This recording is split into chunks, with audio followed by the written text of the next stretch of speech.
Welcome to the 9th edition of the Annual Symposium on the Role of Religion and Faith-Based Organizations in International Affairs. My name is Liberato Bautista, and as chair of this year's symposium, I greet you with a warm welcome on behalf of the planning team, whom I have had the pleasure and honor to work with in organizing this year's symposium. And the Human Security for All campaign, led by the United Nations Trust Fund for Human Security and the World Academy of Art and Science, is a partner this year. Thank you for including us in your schedule today from different time zones around the world. And as far as registration goes, there's a little over 700 of you and us here at the Studio Hub in New York City.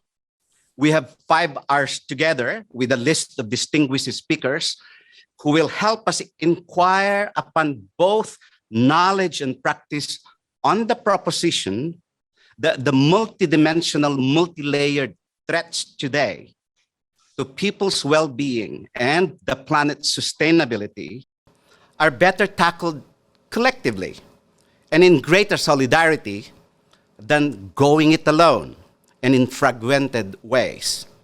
It is a proposition that national security is not only about the security of, it has to be, I should say, the security of the nationals, that is, of peoples, and that security is not only of their person, but of their habitat, that is, the planet Earth. It is a proposition that true security is shared security for people and the planet. Today, we meet with more participants than when we started in January of 2015. That year, a small group of faith leaders met with equally small number of colleagues at the United Nations. We broached the idea of a regularized gathering of faith and religious actors, representatives of entities within the United Nations system, and officials from member states.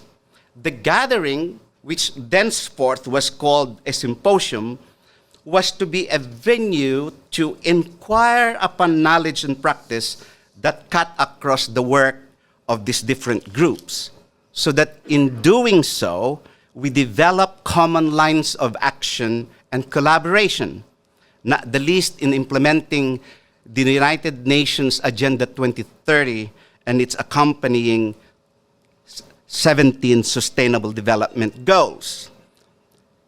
The vision of Agenda 2030 is the achievement of peace and prosperity for people and the planet.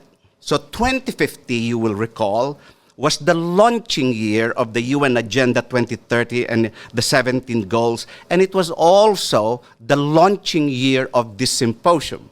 It was 8 months ahead of the launching of the SDGs in the hope that we participate in the latter years of the negotiation of what might those goals look like. As someone who has attended all the previous symposia, I confidently say that today we have a greater understanding and appreciation of the intersections of religion and international affairs, and why collaboration among different religious, United Nations, governmental, and civil society actors is not only crucial, but necessary. To be more precise, this symposium has provided the venue to gather thoughts and interrogate knowledge on a variety of issues on one hand, and to develop lines of action and collaboration based on knowledge and practices on the other hand. As a decidedly religious and faith-based endeavor, working in concert with multilateral actors, co-organizers decided at the first symposia that the underlying theme of every symposium in this annual series shall be the promotion of intrinsic human dignity and fundamental human rights, which was the theme of the first symposium in 2015. In 2016, we addressed religion, violence, and extremism. In 2017, we look at what makes for a just, inclusive, and sustainable peace. The indignity, that words in brackets, and the dignity of migration focusing on the displacement and marginalization and inclusion and justice concerns of migrants, especially of those who are in situations of forced movement. And that was 2018's focus. In 2019, the focus was financing for sustainable development, proposing an ecumenical and multi-faith understanding of an economy for life. In 2020, we looked at the challenges and opportunities for faith-based organizations to engage in the 25th year review of Beijing and the review of multilateralism by way of the 75th anniversary of the UN. That was 2020. That was 2020.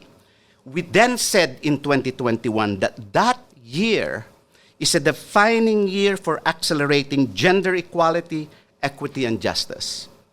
And last year, we tackled something very difficult in the social relations among peoples and nations, the matter about mobilizing moral influence and governance to end the systemic injustices of racism, the legacy of colonialism, and that of slavery. That's the width and breadth, ladies and gentlemen, of the issues covered in the last 8 years of this symposium. And so here we are in 2023, exploring the theme of human security as shared security for people and the planet. It is a theme that, in my view, addresses intersecting concerns. Security is as much a religious concern as it is a multilateral concern. As such, it requires understanding of religious, theological, ecumenical, and interfaith discussions on the subject. Legitimate for its own purposes for religious and faith actors, but necessary in relation to religious witness and faith-based advocacy in the public square. Concerns like food security, water security, economic security, health security, ecological security, gender security, digital and cyber security, to name just a few. We have prepared a concept note which some of you may have had the opportunity to read or glance at. I encourage you to read it if you haven't yet, just not now, later.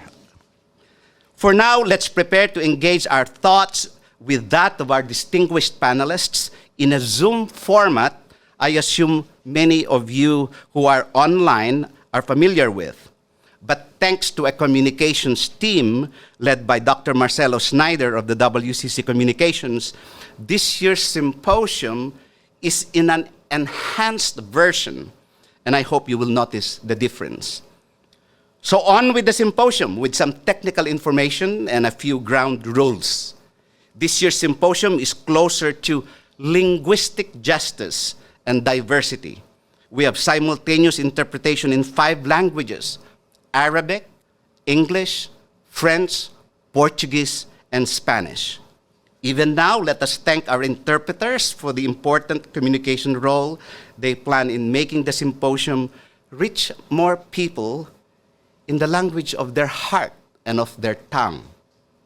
To proceed with the language you prefer to hear, just click the button which says interpretation and choose the language you want to hear the symposium. Please pay attention to the chat box when moderators call their speakers. To use our time for discussion of issues, short bios of speakers will be flashed quickly on screen, but will linger a little bit longer in the chat box. You may also visit this site, bit.ly/symposium_program, where you have the latest version of the program and a link to the longer speaker and moderator bios. There will be a question and answer platform, and that is where you may make comments and raise questions to specific panelists or panels. Panelists have been instructed by their moderators to speak within a time limit so that succeeding panelists have their fair share of time to speak. We are live streaming on YouTube. If you're kicked out of the Zoom platform, you will be requested to transfer to the YouTube live streaming, and we will also be monitoring comments raised in that platform. So, it is with pleasure and distinct honor that I welcome Ms. Nika Saidi to join me at the rostrum as co-moderator for the opening session. Welcome, Nika. Ms. Saidi is the team leader for the prevention of violent extremism within the Crisis Bureau of the United Nations Development Program, UNDP. Nika is the global focal point at UNDP on religion, mental health, and psychosocial support, as well as hate speech. Nika, ladies and gentlemen. Thank you so much. Reverend Dr. Liberato Batista. Levi at that point. Levi. I'm so grateful. And first of all, I would like to thank you, everyone, and especially Levi, you and the team who organized this event. This is labor of 9 months. 9 months of hard work, and I just saw almost 200 people have joined online. So thank you so much for joining us. And I do have a greetings on behalf of the United Nations 27 entities, and especially 3 main entities: United Nations, Alliance of Civilization, Office of a Special Advisor of Genocide Prevention and Responsibility to Protect, and UNFPA. And on behalf of UNDP, I'm so grateful to be here, especially with my colleagues, Sam and Ulrika, who I will introduce later. And I would like to say, UNDP has been working with a faith-based organization and religious actors, women of faith, and youth who are very enthusiastic about the faith for many years, almost as many years as UNDP has been working as part of the UN system, because they are essential to what we do. They are promoting peace. They are delivering emergency when there is no way to deliver. They are connecting hearts beyond borders. And they are able to be a great partner for us. So with no further ado, I'm handing it over, Levi, to you to walk us through today. Thank you. We will have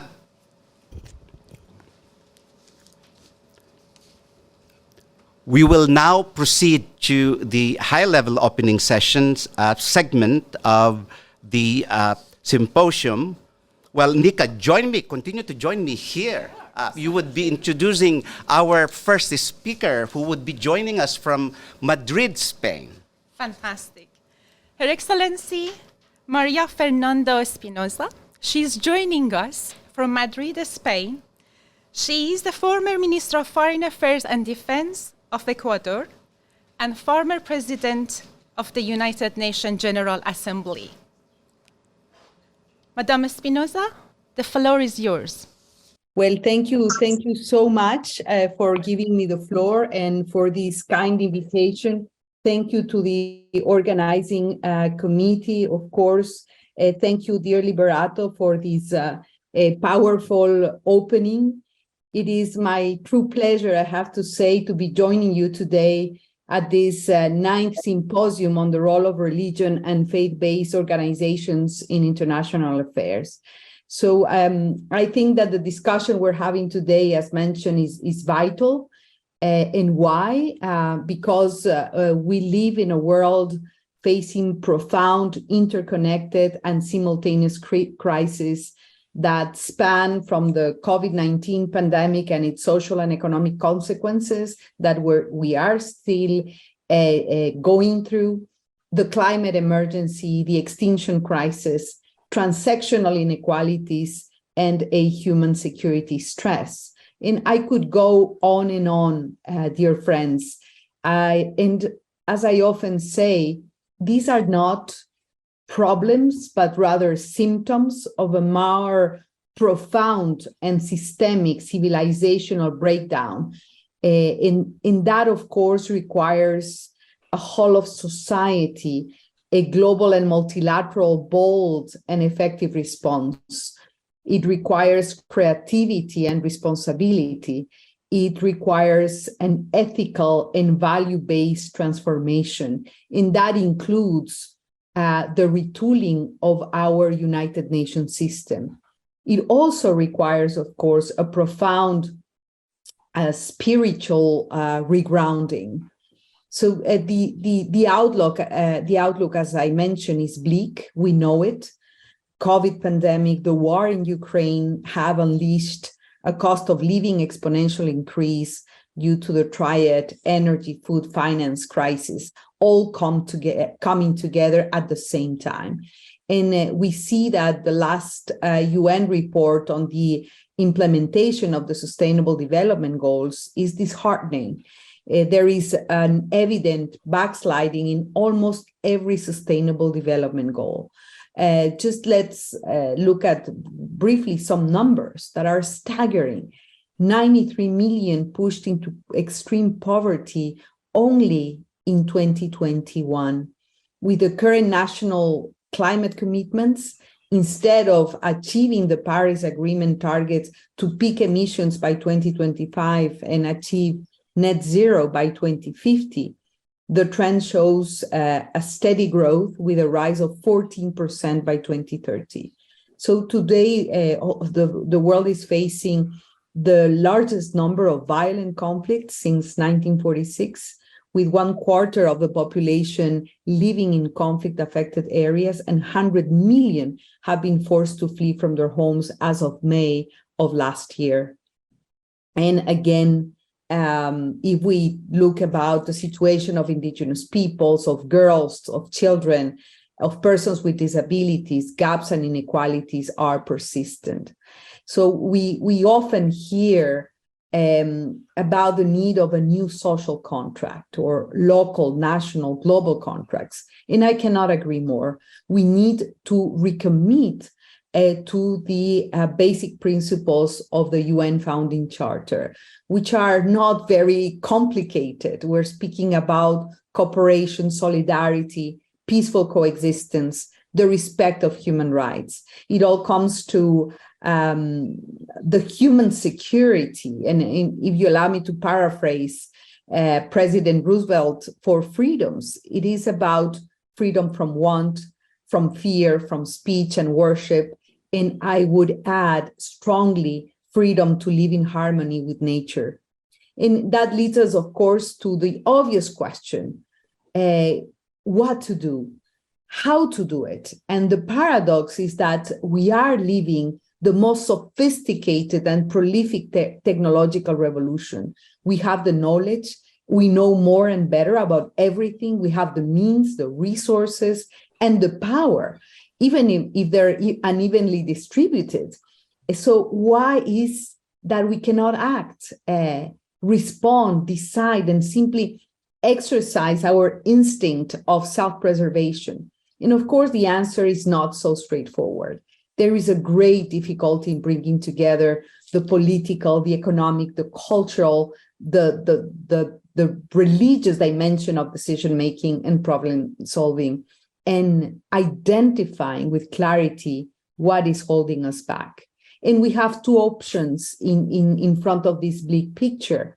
It's either we stay in paralysis and despair, or this crisis pushes us to act.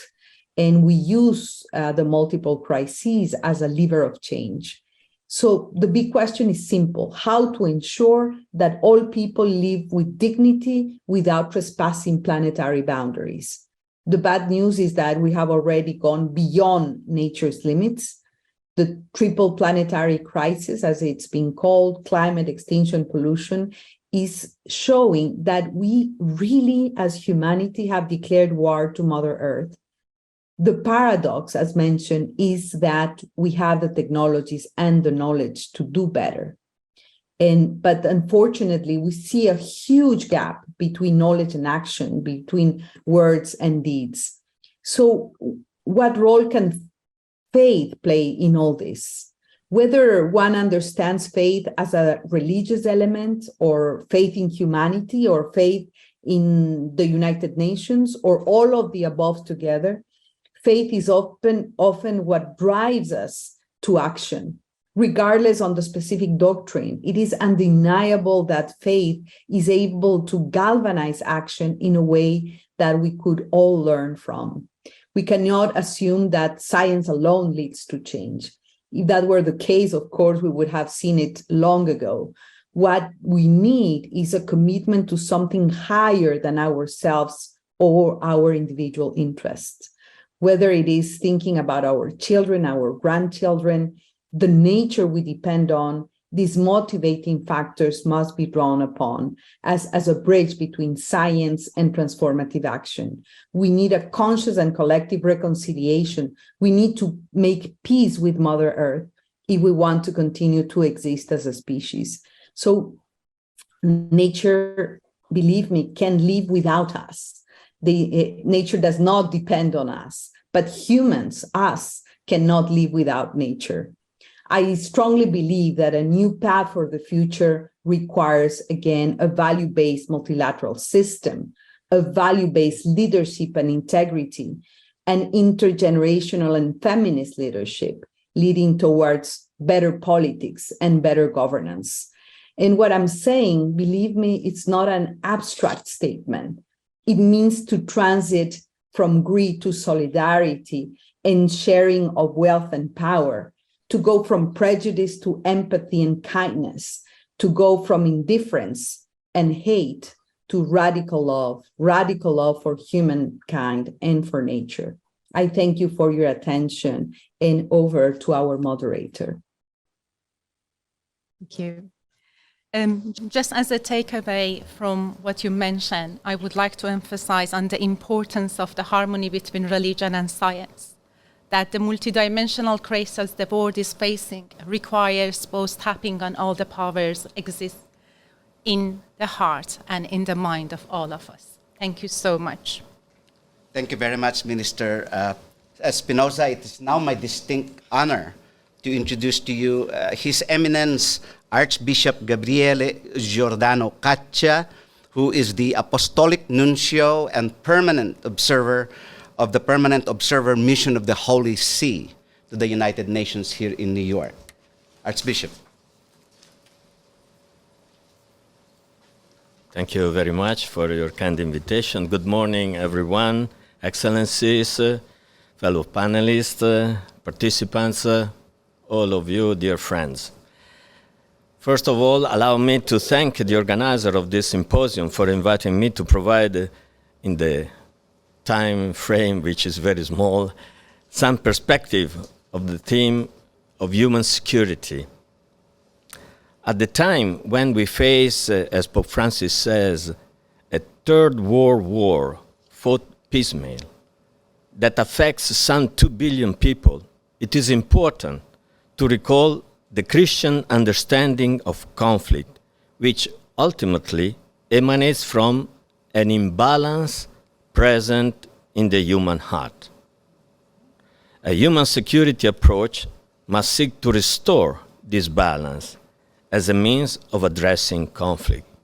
That's why the first appeal in the gospel is to conversion, to a change. 60 years ago, Pope John the 23rd was witnessing the Cuban crisis and the risk of a nuclear deflagration, issued a great encyclical, Pacem in Terris, Peace on Earth, in which he offers an insight into a proper conception of human security. According to it, peace rests on 4 pillars: truth, justice, solidarity, and freedom. First, at its core, religion involves the search for truth, accessible to us through divine revelation and human reason. John the 23rd asserts that peace on earth can never be established, never guaranteed, except by the diligent observance of the divinely established order. At the heart of this order is the truth that God created each person in his own image and likeness, endowed with inherent dignity, and consequently with natural rights and corresponding duties to respect the rights of others. From this, it follows that the first component of human security are respect for the rights to life, rights to the religious freedom, rights to education. Second, justice. Justice demands that disputes are settled through the framework of law and that governance rests on recourse to the rule of law. It also requires each of us to overcome indifference and give our neighbors their due, which always requires a certain sacrifice. Third, peace necessarily involves solidarity, which calls us to love our neighbors as ourselves. In the sense of the parable of the Good Samaritan, Jesus instructs us not to ask, "Who is my neighbor?" but "To whom am I a neighbor?" It's different. Amidst a global climate emergency, solidarity requires us to recognize the need for changes of lifestyle, production, and consumption. Such changes can ensure that everyone can benefit from integral human development, even in areas plagued by armed conflict and widespread poverty. Solidarity also means not imposing pre-established models of security or development on conflict-ridden or underdeveloped states, a form of ideological colonization. As Pope Francis declared during his address to the General Assembly in 2015, integral human development and the full exercise of human dignity cannot be imposed. They must be built up and allowed to unfold for each individual, for every family, in communion with others, and in a right relationship with all those areas in which human social life develops. Finally, peace rests upon freedom. In its proper conception, freedom means not only allowing individuals to exercise their rights, but also allowing them to assume responsibility for their own actions and make choices consistent with the true good. In summary, the four pillars of peace, truth, justice, solidarity, and freedom, demand that the human dignity of every individual is affirmed through respect for rights, integral human development, and the freedom to uphold one's duties and one's neighbors. At today's symposium, it is my sincere hope that this ecumenical and interfaith dialogue identifies concrete ways through which we can advance a human security approach reflective of everyone's God-given dignity in the context of the United Nations. Thank you very much.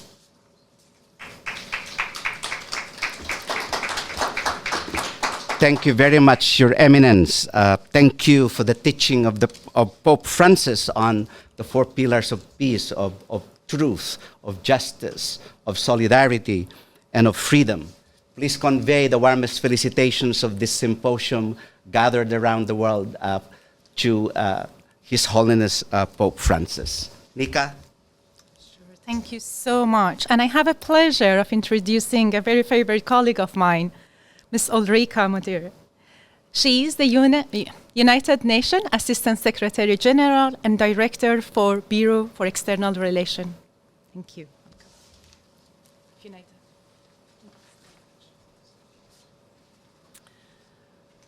Thank you so much, and good morning, good afternoon, and good evening to all of you, both here in the room and online. And allow me, of course, then to begin to thank all the partners of the 2023 Symposium for working with us to organize this important event.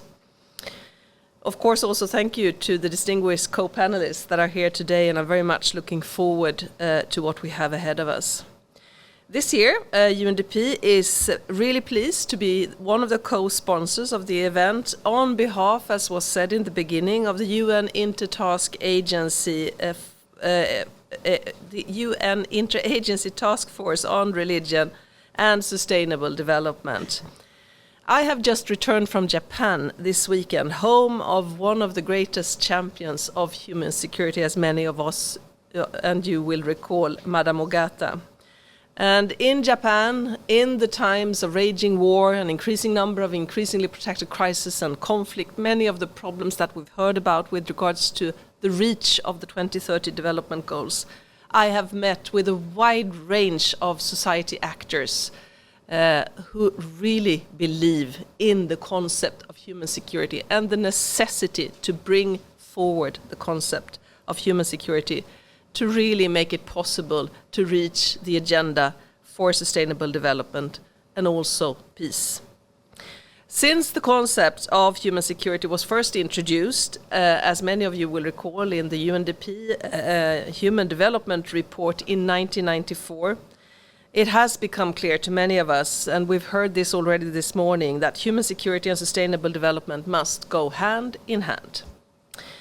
The report signaled at the time a radical departure from the idea that people's security should only be assessed looking into the territorial security, and instead should grasp and consider the basic needs, the dignity and safety to live and secure lives. To be truly free from want, as we've heard, to be truly free from fear, and to live in dignity and safety, to live secure lives.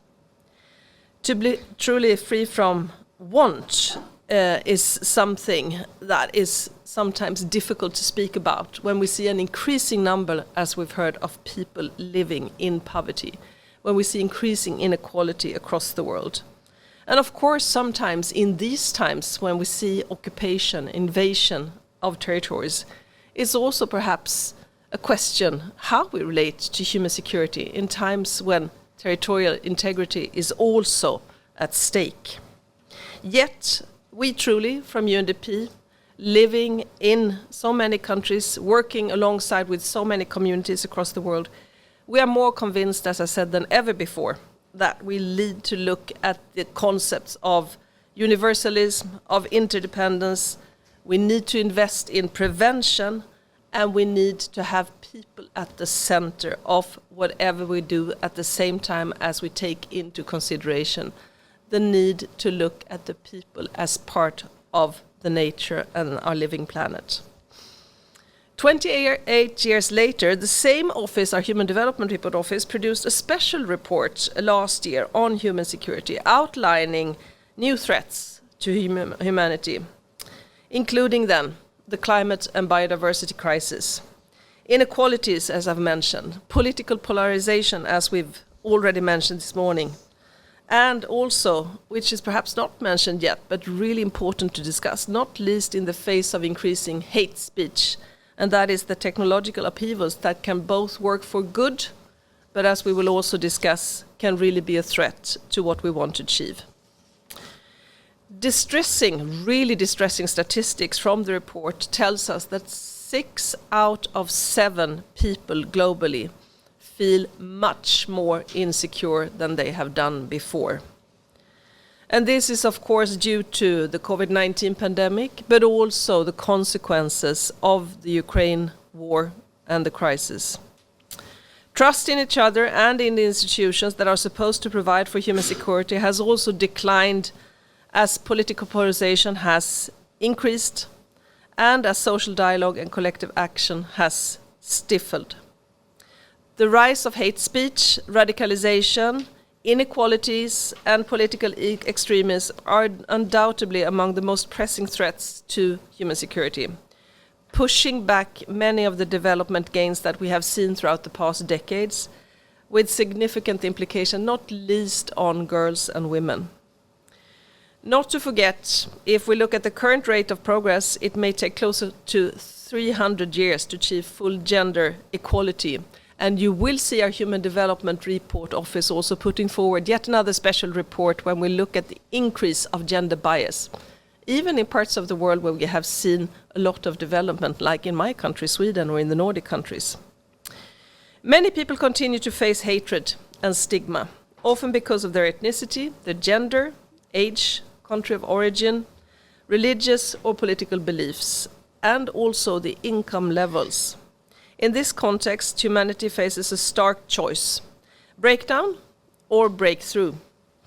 As the 2022 report reminds us, today's layers of multidimensional uncertainties are really stacking up, disrupting our lives in an unprecedented way that we have not seen before. According to the 2022 Human Development Report, Greater Human Insecurity, you really see countries' self-identity holding extreme political up to 22% of the population in insecure countries' self-identity holding extreme political ideologies. These are really concerning numbers. So while UNDP is working in more than 40 countries to address the root causes of violent extremism, working very closely with so many religious actors in 22 of these countries, we need to do much better with regards to the interlinked and indivisible nature of sustainable development and human security.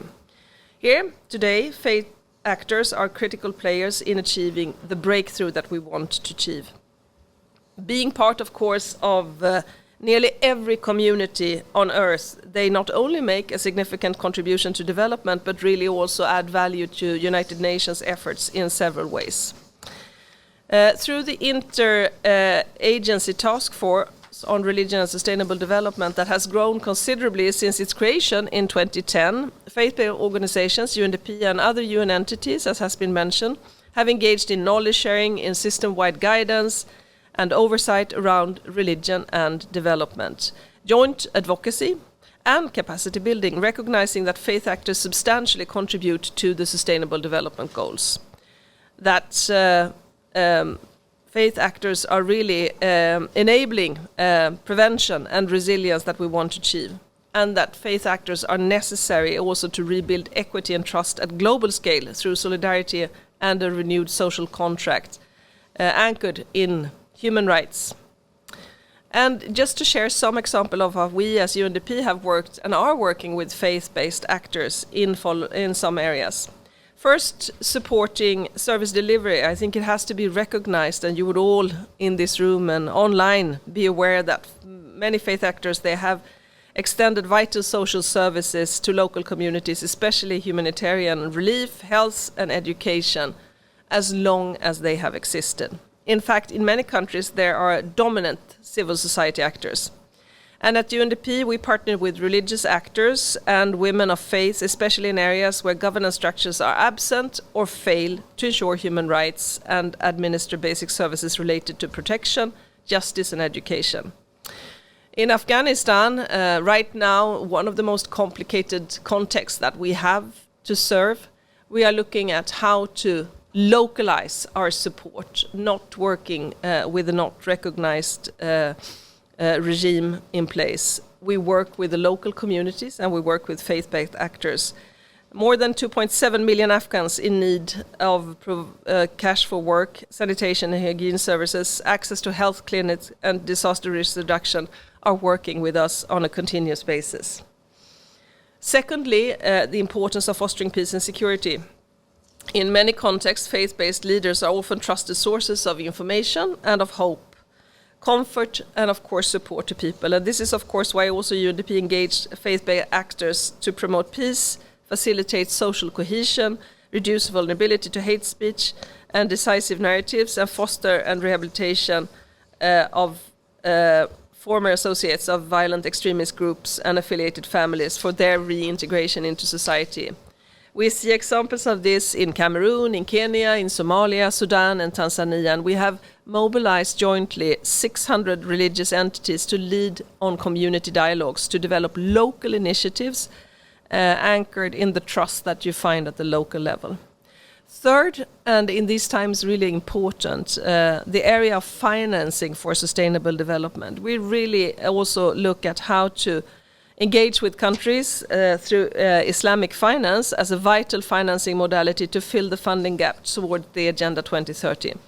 One example of this, in Palestine, we have facilitated the mobilization of funds through small and medium enterprises through Islamic microfinance. In Turkey, we're exploring new ways of blending Islamic finance with crowdfunding and blockchain technology. And in Indonesia, we have partnered with Basnas, which is the national zakat collection body, to apply zakat funds for the first time ever towards localized SDG projects. So in short, faith-based organizations are really trusted partners to us in all areas of development, such as democratic governance, sustainability, conflict prevention, peace building, poverty reduction, combating HIV and AIDS, and promoting women's rights and gender equality. And to conclude, faith matters to people and faith matters to development. UNDP therefore will continue to ensure that our partnerships with faith-based actors are grounded in our shared values, objectives and commitments, and particularly as they are so key to uphold dignity, human security and respect for universal human rights. So I'm really looking forward to today's discussion, but not least what we can continue to do together on the ground for the people that we are there to serve. Thank you.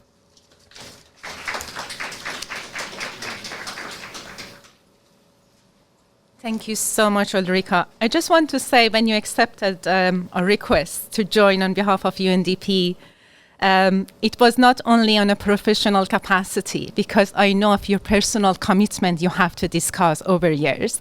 So thank you so much. And I just wanted to add, very surprisingly, not maybe, there was an event, Asa, you remember, when we asked the UN colleagues that they were on the table, there were 90 of them. We asked them, how did you start your day?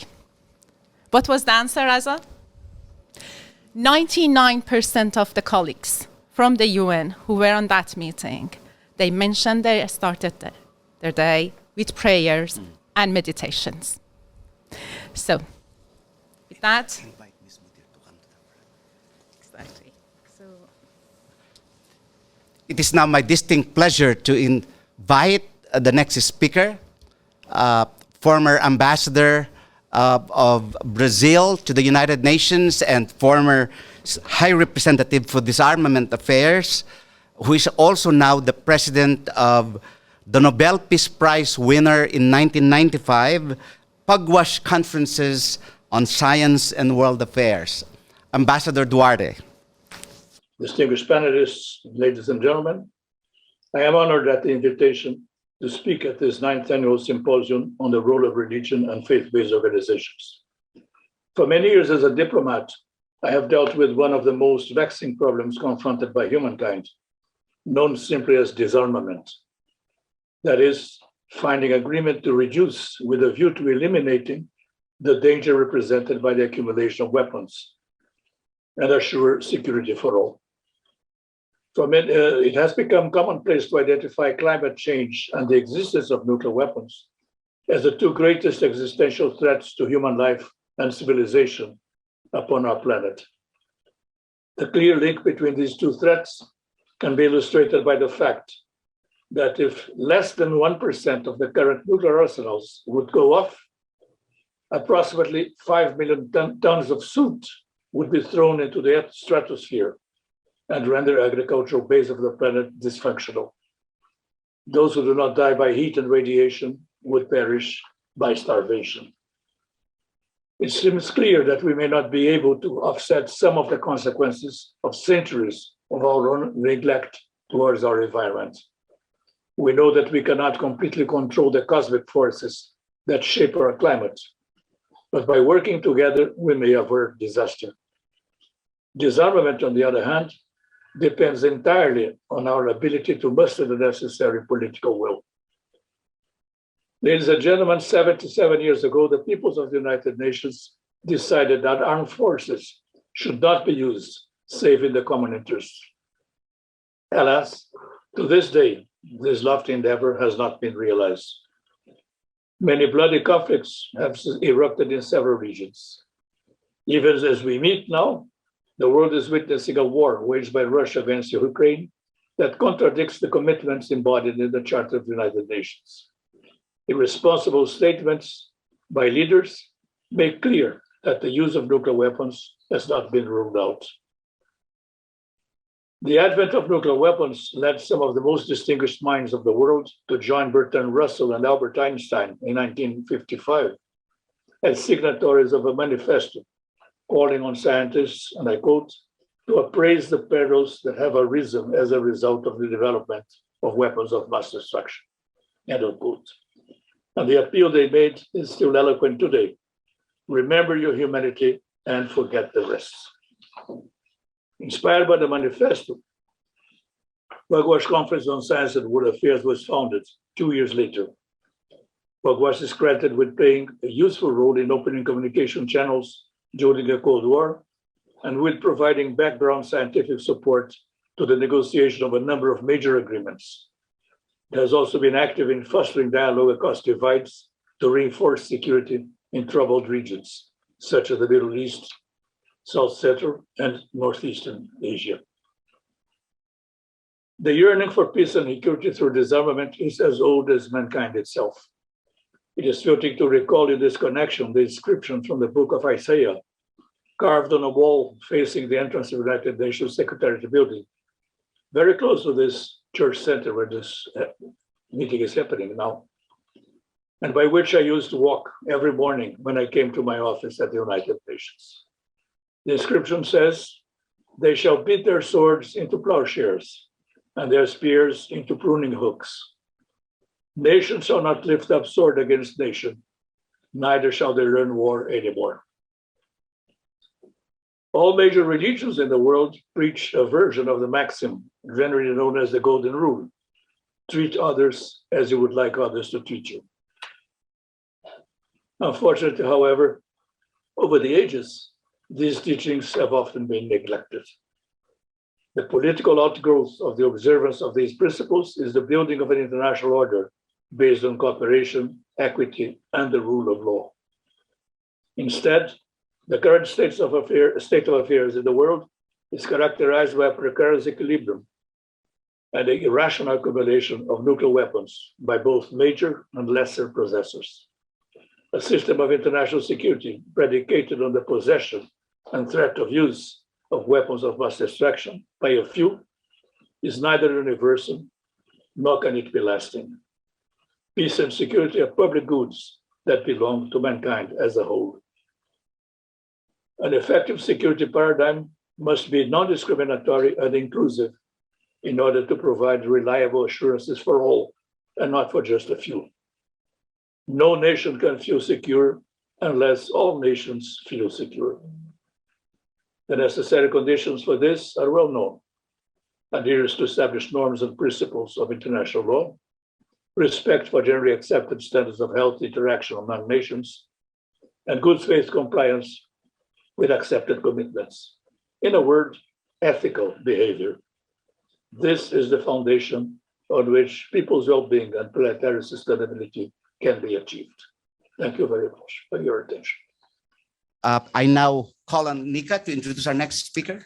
So I have an honor to have a friend of us, Bishop Dr. Heinrich Bedford Stroheim, joining us from Germany, Munich.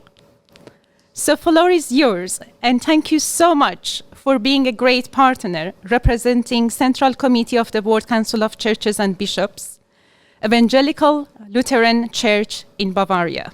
Thank you. Floor is yours. Before you speak, Bishop Heinrich, we want to express our thanks for the full staff complement of the World Council of Churches supporting our symposium, especially mention the presence here with us of your CCIA Director, Peter Probe. Thank you very much for acknowledging that. And I'm very happy that he is there. I could not come physically. That's why I would have to say good morning, good afternoon in Germany. But I'm happy to say good morning to you in New York. I'm very honored to speak in this function as moderator of the World Council of Churches to this global audience, together with other religious communities. We see the title of this meeting as a central part of our calling, securing people's well-being and planetary sustainability. That is an inseparable dimension of the faith in a God who has created this earth and has entrusted it to us, so we care for her. And yet we all know, we've already heard it this morning, that we are far away from living up to this calling. That is why the WCC has already in the 1980s initiated what we called a conciliar process of peace, justice, and integrity of creation. And the final document of the World Assembly of Churches that came together in 1990 in Seoul, in conclusion of this process, includes all the calls for limiting climate change and the grave social and ecological injustices, which have now finally reached the government documents.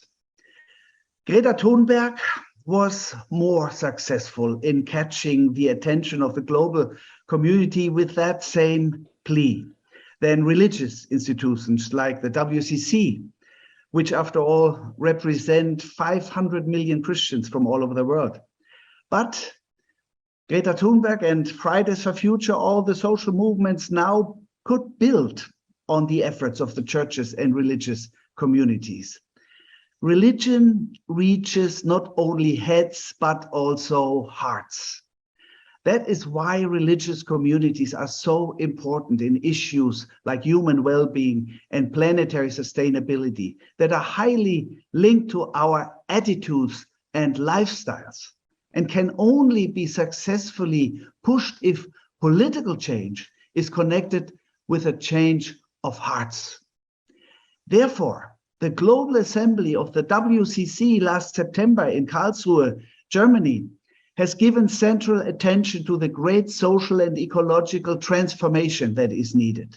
It has asked the churches to engage with decision makers and law enforcement authorities to ensure accountability and the rights of members of future generations to a safe and healthy environment and to a life with dignity, to support the claims of poor and vulnerable countries and communities for just recognition and response to their claims regarding loss and damage, and for financial support for climate change mitigation and adaptation.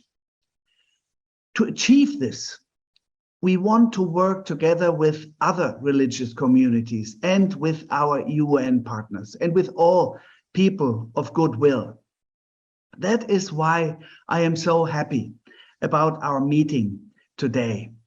The motto of the assembly in Karlsruhe was Christ love moves the world to reconciliation and unity.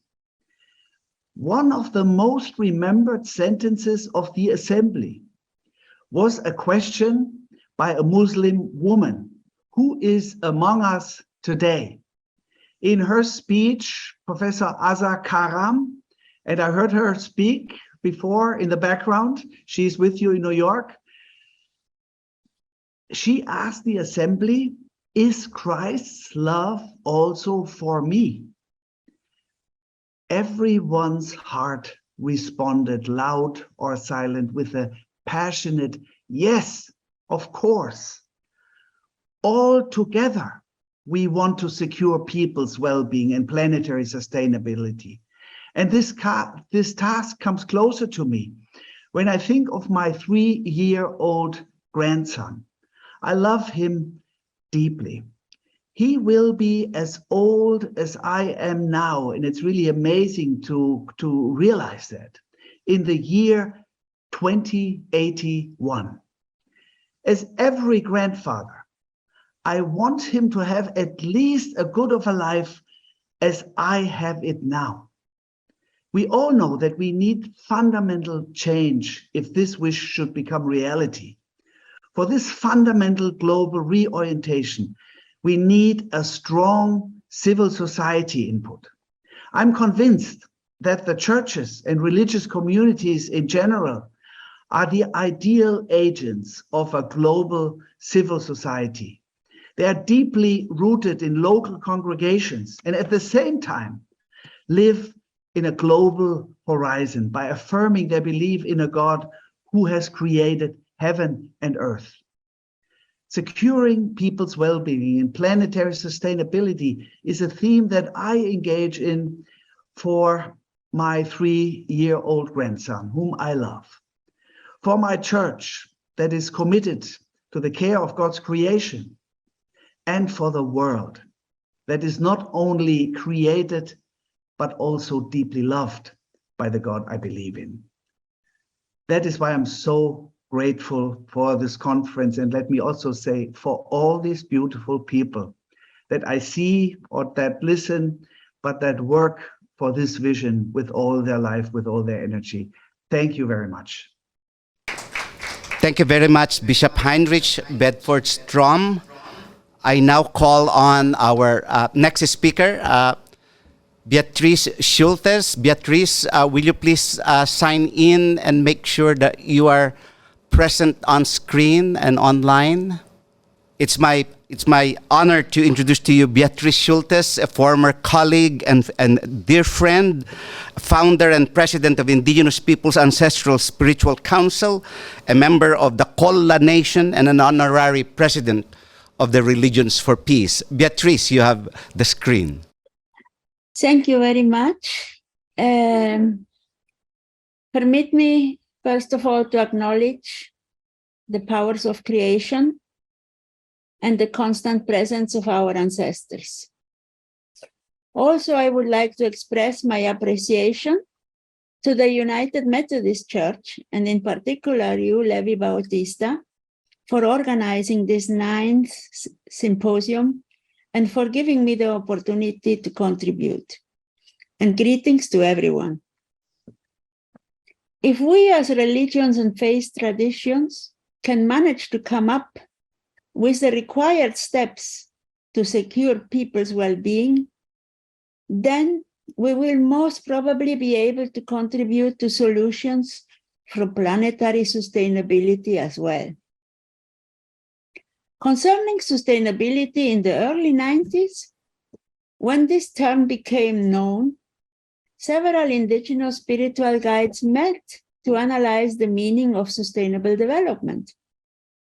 We concluded that it meant exactly what we have always been doing with the resources that we had available. It was also concluded that it was better to say developing sustainability with the resources available. That was our view. But unfortunately, other cultures decided that sustainable development for them meant using the resources of others and in the process contributing to the impoverishment of others. We indigenous people have been the caretakers of the environment since time immemorial. Our ancestors and current generations try to warn repeatedly that as global citizens, we are not going into the right direction. Now we are in a state of urgency, facing different types of crises. And to find a way, we must all together, religious and faith traditions, challenge decision makers and politicians that continue to do business as usual and defy the greediness of some sectors of society. Children's well-being is of high importance, so that they can become one day grown-ups that have the possibility to build a good life and flourish. But their well-being depends on the well-being of their mothers, of their families, and of their communities. Currently, a large majority of the children of the world and their families do not have that possibility. They face unprecedented challenges, such as persistent and growing poverty and climate change, among others, that leads to other sufferings like migration, for example. Aid can help, but is not a long-term viable solution, mainly because it is not always based on good intentions. Urgency demands that exceptional, innovative solutions are implemented. Therefore, a new approach to how wealth is being distributed seems imperative. But are we ready for that? Of course, a better global distribution of wealth will trigger resistance. Where lies the power to secure people's well-being? Who has that power? The UN, the government, the economically powerful, religions and faith traditions? Unfortunately, we are witnessing how those that drive armament production and the economy and the linked economy feel that they have the power now.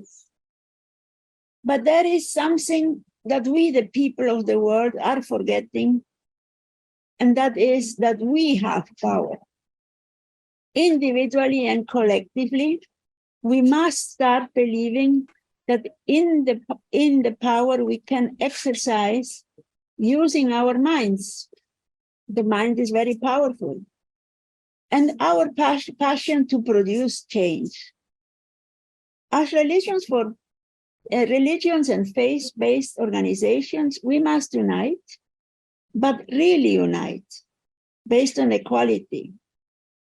We can do it together if we really decide to join together. And I sort of agree with what Bishop Dr. Hendrik said before in this regard.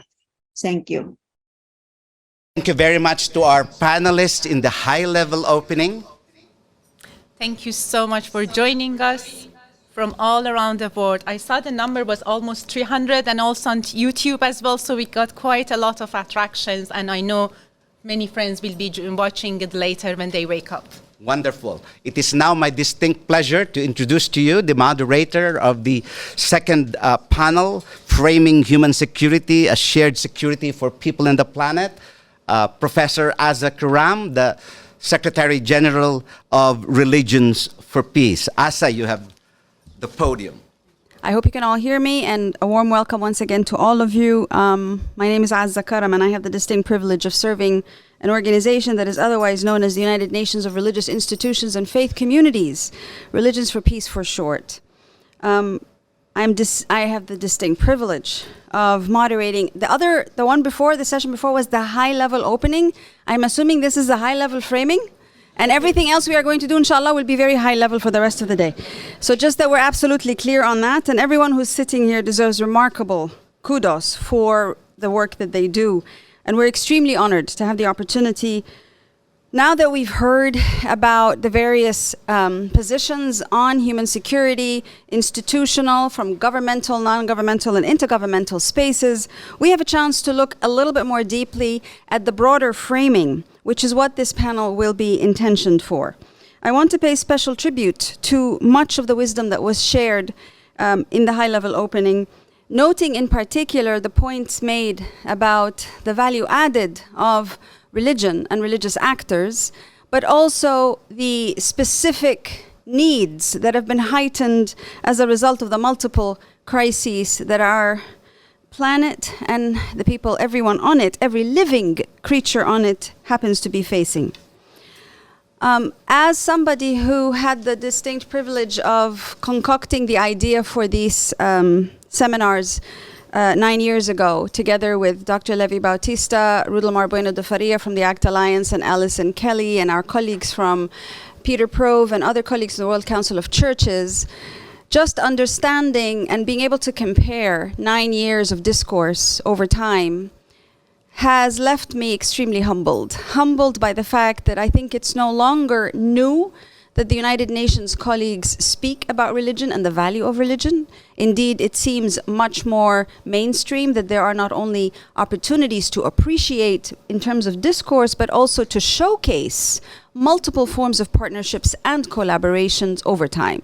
This, for somebody like myself, who started in the UN 20 years ago trying to make the case for why religions matter, to be able to see now how the United Nations system colleagues are taking on board and realizing how faith, communities, organizations, leaders matter is incredibly heartening. Having said that, I think that it would be important as part of the framing, which we will be much better informed of through the expertise on the panel, it is important to understand that we still speak about religion when indeed we are talking about religions and faiths. And the multiplicity and the diversity hold the key to the how we engage and work together. we also are sometimes unaware of the fact that the bulk of those whom we seem to be speaking of and describing tend to be largely, and I am being very general, categorized into two spaces. One is the largely Christian-dominated groups, organizations, networks, and leaders. And the other is the occasional reference, sometimes open, sometimes subtle, to the other religions that happen to be in existence. Invariably, we speak about human security, but we speak about human security from a position and a space of fear of the other. We know what confronts us, as our colleagues from UNDP and many others have noted. We know the challenges that we are confronted with, but perhaps we may, or we should be, a bit more humble to acknowledge that we may not have perfected what we need to know in terms of the art of engagement with religions and faiths. And one of those concerns that I would want us to see how we can address, and I'm very grateful that Ulrika mentioned gender and women's rights issues, I would like us to please realize that when we aggrandize religions and specific religions and religious leaders, we often also create the space for a remarkable amount of ego-driven engagement. What we need to understand is that one of the main lessons of engaging with different religions and faiths should be humility. And that humility remains difficult to see. We hear about it a lot, but seeing it in action is quite another thing. What we also need to appreciate is this. We have many amazing leaders who are teachers from different faith traditions. But I would challenge any of you in this room and the other colleagues online to name one other than the Pope. And the reason we will all be able to remember the Pope is not only because of his stellar leadership of all faiths, quite frankly, but the reason we will remember the Pope is because our media tells us and reports on what the Pope does and rarely ever tells us about what the other faith leaders and faith communities do, unless, of course, somebody blows themselves up, in which case we will hear all about it. The truth is that we have a great deal to do as faith actors in this case, and I'm taking responsibility only for the faith actors. As faith actors, we still have a lot to do in order to come together as equals and understand that there's no other amongst us. As we heard from Bishop Bedford, it's not simply a matter of one God loving one kind of community and the rest are somehow in the dark, but it is a question of a divine that loves us all. And we are all, as we are all equally loved, our faith leaders should be equally respected.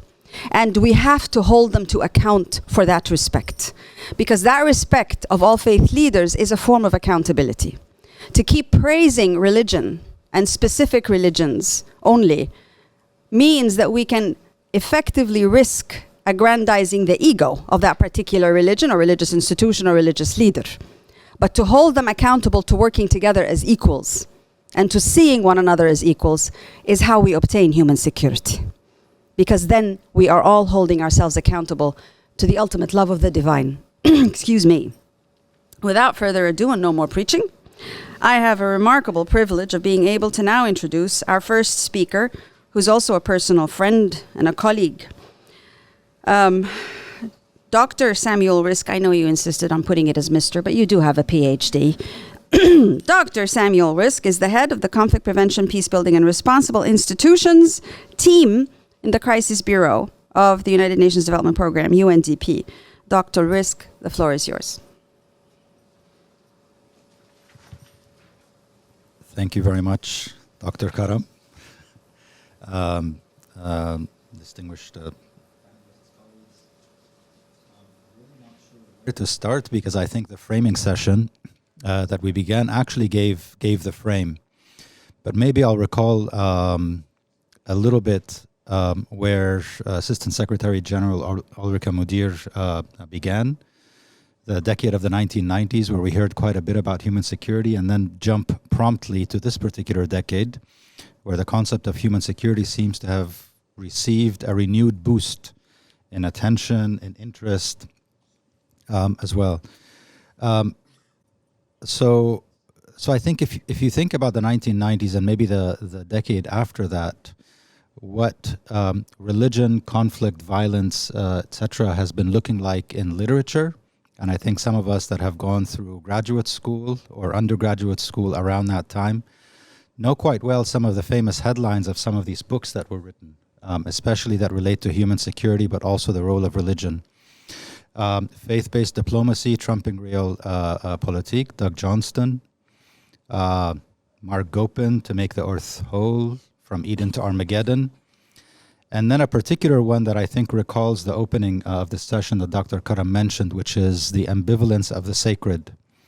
Should I speak up or maybe turn the volume up? No, it's hard to get it closer, but but the one that stands out is The Ambivalence of the Sacred, Scott Appleby. How religion can inspire so much love and so much hate at the same time.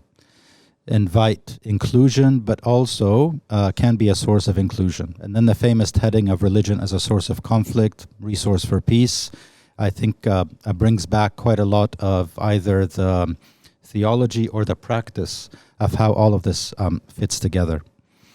So recalling that particular decade and the one or two after that, and then jumping quickly to what has been said, particularly in this decade, but maybe just over the last 18 months or 2 years about human security, it is important to note that we've received quite a big boost from the 1994 concept of human security and the writing on it on Sadako Ogata, and then moving up to this decade with a new human development report on human security that came out basically early 2022. And this is the one that Assistant Secretary General Ulrika Mudir mentioned. Why is this particularly important? Because of, as the title says, this planetary and human set of consequences that we are partly responsible for, no longer something that happens to us, but something that we are actually quite responsible for. So if you think of three particular C's that pop out over the last 3 or 4 years, climate, conflict, and COVID, the responsibility of human beings is particularly central in all of this. Not only in each one as a driver of conflict and violence and insecurity and indignity, etc., but in all three coming together as well. The writing of the Human Development Report, the special report on human security, where some of the devastating statistics come out, 6 out of 7 people feel insecure around the world. Curiously enough, before the Ukraine crisis, it's not clear where you go from 6 out of 7. After the Ukraine crisis, 6.5 people, 7 people, etc., is really quite interesting, and therefore received quite a bit of attention in the UN system as part of the framing discussion. The report comes out, talks about these multiple sources of insecurity, the statistics, and then an interagency task force working group within the UN system of all UN agencies come together and basically says, okay, great, so we have a report. What do we do about it now? How do people change their policy and practice in New York, in regional hubs, on the ground? And the response was, naturally, an interagency working group that actually ended up being one of the most interesting and quick and efficient interagency working groups, not only because it starts, but because it also ends. Some of these actually go on for quite a long time. So in a span of 4 or 5 months, colleagues came together from the UN system and basically looked at the report and said, what can we all do to promote human security in the decade where we are actually responsible for human insecurity? And this is where these 5 Ds actually come out to a particular sense. And these 5 Ds come out as what we need to do: delivering on promises, the data, digital transformation, dignity, and dialogue for peace. And I think almost everything that we see within the UN system, all of the agencies and the funds and programs and different offices probably hover around those five Ds. And then we go on from the 5 Ds to about 16 or 17 particular recommendations or actions that are required. that almost everyone is either already doing or plans to do as part of the next phase, whether it's for UNDP, our own strategic plan for the next 3 years, or the remainder of it for the next 3 years, or the plan to actually try to figure out how to get between now to 2030, when all of the human development indicators are actually dipping for the first time in multiple consecutive years as well. And I think this is where I stop a little bit with the framing discussion. I'll come back with a couple of very specific actions on where we are now as we speak in terms of the human security discussion within the UN system, what we know, what we intend to do, and where we intend to go maybe over the next few years as well. Thank you. I think we now have a great privilege of being able to hear from Mr. Anwar Khan, another colleague, longtime colleague and friend who's been in the space of representing Islamic Relief USA and serving millions, literally, around the world in the humanitarian work that Islamic Relief leads so diligently on. Mr. Anwar, the floor is yours, so to speak. Assalamu alaikum. Peace be with you all. Good morning, good afternoon, good evening. I won't be saying good night to anyone. Hopefully everybody will be paying attention. Thank you so much. Espero que todos estão prestando atenção. Para todo, agradecemos a todos os organizadores, aos apresentadores e especialmente àqueles que nem todos estão presentes nessa discussão. Estamos aqui e estamos fazendo tudo.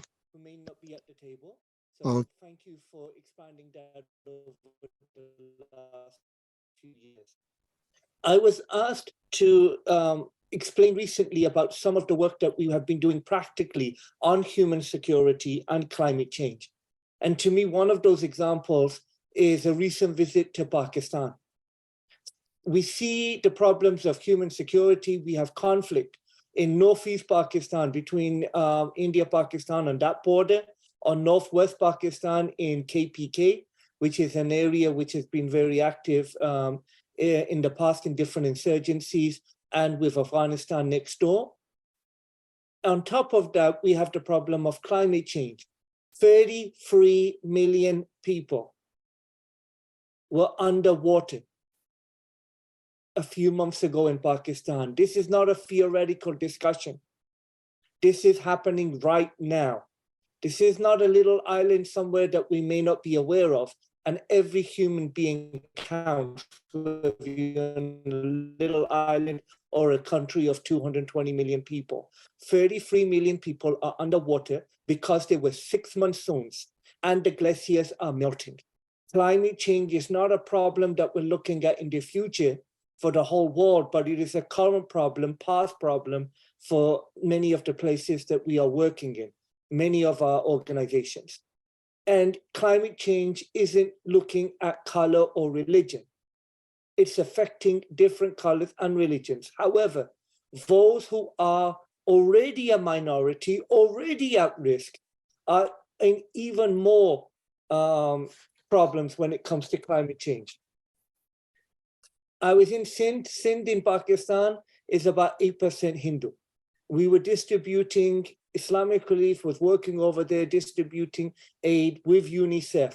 So you see Islamic Relief, one of the others that Dr. Azza was mentioning, another faith that may not be always seen as being part of the solution. Then on top of that, we're working with the UNICEF, the UN, and then we're working with another faith, which is people of the Hindu faith. When I went to give them aid, I noticed there was a whole line of people waiting to shake my hand. And I was wondering why they all wanted to shake my hand. Then I found out later, this is a group that's called, a minority group that's called Untouchables in the past, the Dalit community. So just the fact that someone came to smile and shake their hand made a huge effect. And this is, again, when we talk about security, we're not just talking about physical security. There's many different, there's food security, but also people need to feel safe. So here they are. And I've realized when I was there that Diwali was the next day. So we were doing Islamic Relief with the local Indian community was doing sweet distribution for Diwali. And we have staff who are Hindus who are working in that area. And I was asking people, how are you? It's not just about how much food did you get. It's not just about what effect is climate change having on you, but how are you doing? So it's important for us to understand the importance of spiritual development, but not just the way that we see it, but the way that people of different faiths see it as well. So this is very important. And when I was there, I met the president of Pakistan, with also the head of the NDMA, which is the Pakistani emergency organization, USAID, UNICEF, WFP. This would not have happened a few years ago. I do not feel as a representative of a Muslim aid organization, I would have been able to have access to the head of these UN agencies in Pakistan, the head of USAID in Pakistan, the president of Pakistan. So this is, to me, showing some improvement. But at the same time, when we talk about, again, when it's talking about faith, there is still more improvement that needs to be done. So I was mentioning about the glaciers. The glaciers are melting because it's getting hotter. The monsoon, 6 monsoons came because it's getting hotter. So the water didn't just come from the heavens, it came from the grounds. It came and it washed away schools, washed away clinics, washed away houses of worship, washed away some human beings, but left behind massive devastation. $30 billion of devastation in Pakistan. 30 billion from just this crisis. When we are setting up funds to help with climate change, recently it was announced in Egypt at the COPA over there, that's not enough. For those of us in the North who have benefited a lot from industrialization, which has resulted in climate change, we have a moral responsibility. It is important for us when we talk about security to also remember how climate change is involved with physical security. In one of our projects in northern Pakistan, we are working in a tribal area there because a lot of conflict is starting over water. There's limited water resources. The population is increasing and it's getting more and more difficult to get water over there. So if we are not going to have more conflicts on the future, and we're not just talking about with villages, we're talking about with countries, it will be over water. Water, climate change is going to have an effect on migration, on refugees, on people moving. There are many different factors, there's intersectionality, and it's important for us to work together. So I'll finish with this. I do acknowledge that there has been an improvement over the last few years with faith actors. I will acknowledge that as faith actors, we need to work together between different faiths and people of no faiths as well. So yes, good work has been done, but more needs to be done. Thank you so much. Thank you very much indeed, Mr. Anwar Khan, and thank you for laying out some of the critical work. One of the key transitions that has taken place over the last decade, I would say, is that we've been very privileged to live through a time when the World Council of Churches, the Lutheran World Federation, ACT Alliance, Islamic Relief are not only working more together, but each of them have committed to and are showcasing how when they serve in humanitarian emergencies, they serve not only their own co-religionists, but they serve everyone. And I think that's a very important point for those of us who have observed this trend and are deeply proud and grateful for it. I now have the distinct privilege of asking Professor Gary Jacobs, the President and CEO of the World Academy of Art and Science and the World University Consortium, to please also enlighten us. Professor Gary, the floor is yours.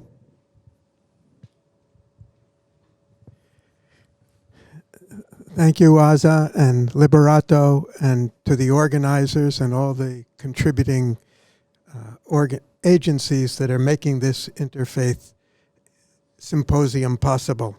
I think the timing and the topic are so important, so relevant to our situation today.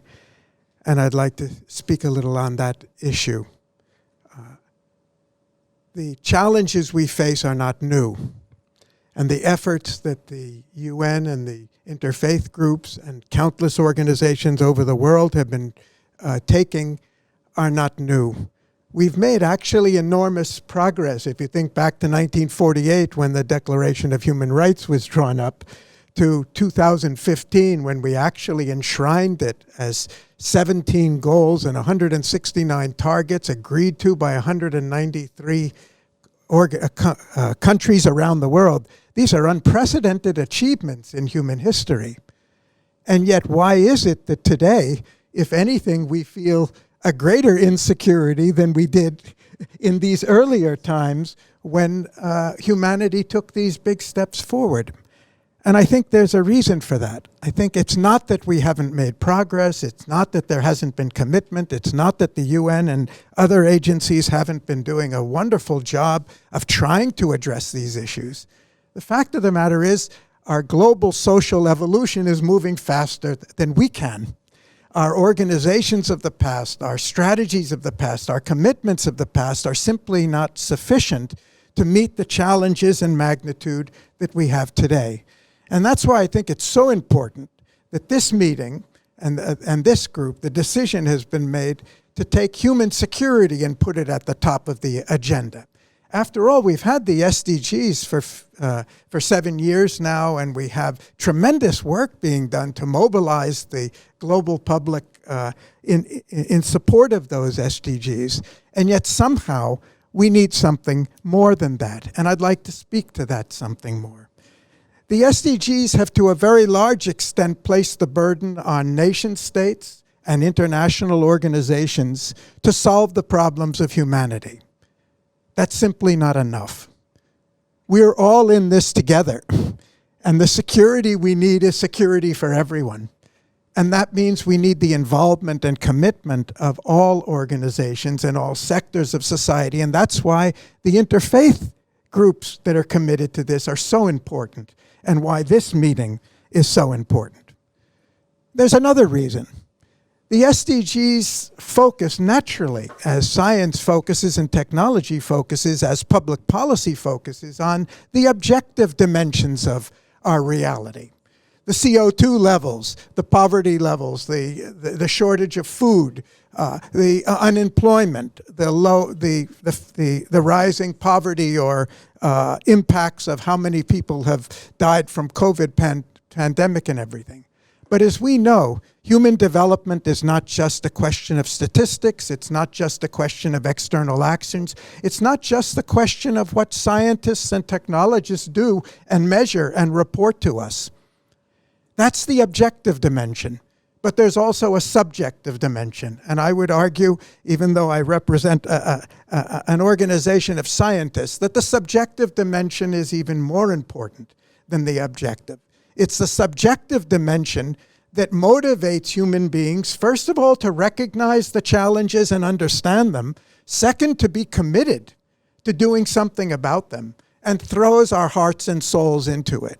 And that's why the interfaith groups is so important, because they really represent one of the cores. The arts, the culture, and the interfaith groups represent the core that represents humanity's subjective dimension, constantly reminding us that getting things right on paper and spending so much of money in our SDGs and everything is not enough.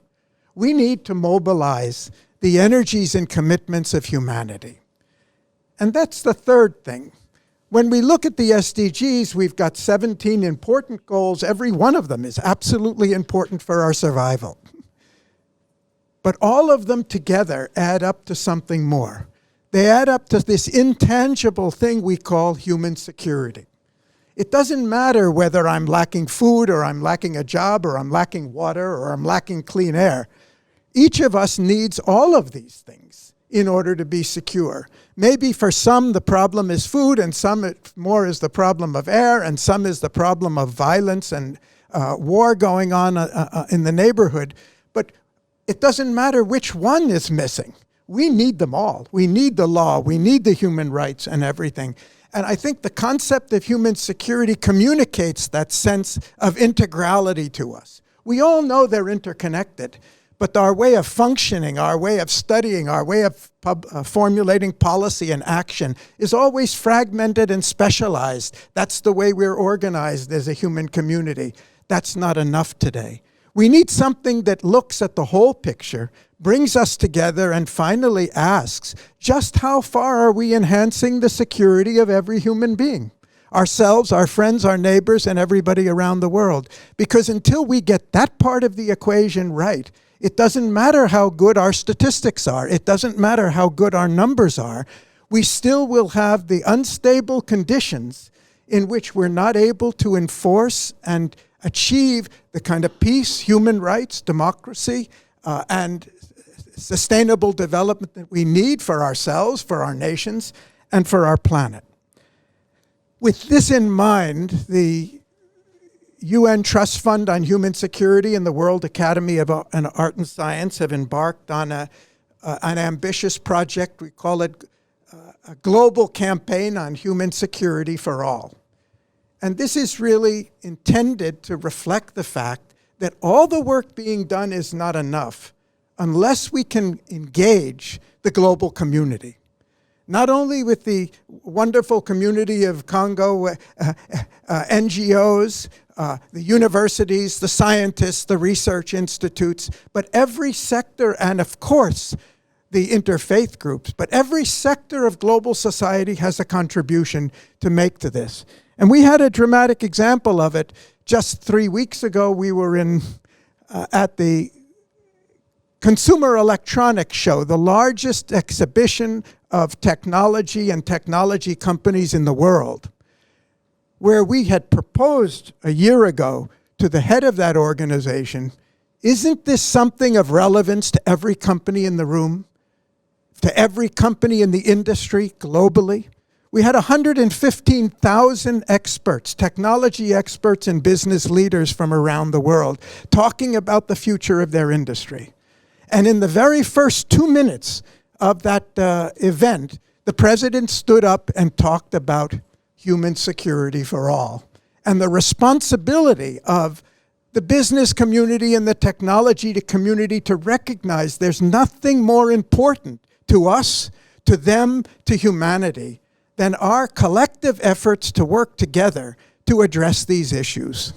So this, I think, is the step that's represented here by this meeting, by bringing the interfaith groups to, we need all of the interfaith groups from all over the world, from all perspectives. We need the educators, we need the artists, we need the media, we need the NGOs, we need every sector of human society, the youth groups and so the environmentalists and so forth to join together to make this happen. And I'd like to just end first by thanking the organizers for such a timely event, and secondly by issuing not only an invitation but a request. We need the active participation of the interfaith groups in this campaign, and we look forward to working with you as far as possible in sharing our aspiration and sharing our energy to spread this message and mobilize global society for a social transformation. Thank you. Thank you very much indeed, Professor Gary, and I think very helpful that you nuance the subjective as one of the tipping points, if not the tipping point, in making a difference to what we're doing in terms of, in addition to being able to work together across all the different sectors and stakeholders. Just 5 years ago, we had maybe a handful of interfaith organizations, actually. We have plenty faith organizations, but only a handful of interfaith. However, I think we're facing a situation now where there is a veritable mushrooming of interfaith organizations in every single corner of the world, all over the place. And I'm sure that there's a good purpose behind each, but it also will make the challenge of collaboration a significant amount more difficult. But we look forward to making sure we can continue to collaborate. I now have the privilege of inviting Ms. Sofia Farion, who is, I believe, online and... Oh, I'm so sorry. Oh, my goodness. I had you confused with Anamit. I apologize. She's lovingly here, delightfully here. Sofia Farian is a Senior Program Officer for Eastern Europe, South Caucasus, and Central Asia. Not very complicated places at the moment, not at all, yes. Within the global network of women peace builders. Thank goodness we can hear a little bit about women peace builders. Thank you, Sofia. The floor is yours. Thank you so much for the opportunity to speak about how the integral role of gender, and specifically the Women, Peace and Security agenda, in discussions of human security. At the Global Network of Women Peace Builders, or GNWP, our goal is to amplify and to uplift women and youth peace builders and their gender equality allies through the development, the implementation, and the monitoring of the WPS agenda around the world. And our work stems from a question: where are the women? This is a question that was posed to the UN Security Council by women's rights organizations, women-led humanitarian and civil society organizations when looking at the Council's decisions on peace and security. So where are the women? They're everywhere. They're at every level doing work towards peace, to bring peace to their communities and their countries. Yet women are largely left out of decision-making processes, peace negotiations, relief and recovery actions, even though we know that women are key to sustainable peace and human security. For example, women's meaningful participation in peace negotiations makes it 35% more likely that the negotiation will last at least 15 years. So meaningful participation of women at these decision-making levels drove Security Council Resolution 1325 on Women, Peace and Security, or WPS. And its adoption by the Security Council in 2000 was a paradigm shift in the Council. It was the first time that the Council recognized the disproportionate impacts of armed conflict on women. It signaled a shift from interventionist to more preventative approaches, and 1325 brought human security into the Council and broadened its understanding of a human-centric, context-specific, comprehensive approach, and its necessity to fulfilling the Council's mandate of maintaining international peace and security. So within this context, it's clear that women, peace, and security is human security.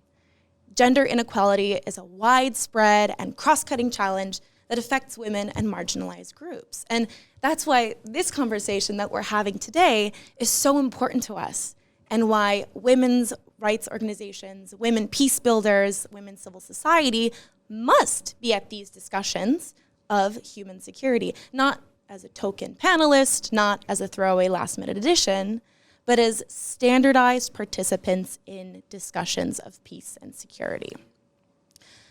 These lived experiences and the expertise of those working towards gender equality are vital inputs. How? Let's take community security. Gender-blind approaches, or approaches that don't take gender into account, these gender-blind approaches to community security fail to acknowledge the reality of women's integral role in communities, as spiritual leaders, as leaders in the business sector, as heads of domestic households, and in many societies, women are the community. They're the backbone of community. And these roles, women's roles in community, are amplified during conflict and wartime. Look at Ukraine. Women, local women-led organizations, civil society organizations, were the first to mobilize humanitarian aid as a result of Russia's full-scale invasion of Ukraine last February. Russia's war in Ukraine, during the first 6 weeks, virtually all humanitarian aid was organized and implemented by existing NGOs and newly created local aid groups, many of which were run by women. By the nature of their work, their expertise on the ground, their profound understanding of the situation of local contexts, and also the trust that communities have built and worked with these women, position them to be, and actually make them, key humanitarian actors. GNWP, we work with these non-traditional humanitarian actors, especially in Ukraine, because we understand of their distinct skills and ability to reach the communities. We've been able to work with our partners to provide flexible funding so that they know how to best provide aid to their communities. Some communities need blankets. Some communities need to provide psychosocial support to children who are internally displaced. Some communities are facing more food insecurity. And so the ability to quickly and efficiently respond to these challenges is key. If women aren't involved in the design and implementation of community-level humanitarian responses and security responses, then these will not be effective policies. These will not be effective efforts. So this meaningful participation of women is not exclusive to community security. Women's full and equal participation across all of the elements of human security is a human right, full stop. And we must call for this in order to strengthen the protection and empowerment of all people. So through the WPS agenda and a gender lens, we put people first. And by doing so, we open up the space to investigate how gender and other cross-cutting elements of being human impact peace and security. So thank you so much. Thank you very much indeed, Sophia. That was a very brilliant expose of the rationale and the means and need to indeed be focused on engaging and taking into account the Women, Peace and Security agenda as part of honoring the full human rights spectrum and dimensions. Thank you very much. I'm also delighted to hear that we have Dr. Annemette Fisker-Nielsen with us online, and we have now an opportunity to hear from her. She's an associate professor at Soka University. Dr. Annemette, please, the floor is yours. Okay, thank you so much. So thank you so much for inviting me to this distinguished panel. I feel somewhat unqualified in a sense to be speaking to such an honorable delegation in a sense. Okay, so what I've been asked to speak to today is to the theme of human security in relation to Soka Gakkai's approach to peace building. So I'm going to go and talk a bit about that. So Soka Gakkai is a Nichiren Buddhist faith-based organization that share very much deeply the concern that has been raised here today about securing human dignity, human rights, ecological, sustainable societies, and have been very much part of working in various different initiatives to secure this sort of more substantial form of human security, both for now and for our contract with the future generations. And so Soka Gakkai also actively promotes the UN Sustainable Development Goals and been working with the UN on promoting those kind of initiatives for a number of decades. So I won't go into all the sort of initiatives that are currently being undertaken because those are available also on the websites. But, from particularly youth groups and members across the world within Soka Gakkai that both at national, local, community levels that have taken all kinds of new increasing initiatives to promote and try to implement the SDGs developmental goals. So my own recent research as well shows how during the pandemic, for example, SGI, and this goes for other religious faith-based organizations as well, increased its engagement with issues of ecological sustainability, gender promotion of gender equality, LGBTQ issues, and other issues framed now under the SDGs. And there continues to sort of be almost a daily sort of national or a drive in its daily newspaper, the Seikyo Shimbun, for example, in Japan. So the Soka Gakkai is made up of 12 million members, roughly, that exist in different thousands of communities around the world. And many like-minded people like attending today are also very concerned with the current state of affairs and are motivated really to wanting to realize a better world of equality, well-being, sustainability, and human security for all. So as we have heard already, this has been a very hard thing to achieve. And as we know, there's been many different problems in realizing that. And I was very encouraged to hear the speaker earlier talking about the sort of subjective dimension, because in a sense, I'm as an anthropologist, as a cultural social anthropologist, I'm very much working on trying to understand what actually really motivates people in terms of taking particular actions. So to foster this sort of substantial human security, Soka Gakkai proposed the need to cultivate simultaneously an inner transformation in attitude and cultural values. So this approach can be seen, for example, in the way that it focused on trying to help eliminate nuclear weapons that began in the 1950s. So this is just a quote. The enemy is not nuclear weapons per se, nor is it the states that possesses or develop them. The real enemy that we must confront is the ways of thinking that justify nuclear weapons, the readiness to annihilate others when they are seen as a threat or as a hindrance to the realization of our objectives. So this emphasis on fostering a change in this deeper attitude can be seen in the sort of yearly peace proposal to the United Nations since 1983 that served to sort of initiate various different cooperation with various different UN objectives, particularly through educational exhibitions, public talks, grassroots discussions in areas such as disarmament and sustainability, climate change, human rights education, gender equality, women's empowerment, and humanitarian relief. So I think those kind of initiatives, while they have a sort of public face of it, but it's also the sort of ability to talk to people who come or engage on the sort of community grassroots level that has been shown to be so important. So this drive for such peace, culture, educational activities comes from, indeed, Nichiren's understanding, who was a 13th century monk in Japan, understanding of Buddhism as not pertain to the realm of rituals or sacred places or special people set apart from sort of everyday life, but rather is in the way that the Lotus Sutra explains that in the end, matters of the world are the entirety of Buddhism. So Buddhism here in Soka Gakkai is in this way seen as a deeply human project, practiced as a life philosophy that focuses on engaging with the self and our relations with others and also the world in order to cultivate a faith in our and others' deeper potential to act for a life that can be mutually value creating, which is also the meaning of Soka.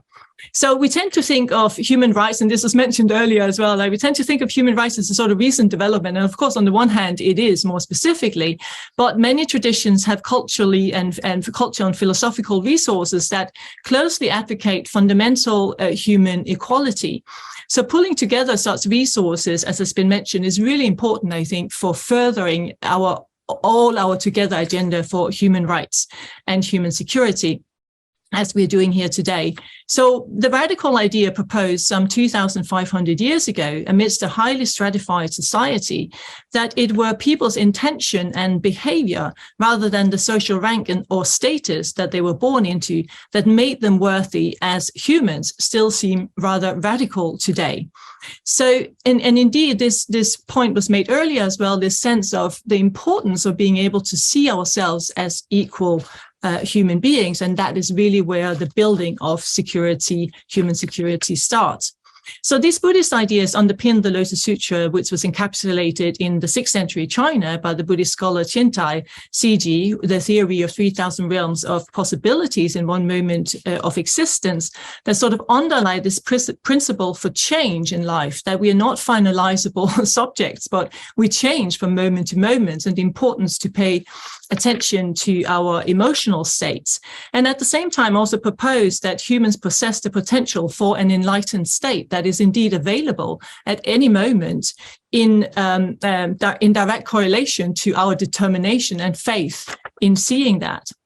And so this is what the 13th century Nichiren priest built upon in Japan to elucidate this Buddhist law and practice for inner change. So the importance to have inner change in order to facilitate a wider social change as well. And of course, this is what Soka Gakkai then takes up in the 20th century. So it's based on these sort of ideas that the SGI President Daisaku Ikeda has proposed to cultivate the three broad qualities of wisdom, compassion, and courage, the qualities of an enlightened consciousness to inform SGI actions for global citizenship. So enlightenment here, or enlightened consciousness here, refers to an ability to see the reality of our interrelatedness and the true capacities of ourselves and others for positive creativity and mutual dignified ways of living. So as an anthropologist, I'm well aware of the ideas of such, how dignity, honor, self-worth, compassion, other emotions are very socially, culturally embedded. And I'm also currently engaged in a cross-cultural study of how and what those kind of life states of compassion, courage, and wisdom actually mean in different kind of social cultural contexts.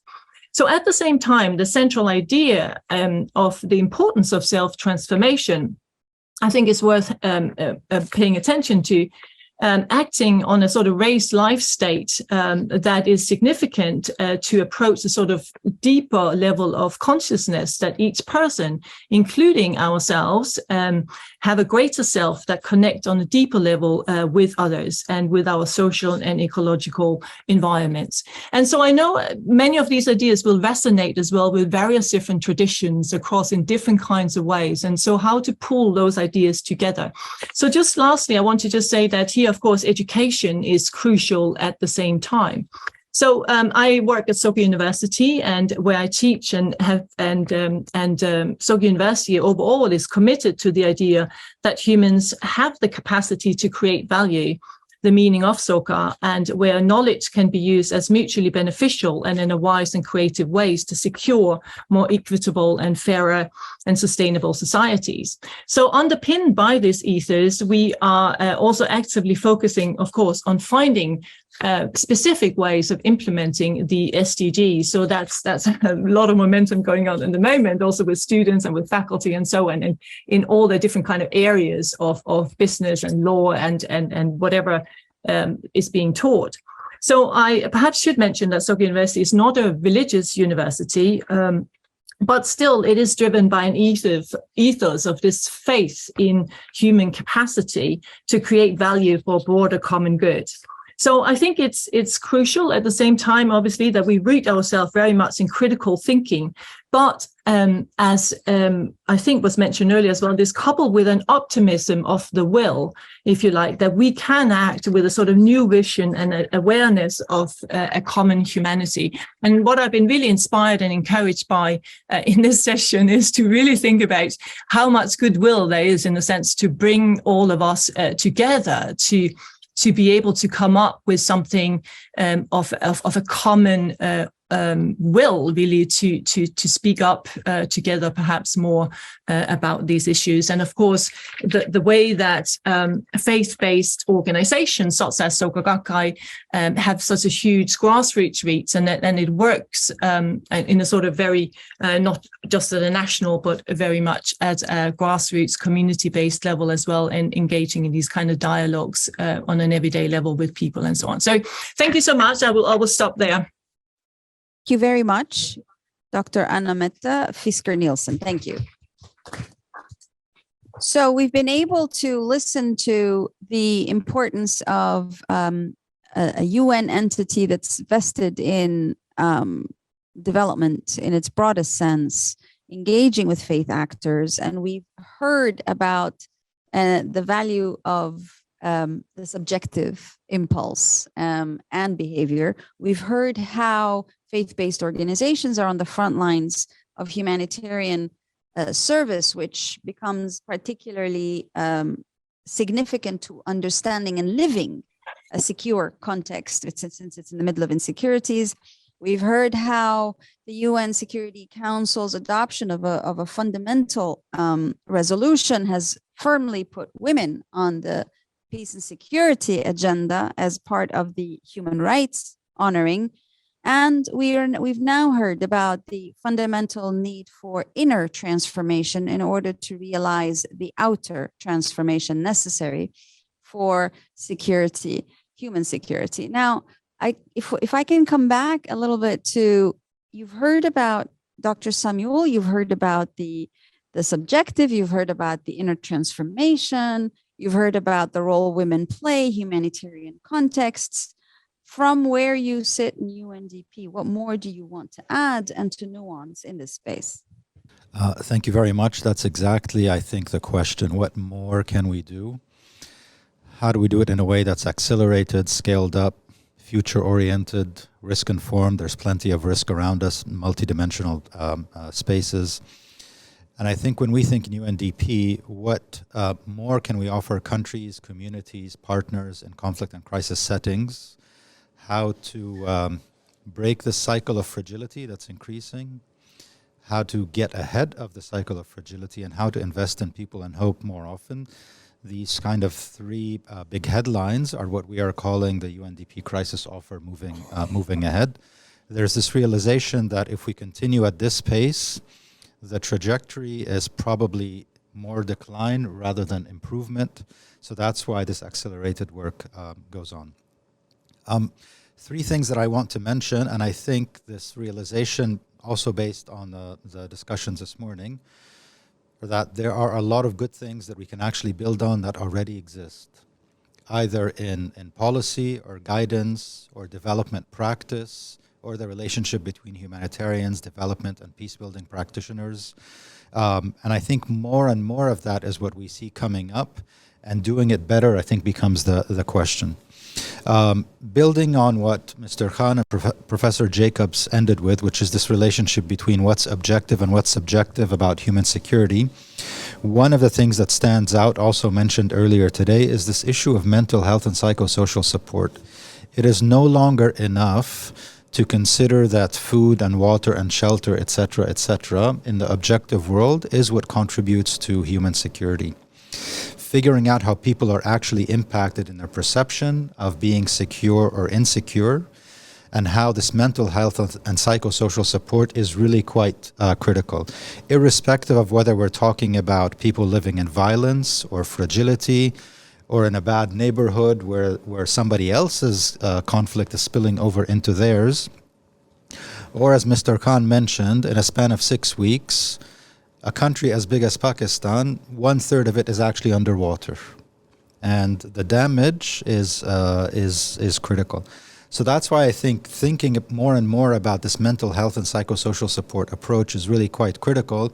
For us, it has been putting together a perspective on MHPSS and peace building, and I think that's really been quite important with a particular set of colleagues and country offices, like in Nigeria, where issues of stigma, violent extremism, with a particular focus on women and girls, has really been quite important. Nowhere is it more important to work with faith and faith leaders than in situations like this. Think about another context like Chad and many others, where there are these turbulent, unpredictable changes, transitions in politics, and the role of faith leaders coming together to be part of national dialogue processes. Not only to be sort of in the space of serving people's spiritual needs, but actively engaging in what it means to live in a secure political context that has some predictability for the future. The role of faith leaders, I think, cannot be underestimated in such circumstances. In Asia Pacific, where quite a lot of good work stands out in Bangladesh, the Maldives, the Philippines, Sri Lanka, we're looking at opportunities where these countries that are actually not at the bottom ranking of human development indices, but are actually closer to middle-income countries, have this ability to use digital data spaces. In some cases, they become exclusion tools. In many other cases, they actually become inclusion tools as well. Opportunities in the Philippines to work with women's rapid action and mobilization networks, as what we call insider mediation, really stands out. Also on the cusp of a political conflict that is now being settled, risk of monsoons, typhoons, climate change, etc., all over the Pacific region, has really been quite critical as well. And maybe just lastly, we look at places where in the 40 plus countries, alongside other partners in the UN system, we've been working to support national action plans for prevention of violent extremism, helping those national action plan exit the securitized approaches and more into inclusive approaches on the relationship between human security, inclusion, reintegration, etc., etc. Central Asia stands out in many of these cases, and I think we're looking forward to working more and more with linking the government, civil society, faith leaders on how to bring people back on board into a more inclusive process and avoid these tracks that actually lead into more radicalization and disenfranchisement and back into reintegration and inclusion processes. So all to say that plenty to build on. Moving forward, it's probably more acceleration and scale up, more people orientation, more community orientation. And I think in many cases, the UN's partnership with civil society, with faith leaders, and with lay people as well, in many of these communities, as was mentioned earlier, I think is really quite critical. My particular thanks to the organizers, of which UNDP is only one part, but very happy to continue to collaborate with everyone that has made this particular meeting possible. Along the momentum for human security in 2022 and 2023, this is a particularly important meeting for us, for sure. Thank you again.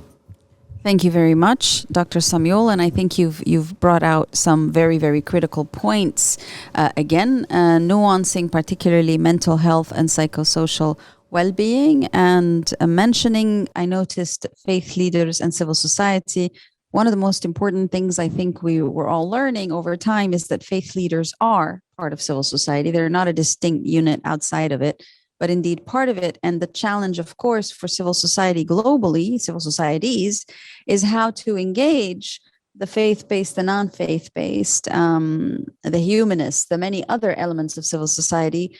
And we're confronting the situation today, which is part of the human security dilemma, where civil societies are not coordinated and collaborating seamlessly in any way, shape, or form, but in fact seem to mirror some of the key challenges that governments themselves are having internally, but also with one another as the multilateral system itself struggles to endure dissonance at a time when the biggest conversation is about inclusion and its methods.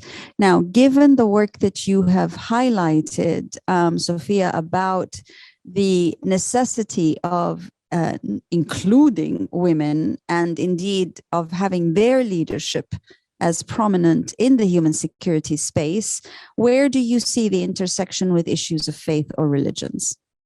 Of course, thank you. So religious leaders and faith organizations are key actors at not only the national but local levels in terms of peace and security conversations. And when GNWP actually created its flagship localization program, where we localize women, peace and security at not just the national, but the provincial and the local level, we work with cultural leaders, including religious leaders, to be a part of our workshops, our conversations with civil society actors, with local authorities, with national authorities on discussions of WPS and also youth peace and security as well. And religious leaders and faith organizations are incredibly important because of the influence that they have. As was said previously by Bishop Heinrich, religious leaders not only can access minds, but the hearts of people. And I think that is incredibly important when we're talking about policy, right? Something that can seem so abstract, but in reality, it affects the everyday lives of marginalized communities and people everywhere, especially those in insecure contexts. And so, to speak specifically to some work that GNWP is doing in Ukraine, as I mentioned, women's civil society was one of the first groups to mobilize humanitarian action in Ukraine. And not only is it local existing NGOs and newly made local action groups, but also church organizations, which are predominantly led by women. And they were key to accessing the community and assessing humanitarian needs of specific contexts across the entire country, which are all unique, although they face one major aggressor, and I'm not going to get into that right now. So Another actually interesting anecdote that came out last year in November, GNWP, with the support of the Austrian Development Agency and also with our local partners in Ukraine, we held a training in Krakow for women peace builders and male gender equality allies on accompaniment and support to survivors and victims of conflict-related sexual violence. And we had a speaker and a representative from the Ukrainian Prosecutor General's office who was speaking about when she goes into newly liberated territories to speak to the people who are living there, to assess, to provide any kind of resources that the office offers. There's a incredible need for young children who are experiencing trauma to speak to the office. But given that, they have experienced unspeakable traumas, it's hard for them to open up. And she mentioned how incredible it was for priests who are in these communities. They have this incredible ability to make the children feel comfortable, make them kind of laugh and smile and open up and be that bridge from that spiritual comfort that they offer, that bridge between the children and the prosecutor's office. And in that, they are key to the work that they are doing in documenting war crimes. So these are just a few examples of, at least from my experience, that have been shown the importance of faith organizations in our work.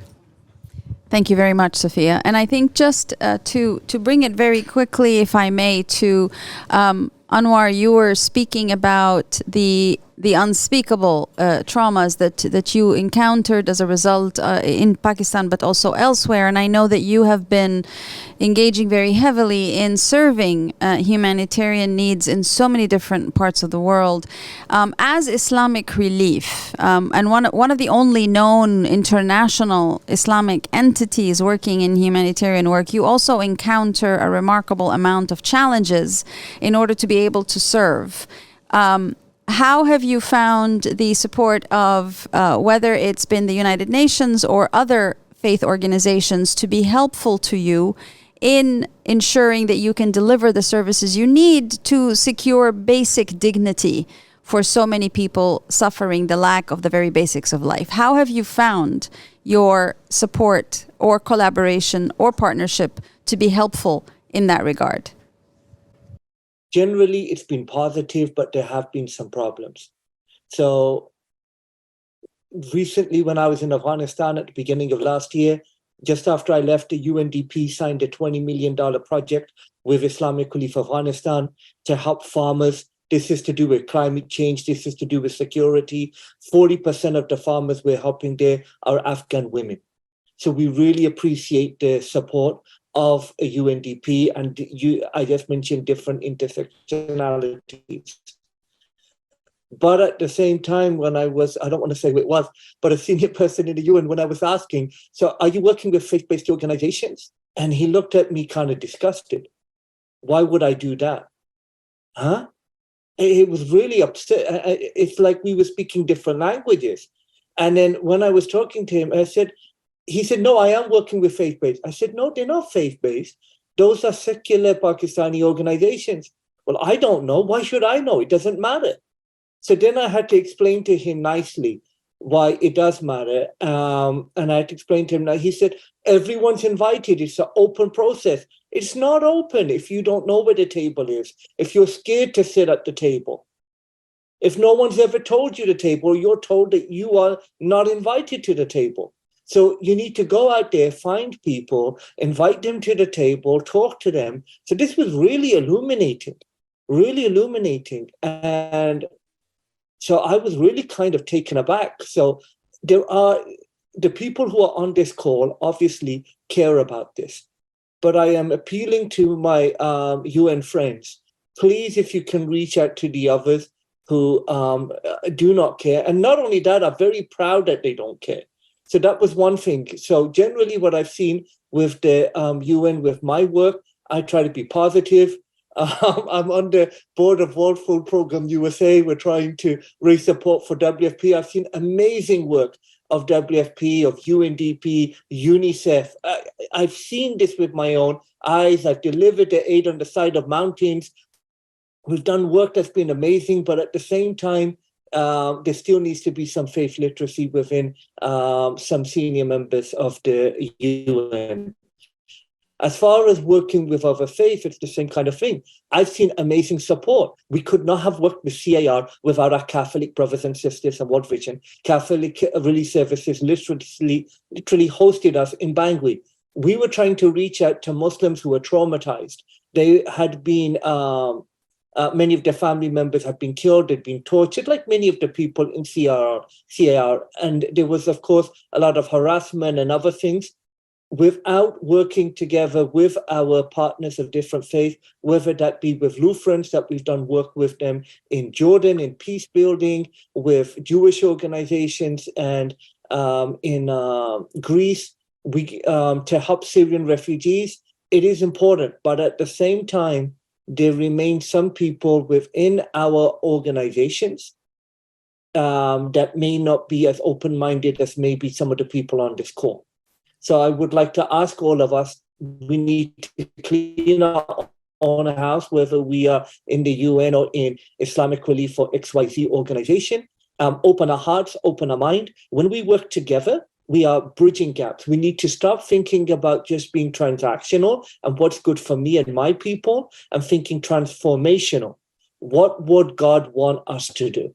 And I believe God would want us to all work together to be a mercy unto mankind and to be custodians and to leave our ego and increase our humility. Amen to that. Amen to that. Thank you very, very much indeed. I think this brings us to a very nice conclusion. A couple of points to raise. I think, Anwar, you made a very excellent call and appeal, and the appeal comes right back at you in terms of how diligent Islamic Relief, as other religious organizations, are on working together, in working in partnership with one another, and in being able to share their resources with one another, not just being able to come together to share to deliver services, but indeed in being able to come together to share the resources that they have with one another. And this remains an important task that many faith-based organizations stand to be accountable to. And it's perhaps very critical to also note that when it comes to some of the more vulnerable communities and groups in society, religious organizations have not necessarily always been the first to open up and to serve. But we have also seen instances of exclusion and instances where some human rights are seen as more fundamental and more important than others. Nowhere is this perhaps more clear than in the domain of gender dynamics. And I don't think it's fair for us to speak about framing of the issue of human security and the partnership between faith and secular entities in international relations without understanding also and highlighting that there are important elements missing on all sides. From the secular side, there's an element of appreciating that one religious organization will not solve the world's problems just by partnering with them, but you have to partner with all and hold them all equally accountable to one another. From the religious side, there is an accountability to the extent to which religions share with one another their resources and the extent to which there is genuineness of inclusion of all human rights for all people at all times, and not a selective appropriation or respect thereto. This is an important part of the framing too, and I want to thank each and every one of those remarkable speakers that we have had on today's panel. I also want to thank very much those who came the panel before, and in advance those who are due to speak again. I want to also quote what Bishop Heinrich mentioned, which is that at the end of the day, this is a journey, and it should be a journey. If it is meant to be transformational, then it is a journey of seeing one another through love in our eyes, because that is how the divine sees us. And I'm sorry to say this in such a secular space, but quite frankly, that's what faith brings into the equation. Thank you.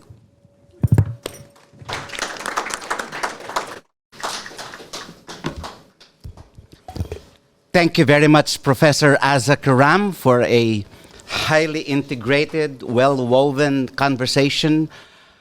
From a high-level opening session to high framing, we will soon move to the high vista, seeing and doing session. But in the meantime, we have 12 minutes of intermission. Do quietly what you need to do. It's intended to be also the break but I encourage you to watch a performance of world-renowned cello virtuoso playing a 4-string cello, a recording artist, Michael Fitzpatrick, a good friend of Sir George Martin of the Beatles, who says he is a major force to reckon with as a musician. He has performed at the General Assembly. He has performed at the blessing ceremony recently for Pope Francis in the Vatican. I invite you to watch Michael perform for this symposium. It's a great pleasure to be part of today's program and to add a few notes of peace and love to this important coming together of the different faith traditions. Years ago, I was sitting in the mountains and some words came tumbling down from above that said, one single tone, sounding from every possible angle, forms the music of the world. The musician's role is to translate that sound into love, sing it from the heart, and offer it back to the world, music, humanity, ecology, one. And now, the Swan, Bach, and the Song of the Birds that the late Pablo Casals played at age 93 at the United Nations as a cry for peace.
The world we know is facing unprecedented challenges which cannot be solved if humanity remains divided.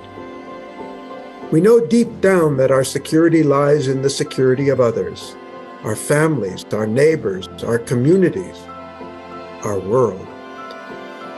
People of faith have always known these truths. A peaceful and secure world is not about borders, but about people, about ensuring human security. Faith communities, interfaith dialogue, and cooperation can help usher in a new era of global solidarity, one that fosters understanding and trust between people of different faiths and cultures, one focused on human security for all. We must rise above our national and individual differences behind a vision of a safe, peaceful, and healthy planet. Human security is about building safe and inclusive communities, a just world.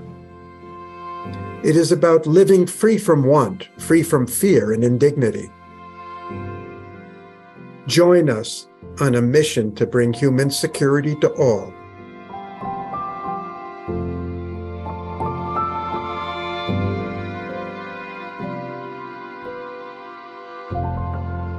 Welcome back to the second half of the 9th edition of the Annual Symposium on the Role of Religion in International Affairs. If you have just joined me, I'm Liberato Bautista, the chair of the Symposium Planning Committee. We will now empanel the next session focusing on seeing and doing human security. The session is being moderated by Mr. Rudelmar Bueno de Faria, the General Secretary of the ACT Alliance. Rudelmar, the screen is yours. Welcome to the symposium. Thank you very much, Levi. Welcome back to all of you to the virtual plenary. We will continue our discussions on securing people's well-being and planetary sustainability as part of the symposium on the role of religion and faith-based organizations in international affairs. As Levi mentioned, my name is Rudelmar Bueno de Faria. I'm Brazilian. I'm working for the ACT Alliance, that stands for Action by Churches Together, a global coalition of churches and church-related organizations working in humanitarian development and advocacy in more than 125 countries, which is also co-organizing this symposium. And I will be moderating this next session. After hearing inspirational, conceptual, and practical analysis on the convergences of human security and the complexity it entails, especially in a similar complex reality humanity is facing today, this session that starts now will focus on the experiences and initiatives that promote human security at global, national, and community levels. And it is framed, as it was mentioned by Levi, under the theme, Seeing and Doing Human Security.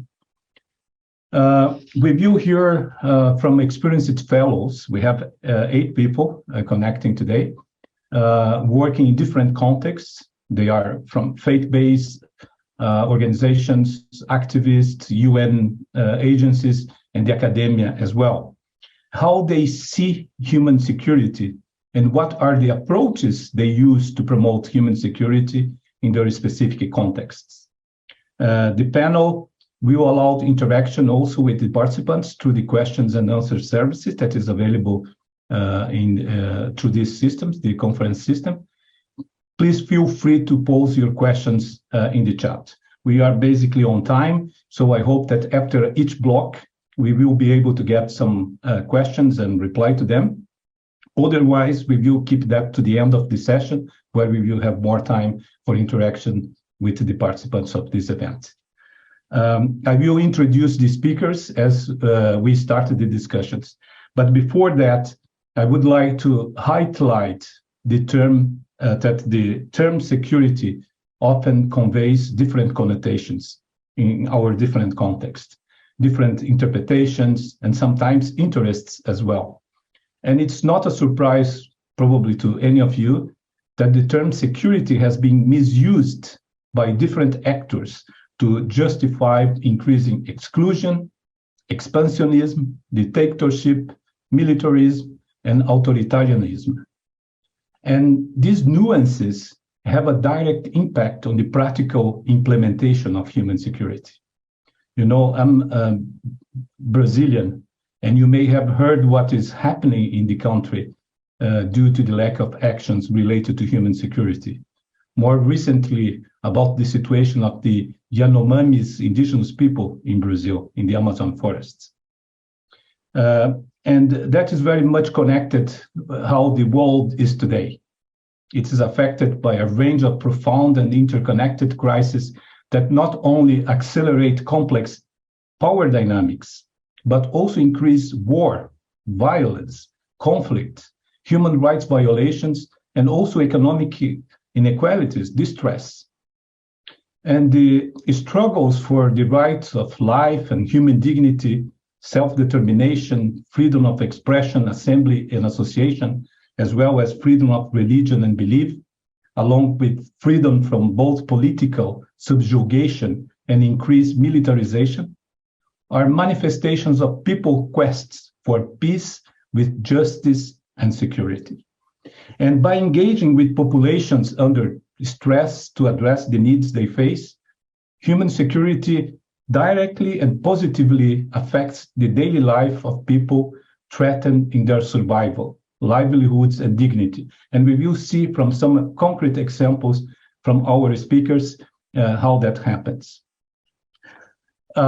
You probably know that a resolution adopted by the UN Security General Assembly on this matter on human security indicates that governments retain the primary role and responsibilities for ensuring the survival, livelihoods, and also dignity of their citizens. And the role of the international community in this resolution is intended to be complementary and to provide the necessary support to governments, it says, upon their requests, to strengthen their capacity to respond to current and emergency threats. However, human security requires greater collaboration and partnerships. And I think that Asa has mentioned that in the session that we had before the break. And civil society, including faith-based organizations, play an important role in this equation. We cannot take that out of the equation. And in the context of the symposium that we are having today, it's important to identify the intersections between legal frameworks and the moral imperative that addresses issues of human security. Faith-based organizations are uniquely positioned to provide critical links to human security. And the nexus religion and development has been part of the secular religious debate for many, many years, forever, I would say. But often religion has been ignored or sidelined in international development strategies and cooperation.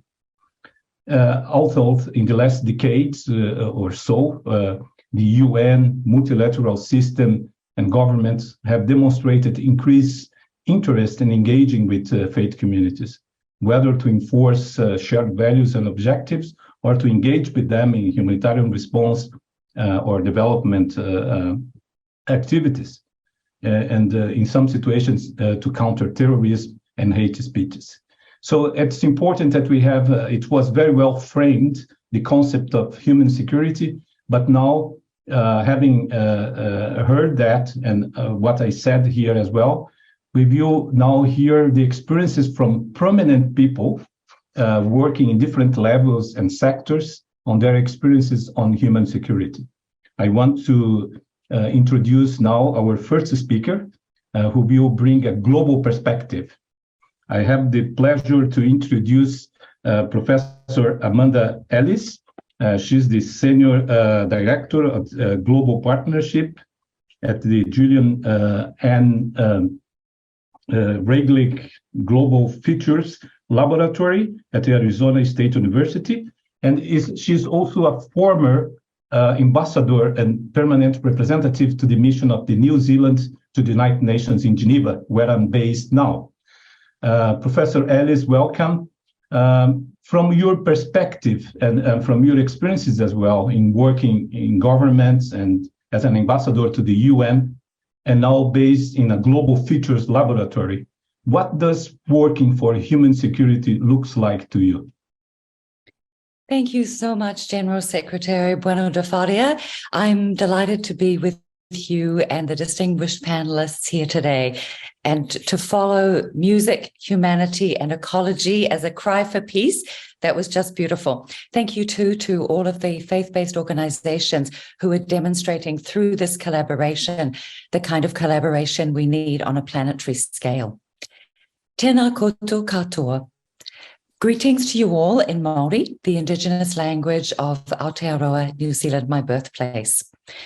The nation-state model our international institutions are premised on tends to privilege national security rather than human security of freedom from want, fear, and indignity. And as you said so eloquently, General Secretary, we need to be able to focus on both and their interlinkages. You asked about my specific experiences, and during New Zealand's tenure on the UN Security Council, I served as co-chair for humanitarian access into Syria, where I experienced firsthand the challenges the World Health Organization faced, with nation states weaponizing something as basic a right for all humans as medical assistance. And as the previous panel pointed out, Women, Peace and Security, UNSC Resolution 1325, which was passed back in 2000, has remained really a resolution without its full implementation. Women, unfortunately, remain significantly excluded from peace processes, as do many other voices. So we need nothing less than a paradigm shift.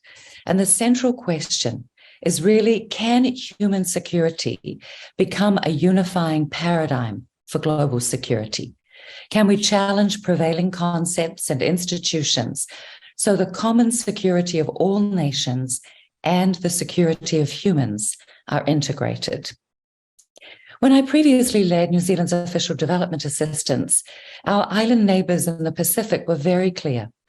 On the front lines of the climate emergency, yet the least responsible. They were under no illusion that their very lives depend on a paradigm shift to human security. 1.5 to stay alive. Now at the ASU Julianne Wrigley Global Futures Lab, our focus is on ensuring a just, safe, and habitable planet for all, with values of inclusion and deliberately a transdisciplinary and multi-stakeholder approach. We're now 8 billion plus humans, an increasingly large presence on a small and finite planet Earth. And many issues that critically impact national security are planetary issues impacting all humanity.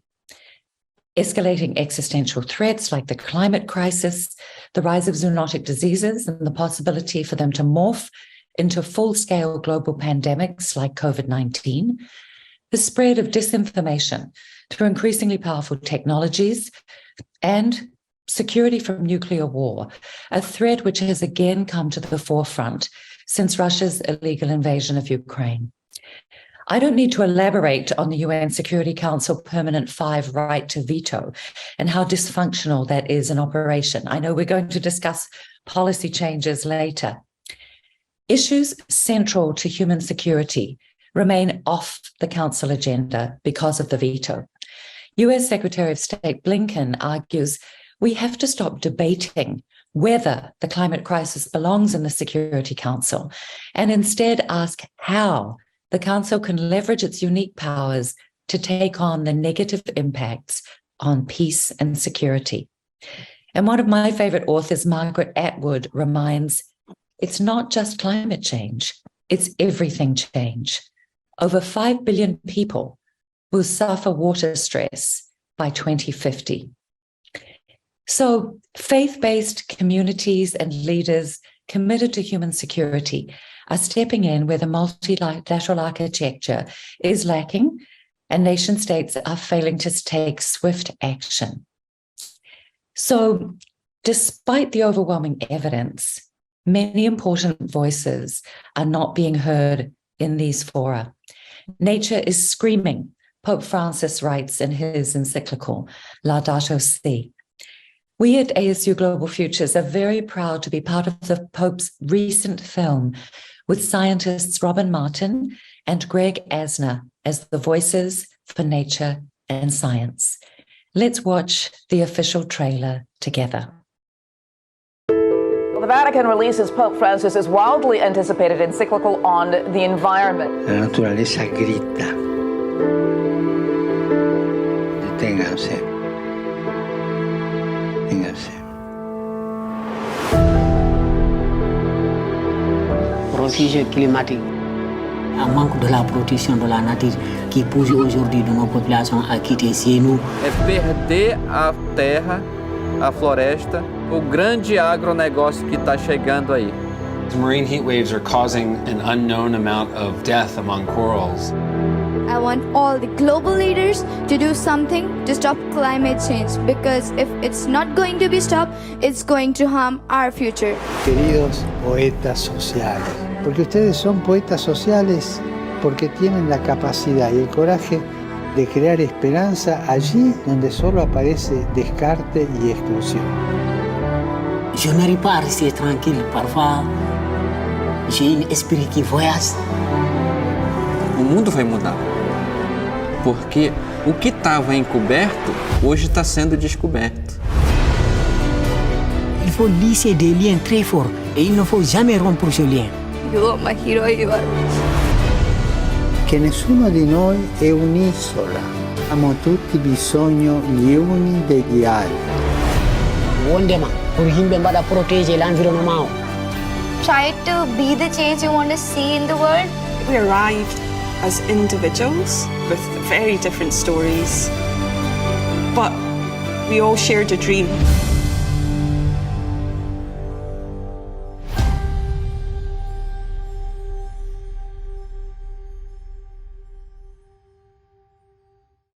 As we've seen, the film gives voice to include those who desperately need to be heard. Migrants. The Institute for Economics and Peace predicts there will be well over 1 billion people displaced by the climate emergency by 2050. Youth, fighting for the rights of future generations. Indigenous peoples, who comprise only around 5% of our global population, yet steward some 80% of remaining biodiversity. Nature, which provides we humans with over $100 trillion of free ecosystem services every year, according to the OECD, the Organization for Economic Cooperation and Development. And lastly, scientists who have been warning us for decades of the existential threat of climate change and the exponential tipping points we risk unleashing as a result of our actions.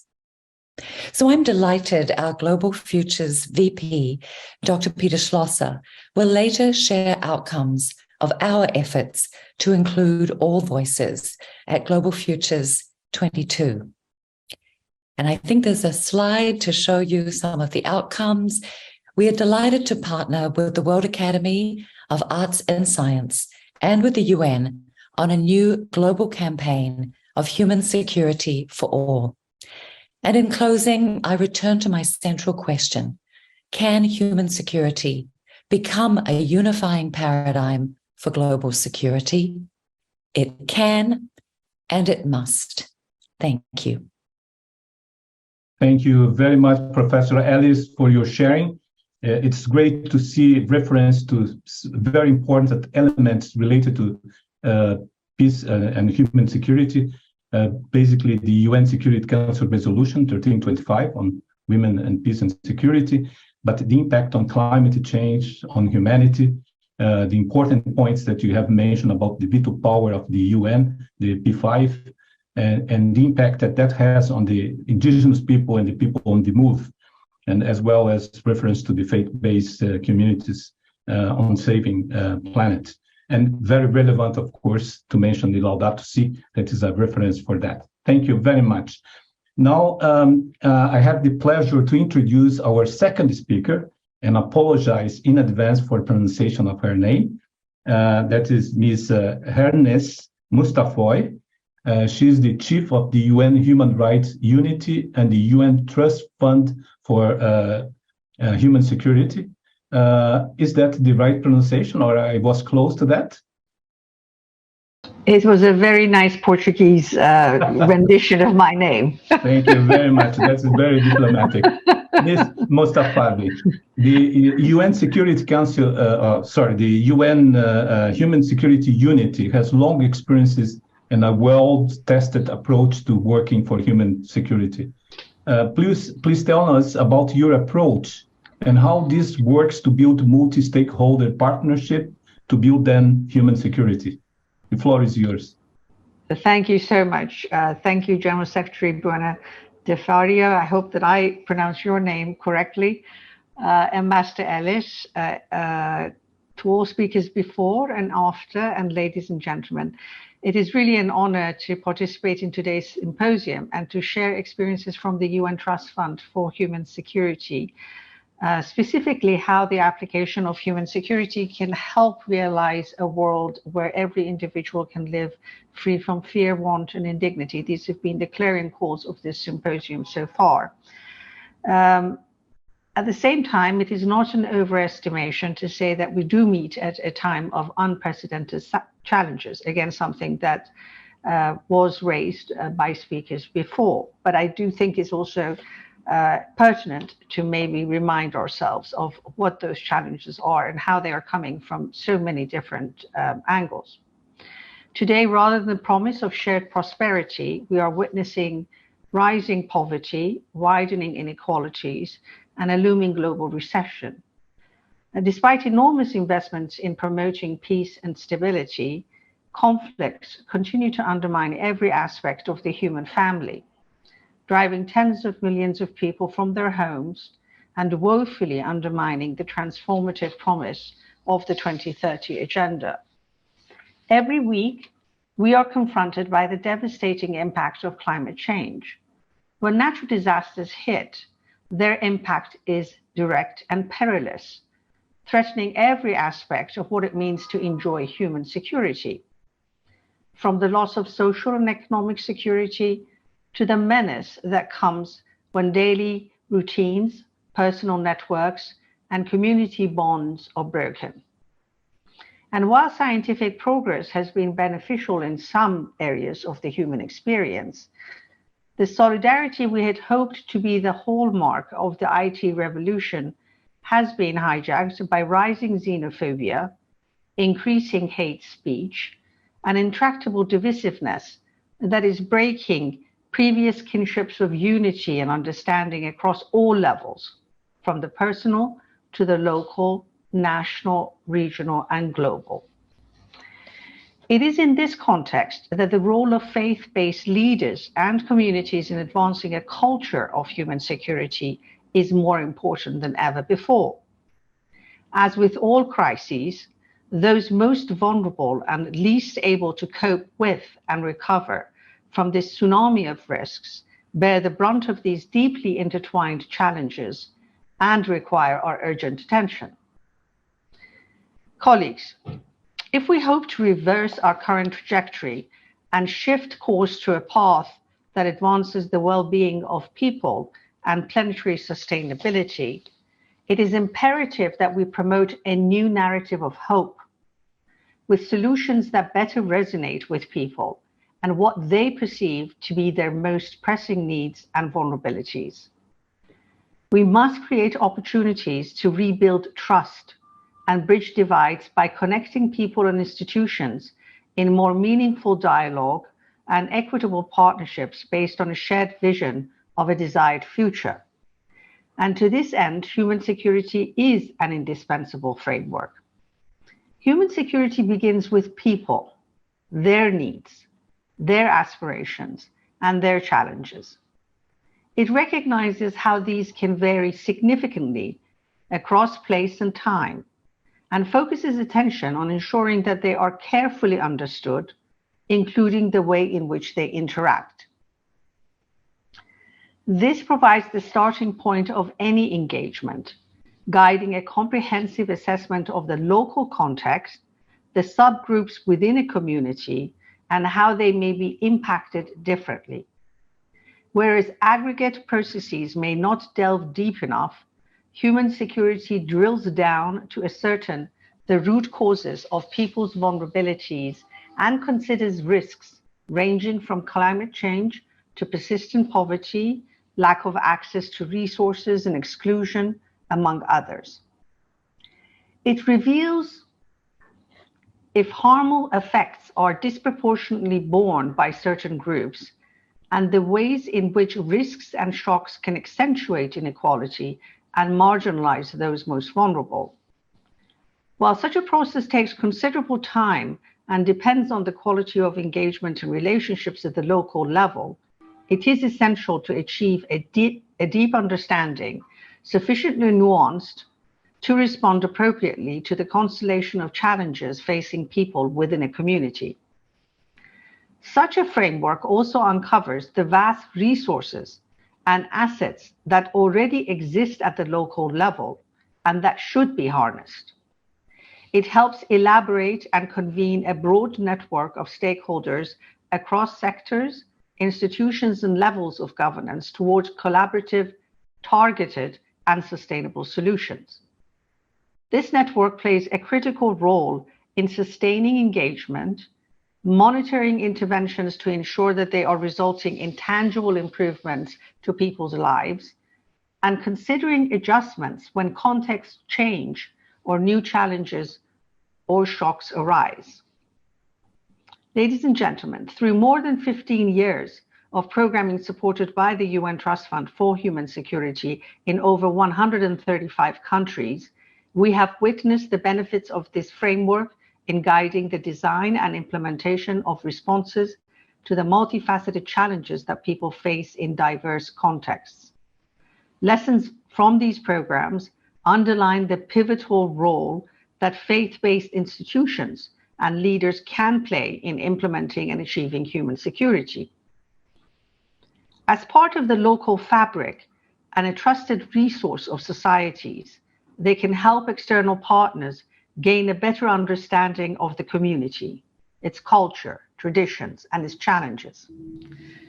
Their profound knowledge of the local context is instrumental in contextualizing national policies and global commitments so that they are effectively adapted and embraced by communities and local actors.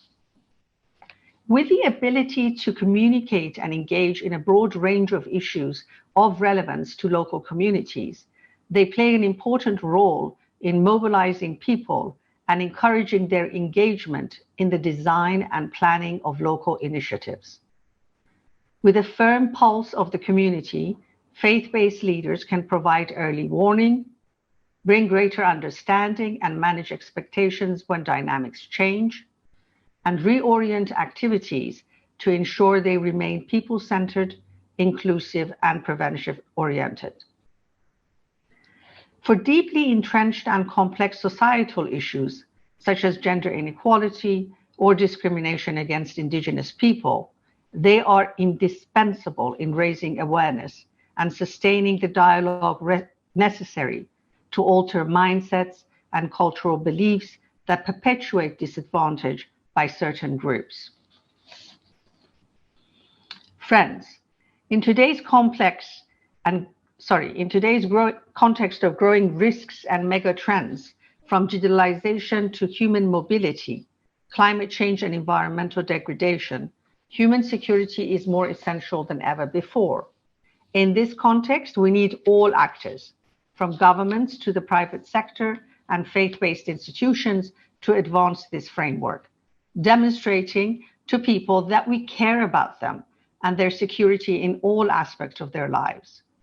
We need to bolster mechanisms like the UN Trust Fund for Human Security and expand the network of diverse human security partners, including faith-based institutions and leaders, to bring these solutions to scale so that we can match the scope and complexity of the challenges of today and tomorrow with the hope and expectations of people.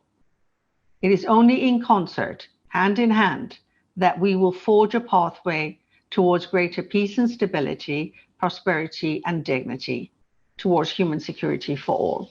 I thank you, and will be happy to provide additional examples from the work that we have done. Thank you very much, Ms. Mostafavi. And for the sake of the time, because we are a little bit behind schedule, I will refrain of making any summary, but just to mention that it's important to take into account the polarization that was mentioned and the role of FBOs and religious leaders to address the related challenges. And in the chat, we can see also a link to get more information about the work of the UN Trust Fund for Human Security. Thank you very much. Now, still on the global perspective, I welcome Dr. Jerry White, who is the Executive Director of the United Religious Initiative. Dr. White, URI, the organization that you are leading, works from local to global levels. How does URI see human security and development effective initiatives to promote human security? Thank you so much for this opportunity to address this symposium and to join this illustrious panel. I join with, and I'm so admiring of the visionary pioneers in the interfaith movement. I myself want to, there's so many headlines to wring our hands over and so many dismal reports of where we've come in the world today, that I think it's time with the interfaith movement to join hands, actually, and drop to our knees in some respects in faith and prayer and hope that we can, in fact, achieve a better future with more human security for all. My whole life, I have dedicated myself to peace and justice, and I'm so proud to now take on, as of last summer, this new role as the director of United Religions Initiative, or URI.org. When I think of the lessons over in human security over the last 3 decades, one of the first victories, I think, was some of the work we did on the landmine campaign to achieve the mine ban treaty. So that was, again, organizations joining forces as civil society to form a campaign for the mine ban treaty that has now saved tens of millions of lives and limbs. So we learned that we had to work together as civil society in partnership with government. After that, we helped work together on the Convention on the Rights of People with Disabilities. So in addition to a mine-free world, what would a barrier-free world look like? Because most war victims who are having disabilities say that it wasn't losing their limb that was the big problem, it was losing their place in society. So again, the lesson of the Convention on the Rights of People with Disabilities, which I think is another advancement in human security, was actually ensuring a barrier-free world and access and equity for all. All of us go in and out of being differently abled or experiencing and living with disabilities. So that brings us to today and this new job of how do we prevent or address religiously motivated violence? What would a violence-free world or a victim-free world look like? Is there a treaty or a human security framework that would help us do this? Do we need an interreligious peace treaty or some sort of global covenant of religions to join forces and enhance and augment the efforts of nation states, which are clearly not getting us to where we need to go?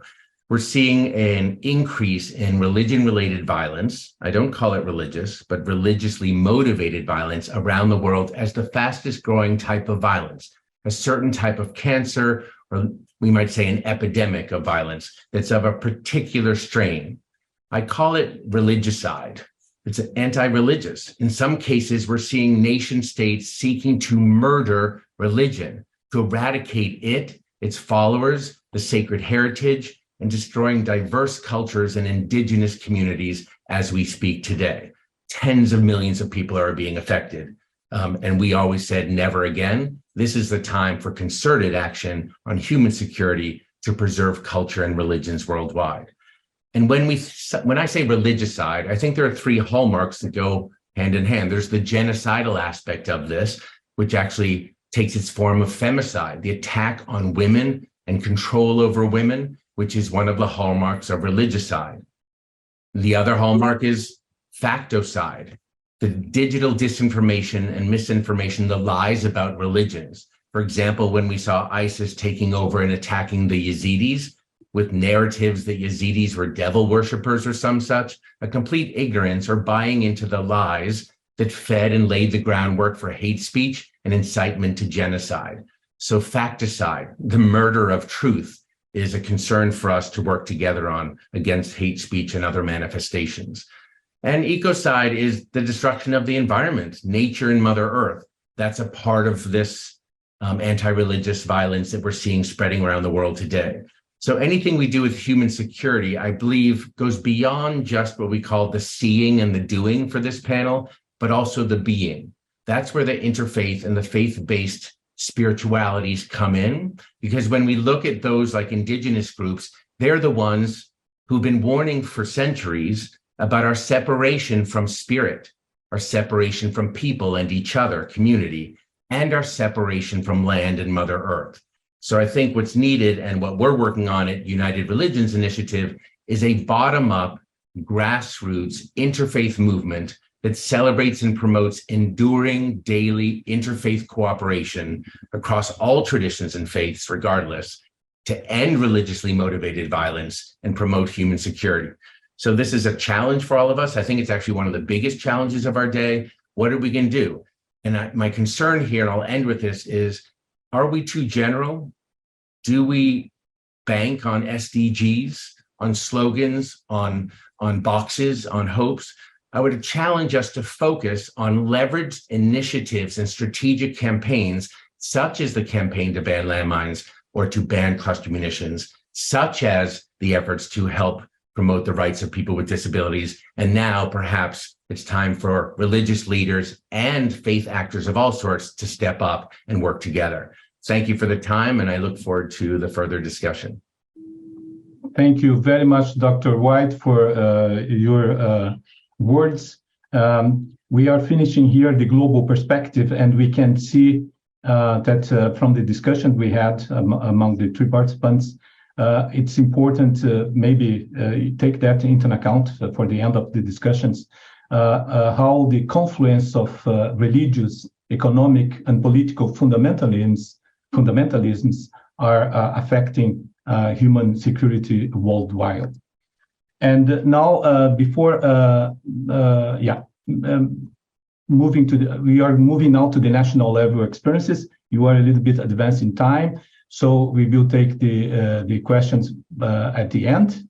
And if you have any questions or comments on these presentations, please put that in the Q&A or in the chat, that we will take that at the end of the session. Now we will move to the national level. And it's a pleasure to me to welcome Ms. Nadia, again, pronunciation problem, Alawanet, team leader of the Social Cohesion Program at UNDP in Iraq. Ms. Alawanet, working in a highly volatile context as Iraq, how does UNDP work to promote social cohesion and ensure inclusion of all sectors in society? Good evening, Rudalmar. Thank you for the introduction. Thank you for inviting us to present UNDP Iraq experience. Good evening to all esteemed speakers and guests. And I'm following up on what Jerry has mentioned before on the genocide done to the Yazidis in Iraq after ISIL occupation in the name of religion, and exactly in the name of the Sunni Arab religion. And Iraq, is a country of a crisis over crisis, with protracted displacement, accumulated grievances. I always talk to our stakeholders and partners, and including religious leaders, youth groups, women peace groups, civil society organizations, tribal leaders. We work, of course, in social cohesion program with as inclusive, multi-level approach with all stakeholders and influencers, including the religious leaders, who has a large impact on advocating for peace and social cohesion in Iraq, especially after ISIL liberation. The issue here is that these the different groups and ethnics and sects in Iraq has suffered from injustice, and they had their own share during the different periods of history. That's why what we focus on, and what now religious leaders that we are working with are focusing on forgiveness. Without forgiveness, this country will not be stabilized, and we will not see any peace or human security, because these accumulated grievances cannot be addressed unless people do forgive, and that is encouraged by these religious leaders that we work with. Iraq has majority of Muslims, Sunni and Shiite, but yet it's a very diverse with over 11 sects and ethnic groups, including Yazidis, Baha'is, Gakkais, Turkmen, Jews, and among others. The basic principle for engaging with the religious leaders is to have trust, build the trust with them, to be able to work with them and among them. So what we have been doing through UNDP Iraq is, after liberation from ISIL in 2015, we started very local. We worked with the local religious leaders, build their capacity on combating hate speech, on forgiveness, on advocating for coexistence, and through dialogue and through sessions, and empowered them until we could really build trust among these different religious leaders, representatives, and they have built local networks among themselves. The small gestures that they have done with the communities have helped these communities to reconcile and heal. I can mention examples of Sunni and Shiite Muslim religious leaders going to Yazidi in their feasts, to Christians, and vice versa,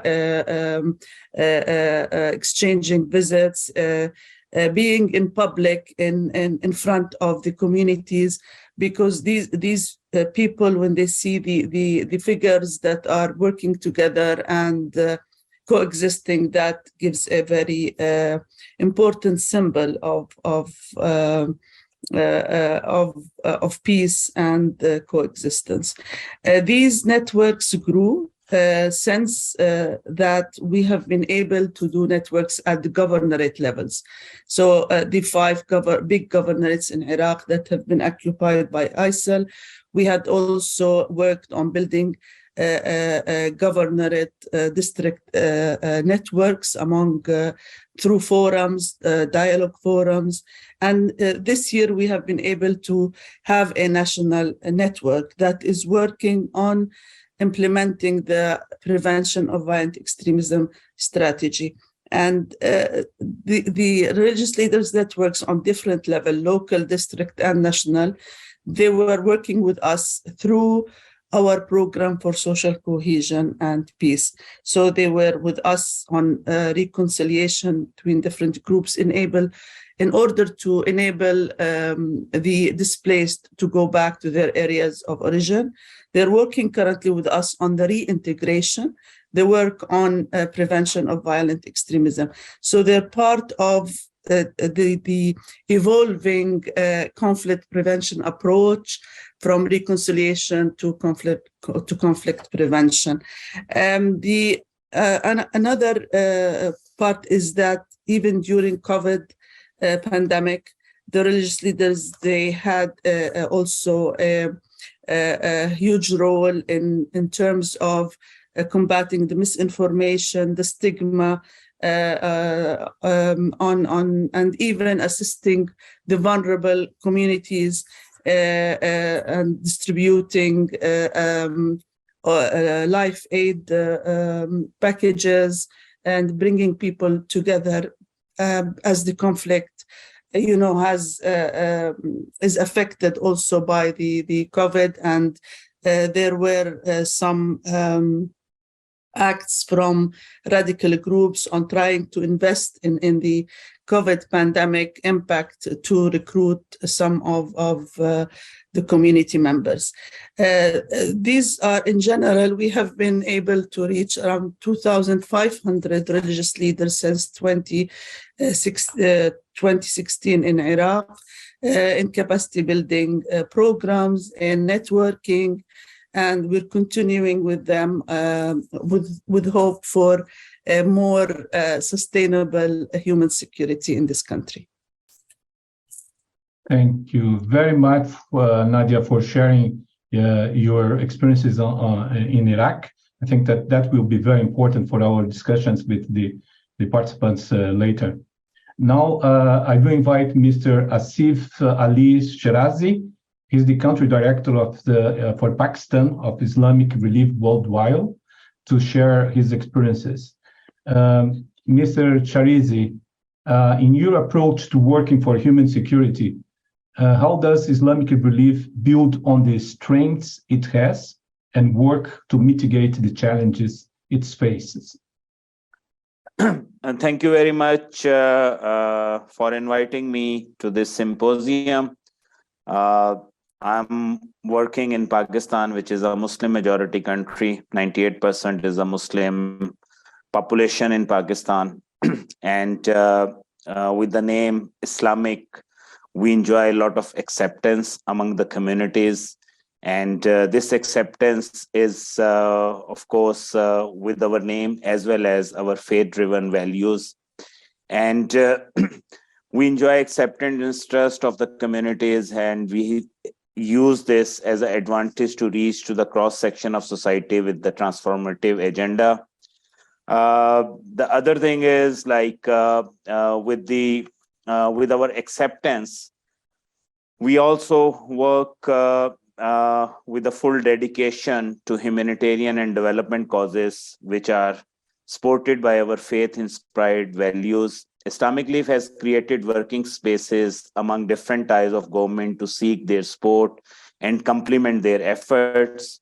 Islamic Relief has formed and strengthened community-based inclusive institutions which lead the process of prioritizing needs, issues, executing interventions, engaging with government, reviewing strategies of programming and its implementation, and leading on course correction measures.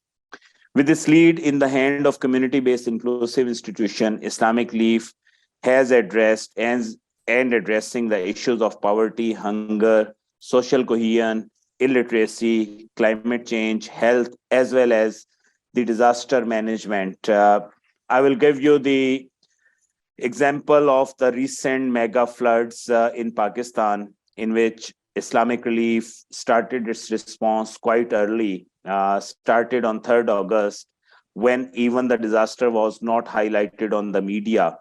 And one of the contribution that Islamic Relief has made because of our faith-inspired values were that we were seeing that the situation will going to be worse, and we decided to scale up our response. And the major challenge that was in the country at that time was the funding was not available. The donors were, there was a donor fatigue because of the global crisis like Ukraine. So when we were talking with the large humanitarian actors, they were saying is that the need is huge, but there is no funding.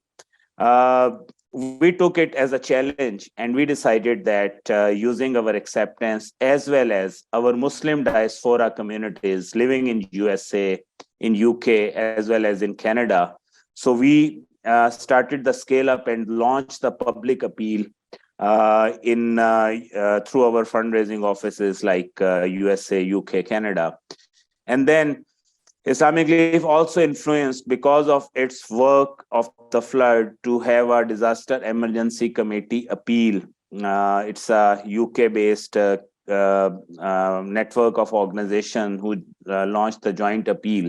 So we influenced, and because of all the work that Islamic Relief was doing, so that appeal was launched, which helped us in highlighting this disaster. Otherwise, the disaster was not, these floods were not highlighted on the media, even they were not highlighted on the national media.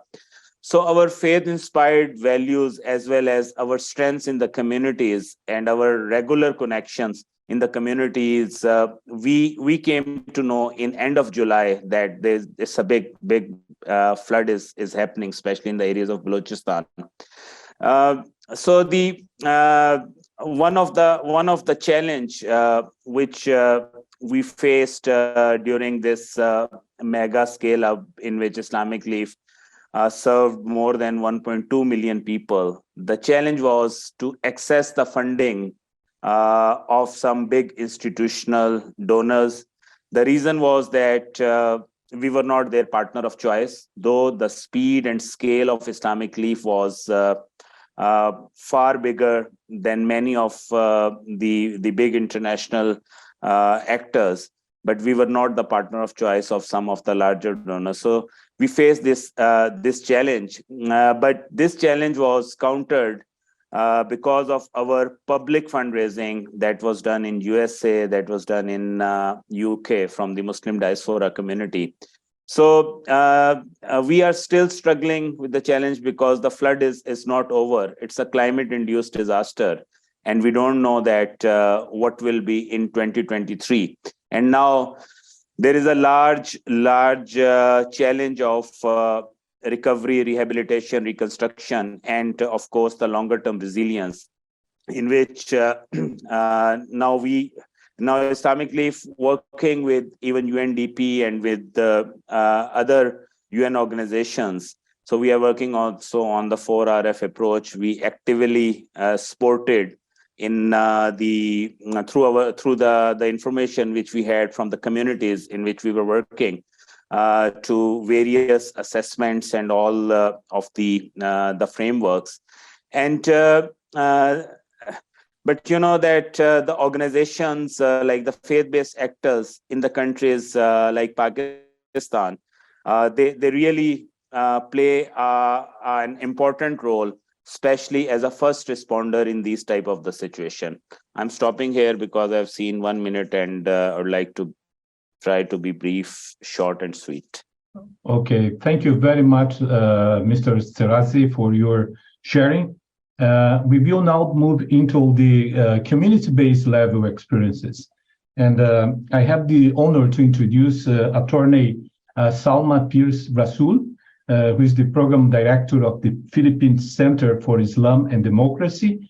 And also she's the Director for Islamic Law Studies at University of the Philippines Law Center. Ms. Attorney, as a lawyer, you have a particular set of tools and means to work for democracy and peace building. So how do you see and promote human security from your position? Okay. Assalamu alaikum. Greetings of peace. From where I am, it's a few minutes past midnight. So I'm joining you from Cotabato City, where the Bangsamoro Autonomous Regional Government is located and is currently celebrating the 4th anniversary of its establishment. When you talk about human security concept, it emphasizes strengthening community resiliency as a way of protecting people from direct threats, which are severe and widespread, and enabling members of the community to attain their full potential. Essentially, it involves linking 3 critical and important freedoms: freedom from fear, freedom from want, and the freedom from indignity. Adopting a human security approach in addressing conflict and ensuring sustainable peace would thus necessitate the effective engagement of women. Our NGO, the Philippine Center for Islam and Democracy, recently supported the UN Women in advocating and promoting the Regional Plan of Action for the Women, Peace and Security Agenda in Southeast Asia. The WPS, as it is embodied in UNSCR 1325, acknowledges the importance of women's full and equal participation in conflict resolution, peace building, peacekeeping, humanitarian response, and post-conflict reconstruction. Now, for the WPS ASEAN initiative, we conducted a series of consultations and awareness-raising activities with civil society organizations in key sectors, including faith-based organizations. These engagements resulted in partnerships and collaborations to sustain interest, bolster support in the regional plan of action. The plan was recently adopted by the ASEAN Ministerial Meeting last December 5. So let me share with you some key points from our experience in the WPS ASEAN as an example of seeing and doing human security in the region. Can we look at share the slides, please? There. Our NGO, we focus mostly on the Muslim community, which is located down south in Mindanao and is always beset by conflict. We also work closely with the Muslim religious leaders, and our work started 2 decades ago in Mindanao and in areas where there are a significant Muslim populations. The community trust and confidence in the Muslim religious leaders are high. So we often push for the engagement of Muslim religious sector, especially in pushing for peace and sustainable development programs in the community. Next slide, please. So in the series of consultations we had undertaken specifically with faith-based organizations, these are the general findings. That women religious leaders are usually not afforded equal power with men when it comes to leadership in the religious hierarchy. Second point is that was raised by participants, the domestication of women as a promoted standard to be followed. So it precludes women from engaging in administrative and other decision-making work. And the privacy makes women vulnerable to domestic violence. A key point raised was the prevalence of interpretations of religious texts that are either outdated or disadvantageous to women. The harassment of women religious leaders was also pointed out by governments, and financial dependence of women on men disenfranchises and prevents them from being empowered as community leaders. Most participants also focus on the patriarchy, the hierarchy structures that hinder women's effective participation in key decision making, especially in issues that impact peace and security and causes violence against women. Now, the WPS strategy, unfortunately, is not present at the community level. And Indonesia have their own national action plans. So this lack of awareness and the decrease in funding support also exacerbates the issue of creating awareness and support for a plan of action that would involve women actively engaged in the peace processes, in peace building, in conflict and post-conflict environments. Now, the recommendations. I hope this would generate discussions among today's forum's participants. Increased participation of women in society and government, including providing capacity building in networking and communications. Of course, mainstreaming the WPS agenda across the 3 key ASEAN pillars. So you're talking about sociocultural, political, and economic pillars, and relevant sectoral bodies. So also looking at women, peace, and security as a matter and an issue that evolves and arises from a human rights framework. So we look at interreligious dialogue and theological approaches as a conduit to tackle feminist discourse in a theological sense. looking at also issues of financial support, provide increasing financial support, food security, and other safety nets for empowerment of women. Next slide, please. So interfaith dialogue should reflect structure that would engage and promote building trust. Multiple complementary approach was often cited by participants that would expose and challenge interreligious or even secular thinking. Peace education was among the more common recommendations by most participants. When I talk about participants, this come from CSOs, faith-based organizations across Southeast Asia. So they pushed for and called for incorporating peace education as early as in the primary school levels, and to treat the matter as a human rights issues across all religions. So, Ms. Salma, if you could conclude now, because we need to go into others. Yes. And also to have so a the PowerPoint will be shared to all the participants. So our interaction with the CSOs and faith-based organizations effectively drummed up enough support for the regional plan of action for WPS in ASEAN. And among the key provisions, if the participants in today's forum would look at the regional plan of action by visiting the ASEAN website, it incorporates CSO priorities, including the priorities and recommendations of faith-based organizations. Okay, thank you very much. Thank you. We will share the PowerPoint later, so we can have more information. Still from a community-based perspective, I have the pleasure to introduce Mr. Nelson Ngale, who is the National Program Officer in the Peace Work Department of the Presbyterian Church in Cameroon. Mr. Ngale, you as an activist working to prevent conflict and promote human security with young people at local level, tell us about your approach and the particular importance of engaging people from an early age.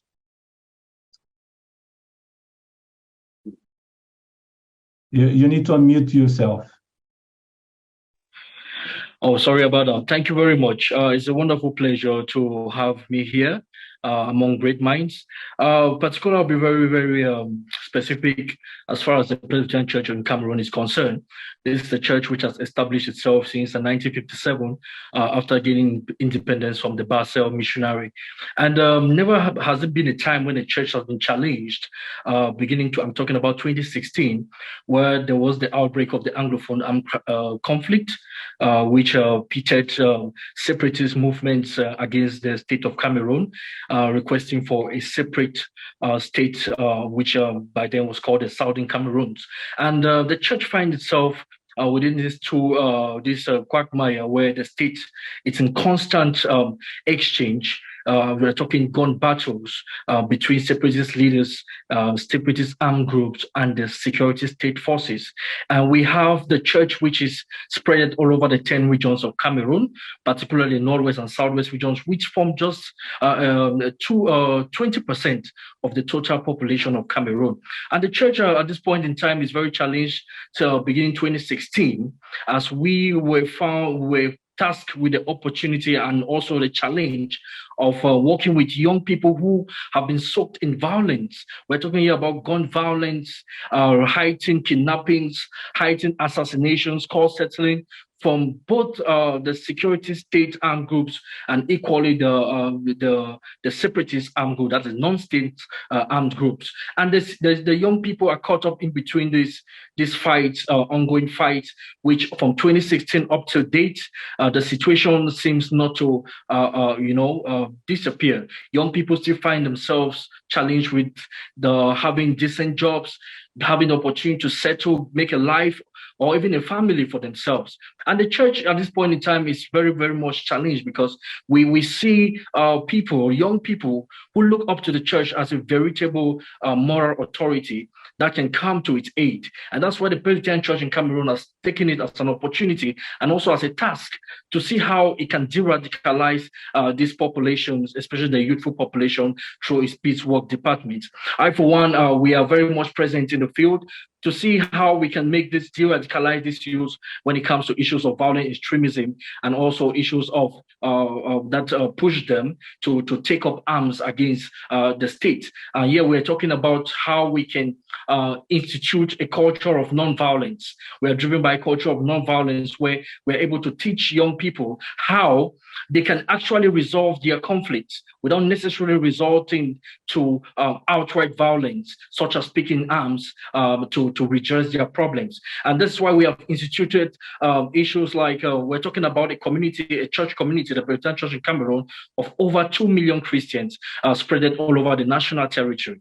And our work is not just limited to Presbyterians, but to every Cameroonian youth. And that is why we have set up what we call the Training of Trainers program for peace building and conflict transformation, where we are able to work with community, young people. We are able to bring them together and transform their minds, making them to understand the need to adopt non-violent approaches to resolving conflict. By this, we're able to set up community peace clubs, congregational peace clubs, where these young people can come together, and through our expertise and guidance, we're able to lead them and make them understand the very rudiments that come along with non-violence. They have lived lives of hardship, lives of violence. We are talking about children who were born in 2016 and they have not been opportune to even see a car. I'm talking a vehicle pass before them because all the villages, the rural areas particularly, have been deserted due to ongoing exchanges between the government security forces and the non-state armed groups who are seeking for a complete separation or break away from the Republic of Cameroon. And this puts the church in a very challenging situation because we are able to come before them to preach, not just to preach the word, the gospel, but how far can we go beyond the gospel of not just telling that, yes, this is Christ is there to give you the assurance, Christ is there to lead you through, but how best can we prepare them for any eventual peace building process and post-conflict reconstruction? Some weeks back, the government has been talking, or beginning from 2017, the government has been insisting that they do not know who to dialogue with. We're talking about a process where the government is seeking for means to go get out of this conflict, this armed conflict plaguing the northwest and southwest region of Cameroon. And now they keep talking, they don't know who to dialogue with. But we are able now to create this platform, through these community peace clubs and community congregational peace clubs. Young people are able to come together, talk their difference, talk the things that plague them and how best they can address them. And so we are hoping that through these community peace clubs, the government can readily see a platform to utilize young people and make them give their veritable challenges and how best the government can intervene. And that is why the church, we're talking about a situation where even the church has been attacked in several situations, where even the leader of the church, the Right Reverend Funky Samuel Foba, was even dragged to court and even arrested at some point by the government forces. And all this leaves people who look up to a leader who is like the one carrying the mantle, and then they see their leader be dragged to the court, reduced to some level of ridicule.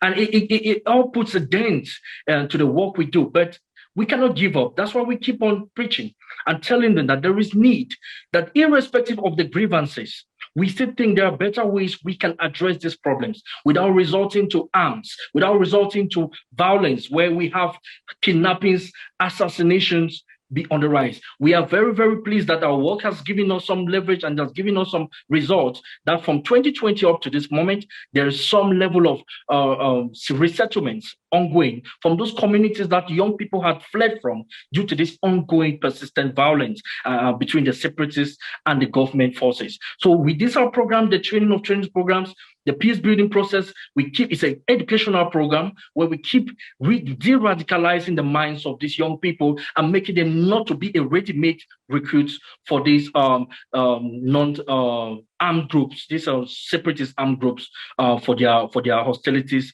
to be launched against the state, the security forces. In a nutshell. Can you please conclude, Mr. Ngali? Because we need to. Thank you. Yeah. Thank you. So in a nutshell, that we are trying to make sure that that's why we have instituted peace education programs in our schools, not just in the Presbyterian schools, but schools of other denominations, where we have created these same peace clubs within the schools to help train the minds of young people right from the stage, from early stage, where they can be able to understand what comes with violence and the repercussions that violence can cause for their communities. Okay.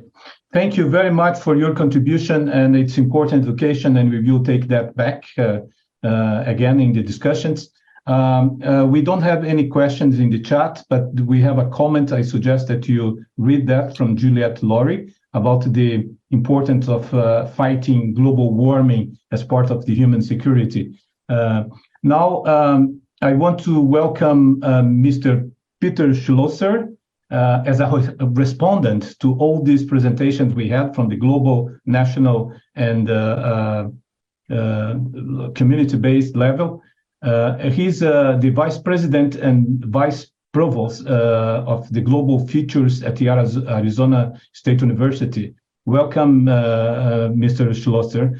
How you are known as a visionary around global futures grounded in scientific realities as relates to human security.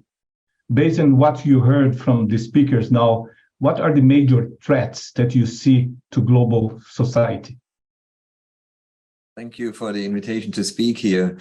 It was actually very interesting and to hear the many aspects of that play into human security, from local to regional to global.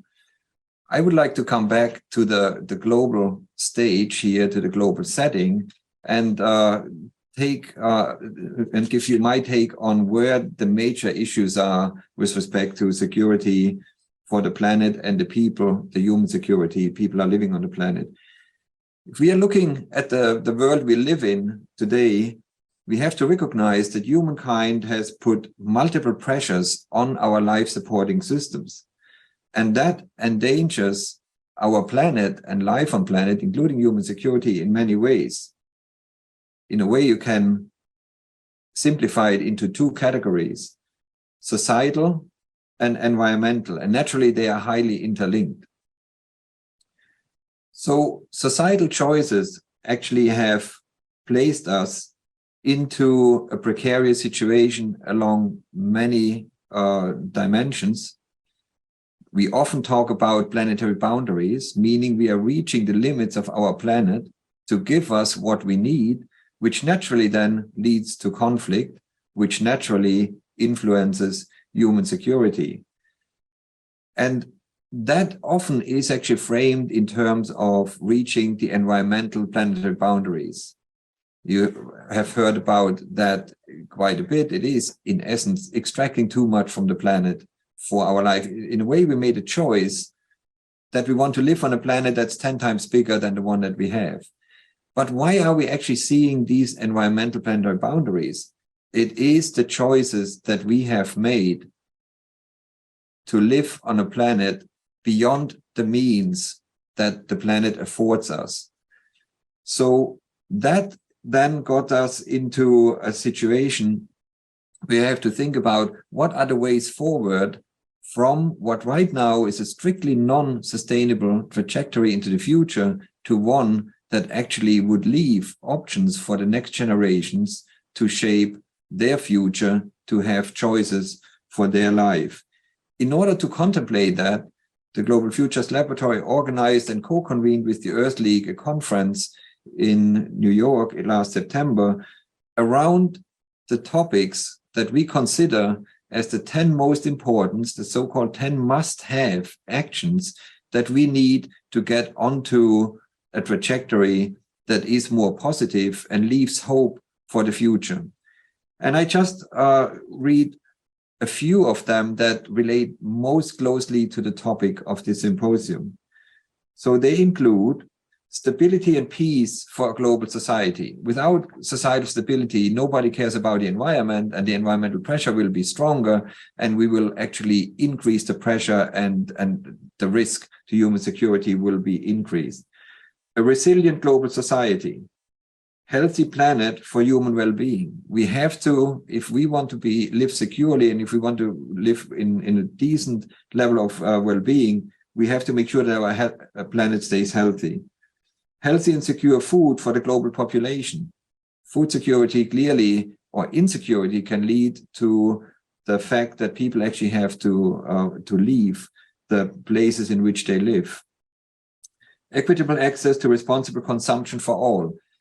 The inequalities that we have on many levels, and we heard about that, are a major threat to human security from local to global scales. Final one I pick here is safe digital world providing for security, equity, and education.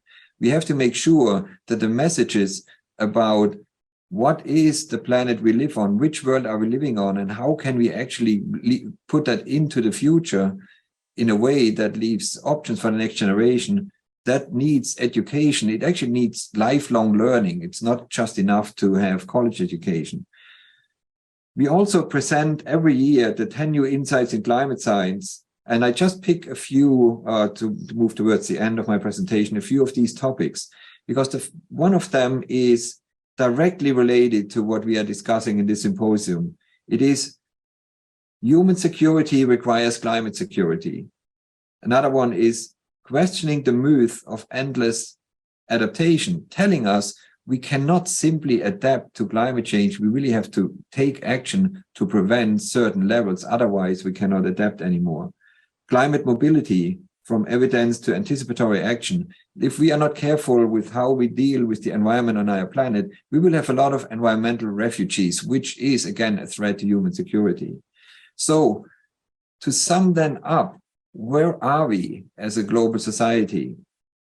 The question really is, we have to understand what is happening around us. A lot of work is going into that. We have a lot of insight. We know a lot of the means to move forward and to get onto a better way towards a safe and secure future, including security for humans. What is needed is what I often call understanding the quote-unquote societal will.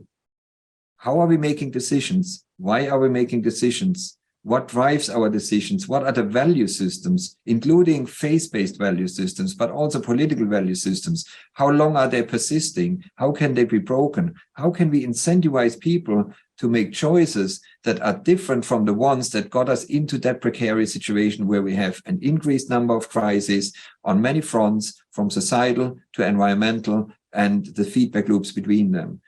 So it's really, the hope is that we in principle know what to do. The urgency is that we take these means and apply them. So it's really up to us to make the right choices for a future in which human security would be secured. Thank you. Thank you very much, Peter. That's also summarized somehow some recommendations and approaches that we need to have as humanity, as different organizations, being community-based, national-based, or global-based in terms of promoting and realizing human security. We have heard interesting perspectives and experiences from the different officers and practitioners on human security. As I mentioned also in the beginning, sometimes there are different connotation, interpretations, and also understanding on human security that are associated with that. But in these sessions, I believe that we heard a complementary perspective on the topic, from legal and from moral frameworks to practical actions oriented to promote human dignity at all levels. And it's obvious that any actions oriented to promote human security has different nuances depending on the context and the actors engaged in that process. We heard about also the importance of understanding the different complexities and alternatives for some different languages as well. We heard about the stakeholder engagement. We talk about how this is connected with addressing inequalities, and also the experiences from faith-based organizations and the role of religion to be in strategic dimensions to be taken by the different actors. So we are basically to the hour to conclude our. But before that, I would like to have a round with all the speakers. In 30 seconds, if you could say what is critical to realize human security, just to keep that to the audience and to the participants so that we can build up more on that when we will be preparing the documentation of this important session connected with the wider seminar. I will maybe start by Nadia. You need to unmute yourself, please. Sorry.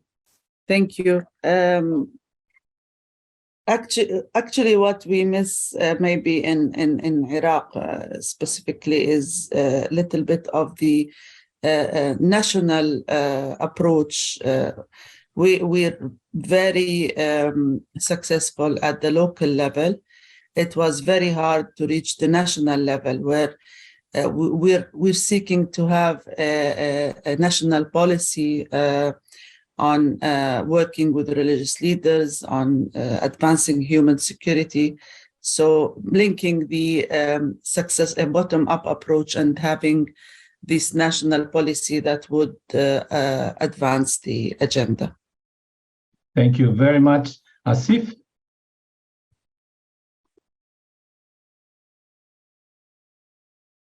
Yes, I think the most important thing is partnerships and working together, because the challenges, especially the climate change related challenges which Pakistan is suffering at the moment, it's not a job of one organization or one entity or only a government. So the most important thing is the partnership. And some of them, one of the most important learning is that we also need to do some basic work, which we used to do back in 90s and in 2000. So partnerships and go to the basics. Okay, thank you very much. I do not know if Attorney Salma is still with us, but now Nelson Gali, can you share with us your perspective? Yeah, thank you once more. From our perspective as young people, working with young people, the cry right now is for return to normalcy. We have young people who are gradually leaving the bushes, and they are denouncing the separatist movements, and they want to live just a normal life. And if you were just very keen a few days ago or a day ago, there was an announced peace truce to be led by the Canadian Foreign Ministry, and this news did not really come down well for the state of Cameroon. So we are hoping that the government will heed to dialogue, and so that we can take out these youths who are ready to look forward and look at the bigger picture of building a more secure community for themselves. The way forward is for dialogue to take place in the Republic of Cameroon, for the young people to excel in every facet of their lives. Thank you very much. Ms. Mustafabi? Well, I have to agree with all that's been said. Maybe one element that I could bring in is, as it was mentioned, definitely looking at the challenges and accepting that they are complex, and therefore the partnerships also will need to be commensurate with whatever the challenge is. And I think some of the challenges are sort of dealt with at the horizontal level, so that is across sectors and groups. And there you can find out that, what sort of people you bring in the table, it is extremely important. And then some are really vertical, and that is from the local to the global and vice versa. The global challenges cannot be dealt with at the local level, and the local challenges cannot be dealt with at the global level, and the national and regional. And each of us, I think, have a role to play. And therefore, I would sort of maybe end with underscoring what Peter Schlosser said, which is that there has to be a will, there has to be a societal will for the importance of human security. And I think with that, partnerships and the right configurations will come about. Thank you very much. Dr. White. Yes, I would focus on mobilizing the grassroots and interfaith organizations at the community level Violence, after all, like politics, is local. It's not a security framework up in the air. So paying attention to historically marginalized groups, particularly indigenous groups closer to the earth, and women who have been historically marginalized and face systemic violence. And lastly, focus on the science of violence prevention, not just vague notions of peace. There's a lot of history and development on how spirituality is an antidote to anxiety, depression, and violence. So let's be data-driven. Thank you. Thank you very much. And finally, Professor Ellis. Well, thank you all so much for such a rich dialogue. Human security must become a unifying paradigm for global security. It must be able to address ecocide, femicide, and genocide, as well as facticide. So I loved learning those new phrases. Thank you. And I'd like to finish with a couplet from one of our partners, because partnership is absolutely key. Francois Tade from Learning Planet. We need to empathize and planetize, vocalize, truly democratize, move from planet I to planet we. And we're so thrilled to be partnering with the UN and the World Academy of Art and Science on the new Human Security for All movement. Thank you all so much. Thank you very much to all of you. We are closing this session. I thank all the speakers for your insights, your contributions, and I hope that we will be able to work together based on the experiences and also the recommendations that you are giving to not only faith-based actors, but for the entire humanity, the multilateral system. And now I would like to hand over to my friend, Audrey Katagi, that we will deal with the next session. Thank you very much. I will be moderating this key learning session, and this symposium has really allowed us the opportunity to see the multi-perspectival views of the presenters, which helps us to really appreciate the complexities and challenges involved in human security and planetary sustainability. There really is no question that our leading guiding institutions, such as the United Nations, faith-based organizations, and member states are really working quite hard to address the many challenges to our security and planetary sustainability. It is heartening to really hear powerful words from our high-level speakers who help to reinforce the importance of our human solidarity and acknowledging the essential role of women and having gender equality, and the all-important aspect that communities of faith don't just reach heads but hearts. And the ultimate question posed by Priestess Beatrice was, where is the power? Her answer, in the people. That means everyone, as we increasingly see the power and mobilization of civil society to create that tipping point for global transformation. And each and every person tuning into this broadcast, as well as all of the panelists, we are all the individuals that comprise civil society. And in the framing of human security, we have been reminded to understand that as humans, we have the potential for enlightened consciousness, and that we must be less transactional and more transformational. And most importantly, we must see one another with love, because that is how God sees us. And in the seeing and doing human security, we have heard specific examples of the important work taking place on the ground by faith communities and the different nuances that are involved depending on the context in which they are engaged. And we must always be mindful of the context of people's lives from country to country and place to place. Our key learnings panel has also been very important, and today we are going to be very privileged to hear from those who have studied the work of the United Nations, the European Union, and grassroots faith communities on the ground. In academia, I am privileged to call upon our first speaker, Dr. P.L. De Silva, who will bring to us his expertise on the UN Security Council, that we may understand its importance in securing human security and peace. Further, he will share his perspectives on the importance of faith-based organizations in supporting the work of the UN. Dr. De Silva has been a dear friend of mine for many years, and I am very privileged to now have the opportunity to turn the floor over to you, Dr. De Silva. Thank you, Audrey, and thank you very much, Levy, for inviting me to speak today. I'll be speaking about the UN Security Council, international security, and human security. You know, the interrelations, and then looking at it also from a faith-based paradigm.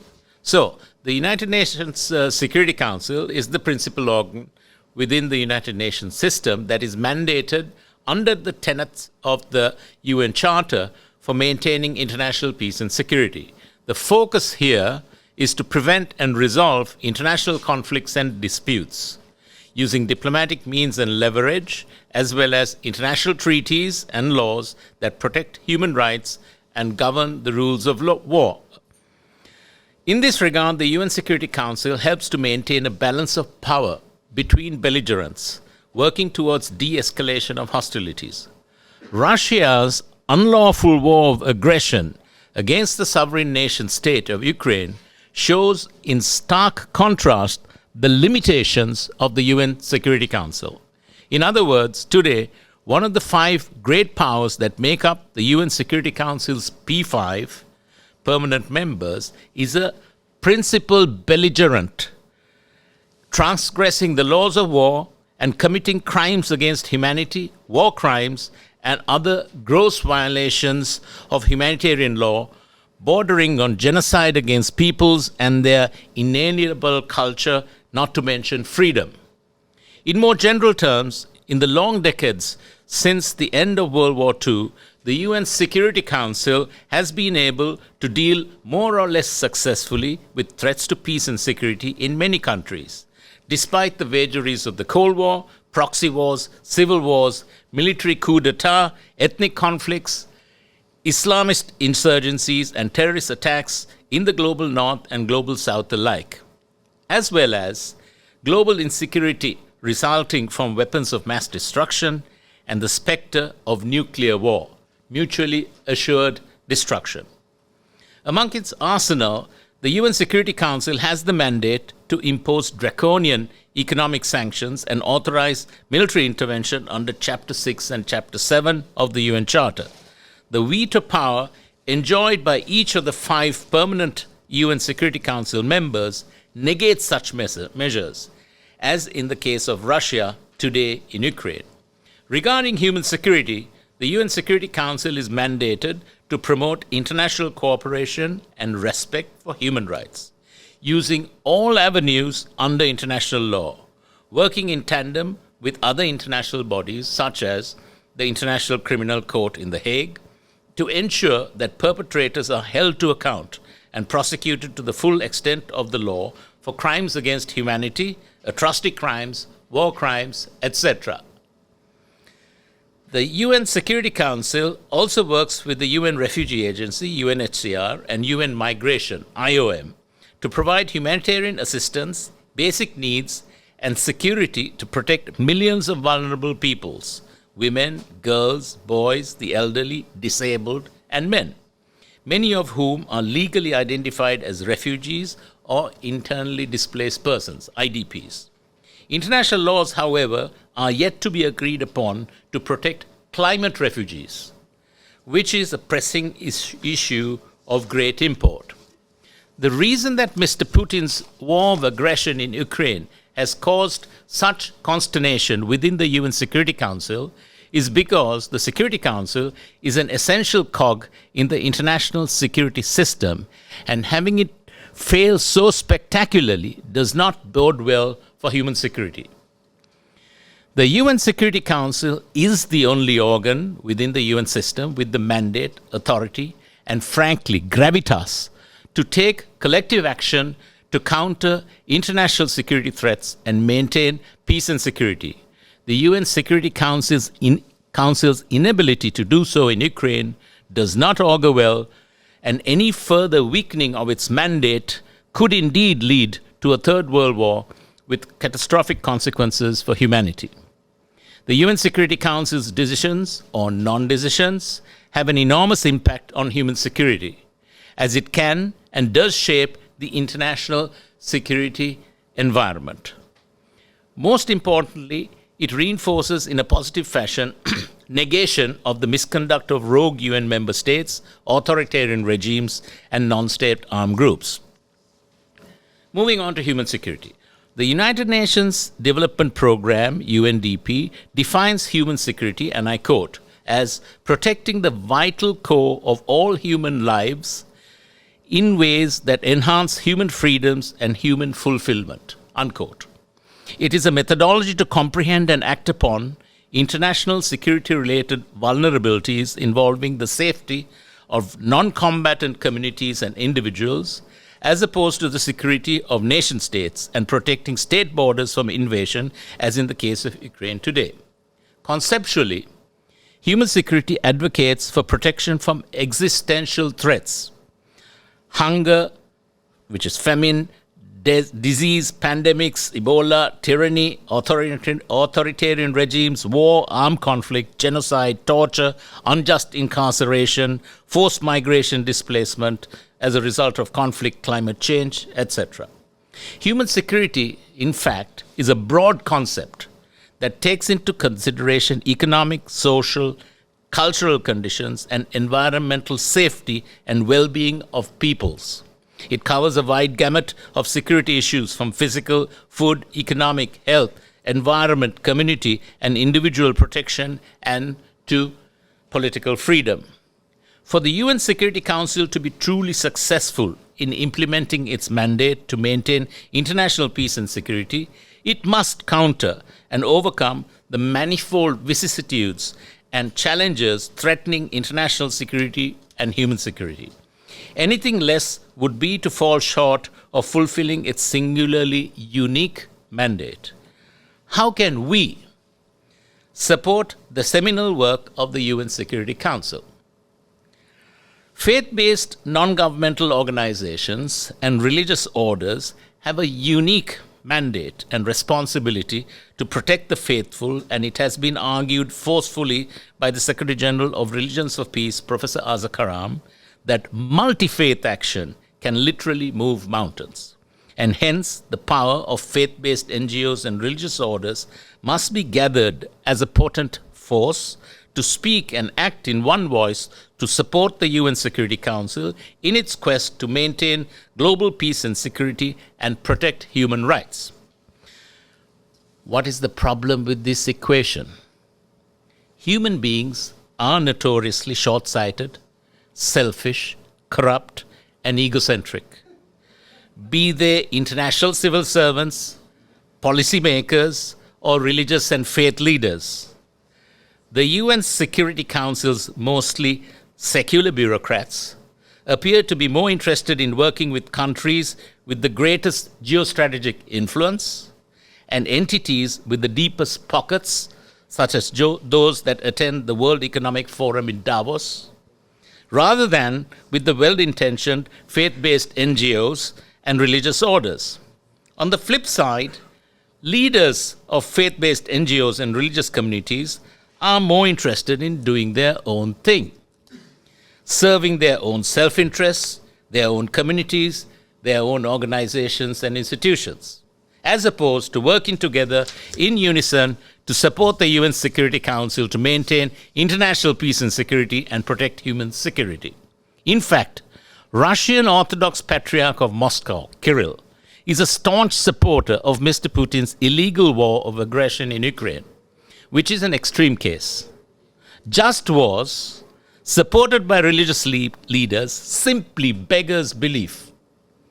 While the UN Security Council, in its hubris and self-importance, tends to discount the long-standing power of faith-based NGOs and religious orders, certain UN member states are paying serious attention and engaging through national security bodies, ministries of the interior, and officially mandated local faith-based entities in, you know the list of the countries, the United Arab Emirates, the Kingdom of Saudi Arabia, Bahrain, Qatar, Germany, the United Kingdom, Italy, Finland, the United States of America, India, and most recently, Israel, among others.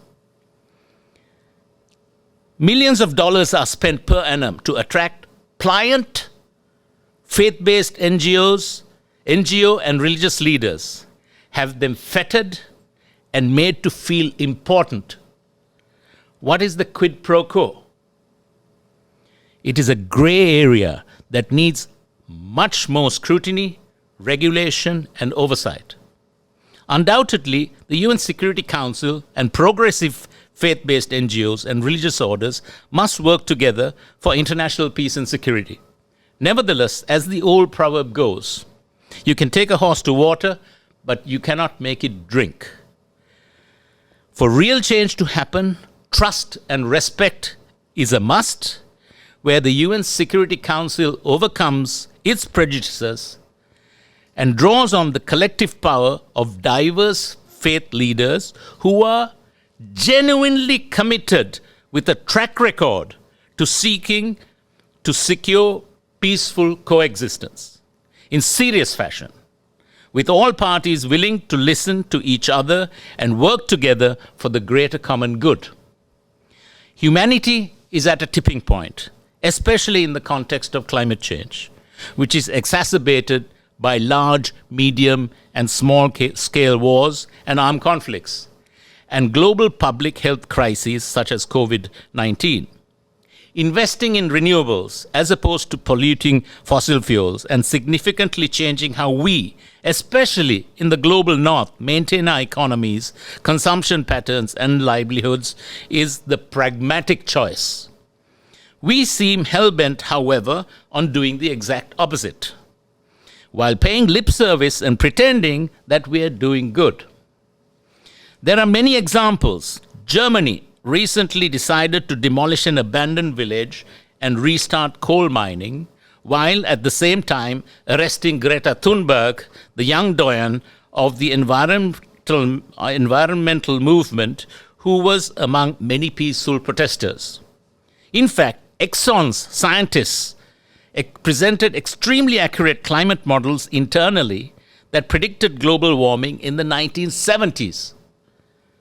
When are we going to wake up and heed our collectively lived experiences and save humanity and the planet in the process? Thank you. Thank you so much, Dr. De Silva, for a very challenging expose for all of us to take heed of. Thank you so much. Our next speaker will be by way of a pre-recorded video from Dr. Elizabeta Kitanovic, and she will share the significant work which is being undertaken by the European Union and faith communities in addressing the threat of terrorism and what specific steps are being undertaken to address this serious challenge to our well-being. Could we please play the video? Hello and greetings from Brussels, from the Conference of European Churches. My name is Dr. Elizabeta Kitanovic, and unfortunately I won't be able to be with you today lively in New York, but this is an opportunity to address this very distinguished audience with the leadership of Audrey Kitagwa as the moderator of this session, and to offer insights about human security and the very insightful project that actually as Conference of European Churches we are currently engaged of. Due to many very terrorist attacks which happen in Europe and the world, like in London, in Madrid, in Brussels, from where I come from, we have seen in the past few years that many people got killed in the public sphere. And they didn't know very well, how to protect themselves, because these terrorist attacks, actually, no one knew when they are going to take place, neither how and when the lonely wolves are going to appear. Therefore, European Commission has organized one working group and invited representatives of churches and religious communities, philosophical and non-confessional organizations to discuss security of the worship places within the project of security of the public spaces. And what does that mean? Security for everyone, it's very crucial. And of course, it is important that we know a little bit about this, because we wish all of us as human beings to feel that we are in peace. Sometimes talking too much about security makes us also insecure, and we try to avoid that topics. But, for example, on the level of the European Union, because there were so many terrorist attacks on the European soil, it was important for the European Commission to help to religious communities to equip themselves with the basic knowledge and literacy on security and crisis management. 2 years ago, we have created a consortium which has 4 members. This is European Jewish Congress, Faith Matters, which is Muslim organization, European Buddhist Union, as well as Conference of European Churches. And for the first time since European Union exists for the most of 70 years, first time European religious organization came together because they were having common concern which related to the human security, to the security of people, of the worship places, of religious community, religious leadership, followers, and people who are active in the communities, and discuss how better they can protect themselves. We have, in this regard, produced some publications that I will just present you briefly because the time it's we don't have too much time. One of them is the guide for the leadership for people who are taking decisions how to protect their own communities. Another one is guide for the worshippers and people who are going to come to the church or worship place or the temple, and in case that something happened like a terrorist attack or any sort of attack, that they know how to protect themselves best. And another document that we have produced, it is a guide for law enforcement, and that means that many times we have been talking in many fora with religious leaders that there is a lack of religious literacy for law enforcement, for judges, for lawyers, for police forces, and so on, how they should behave in religious communities. In the meantime, the value of this project was that enormously we came close to each other. We have learned from each other. We have learned that also Muslim communities and Jewish communities and Buddhist communities and Christian communities are attacked, and also that all religious leaders from these religious communities are facing with the same issue, how to take the best decision to protect their own community and the worship places. Therefore, we have actually provided to discuss, let's say, human safety and to ensure human security of people in the communities, basic training. What does it mean when crises happen in the religious communities? What and how communities should function during that time. And that means, for example, that each community needs to build, before something happens, good relationship with their neighbors.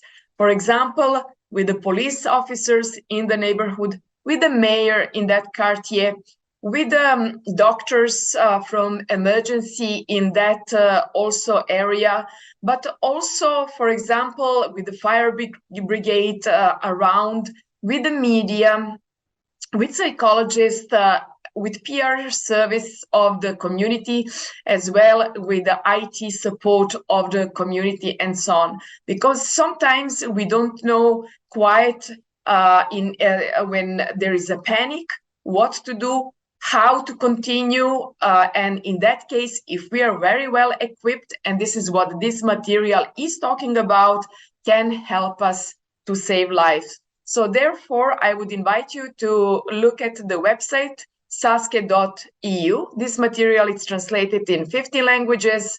You can find all of this maybe in your own language in the audience that you are monitoring and watching this conference, and inform yourself what would be the good practice to protect your own community. Thank you so much. Thank you so much, Elizabeta Kitanovic. Our final speaker is Ruby Khalifa from Indonesia. She again makes the call to all of us to recognize the importance of incorporating women of faith in community-based as well as global stages. Can we please play her video? Good morning, good afternoon, and good evening to all of you. My name is Ruby Khalifa. I am the Secretary General of the Asian Muslim Action Network. Our organization has been a great supporter for the new emerging movement on women ulama in Indonesia, called KUPI, since 2017.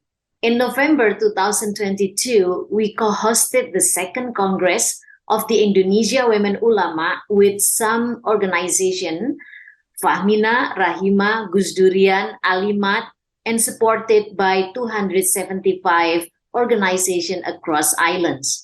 The second Congress of KUPI was attended by 1,600 women ulama from 32 countries, including some policymakers and donor agencies. They released fatwa or religious opinion about the need of the protection of women from the dangers of female genital mutilation, pregnancy due to rape case, forced marriage, violent extremism, and environmental degradation. In the last 5 years, the new emerging movement called KUPI has been a game changer for policy advocacy.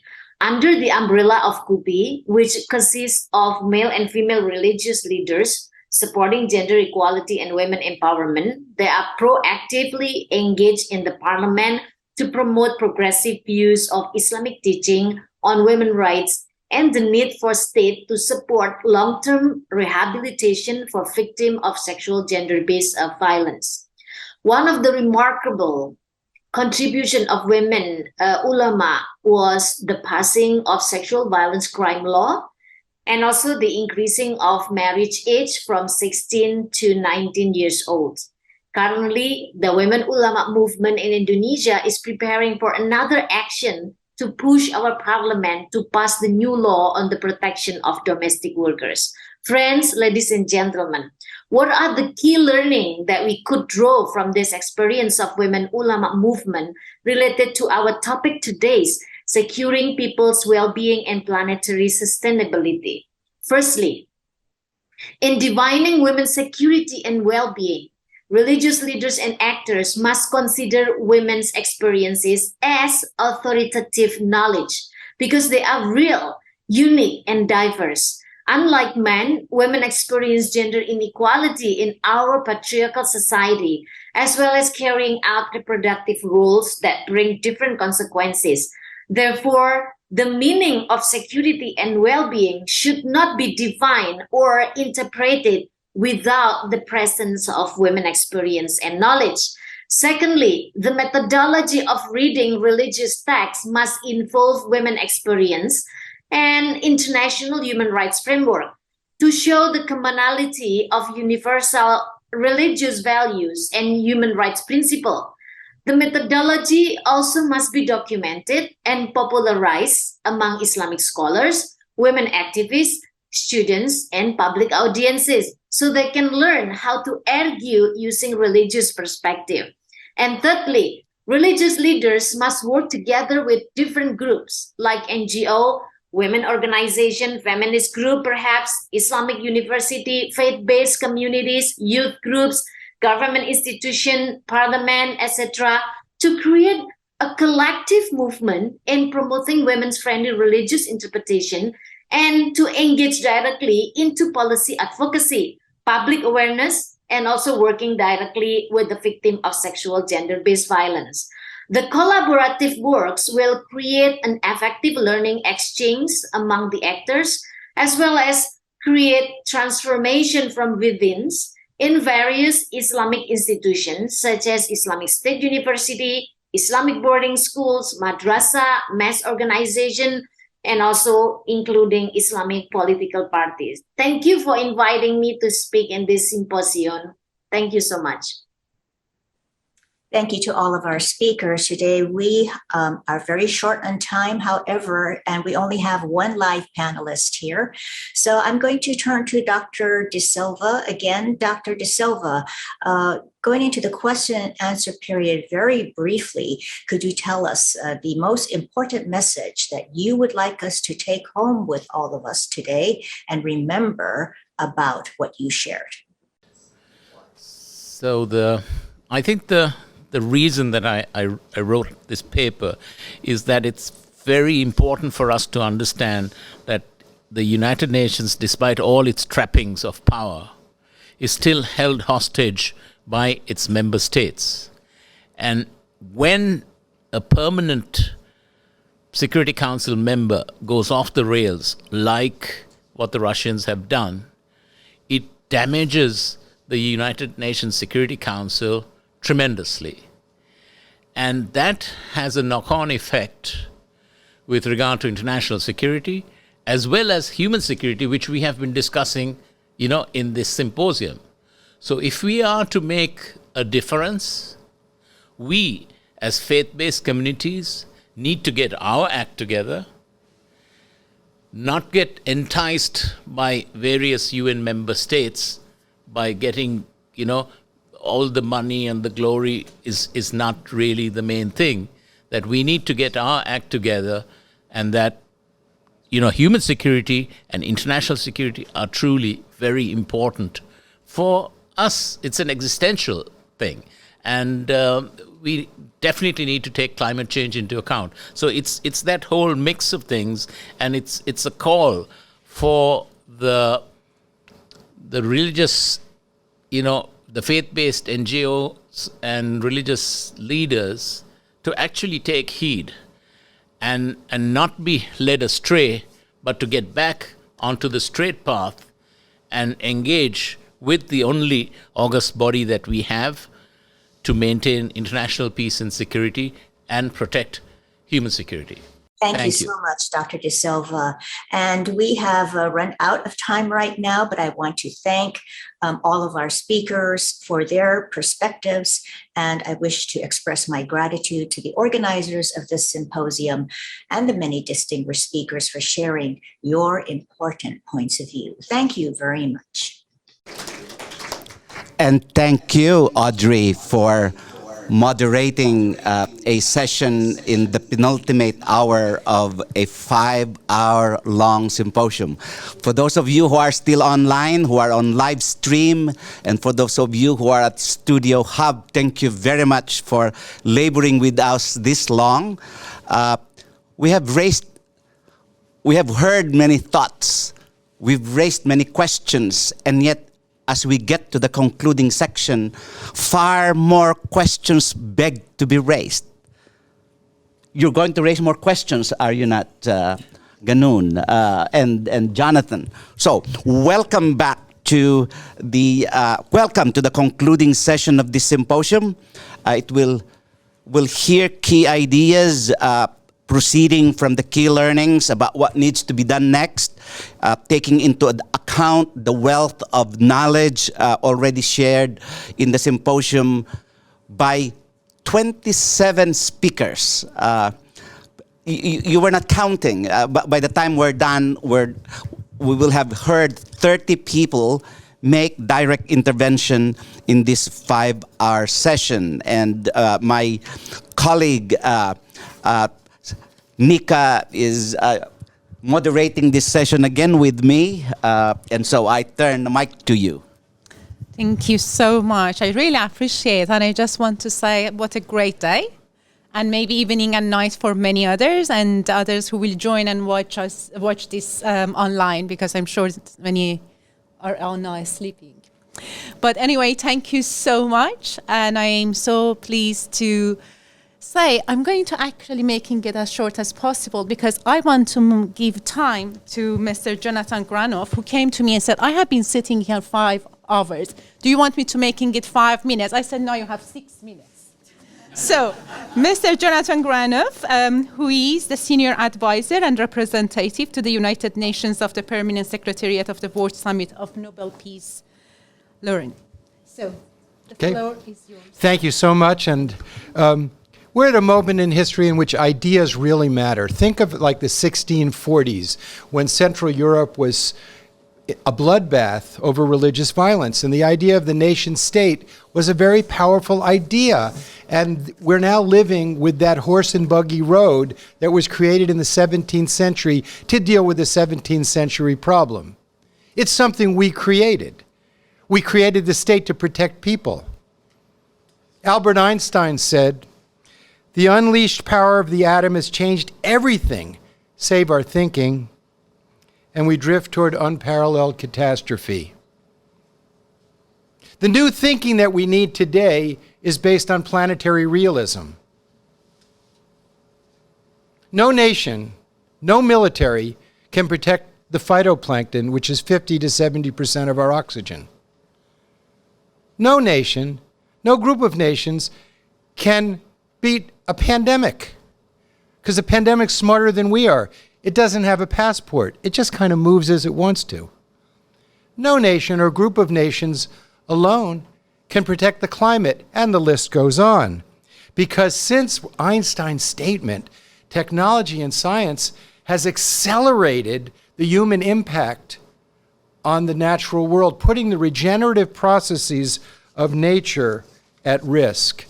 Secretary General recently said, "We are at war with nature." You can have plan A and plan B, but you can't have planet B. And we can't win a war with nature. And the same issues that can solve the war with nature, in which we have to surrender to her, the same issues are the same issues that can stop the wars amongst nations, which is identifying the reality of our moment in history in which the admonition of the wise since time immemorial to see the human family as one has now become a practical necessity. But we're still dealing with this horse and buggy road.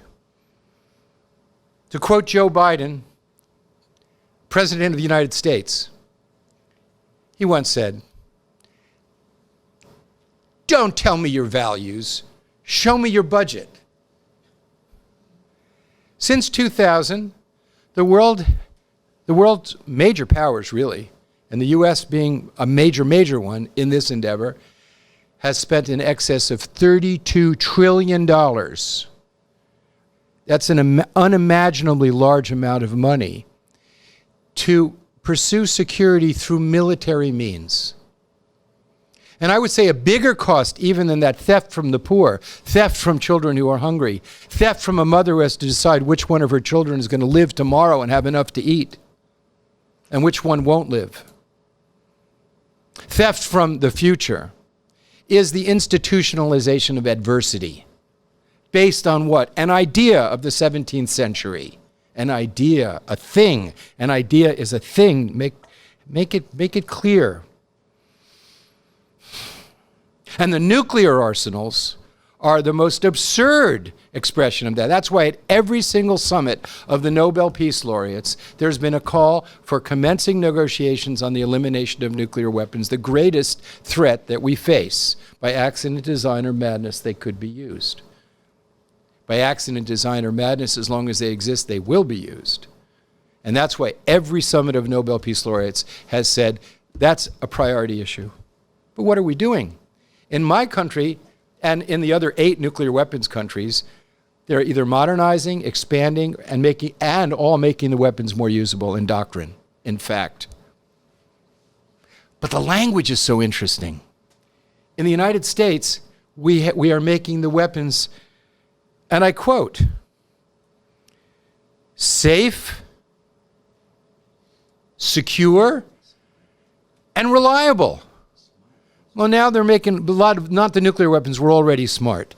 He's pointing out, smart, that's other weapons. The nukes were all, they figured the nukes were all, but safe, secure, and reliable.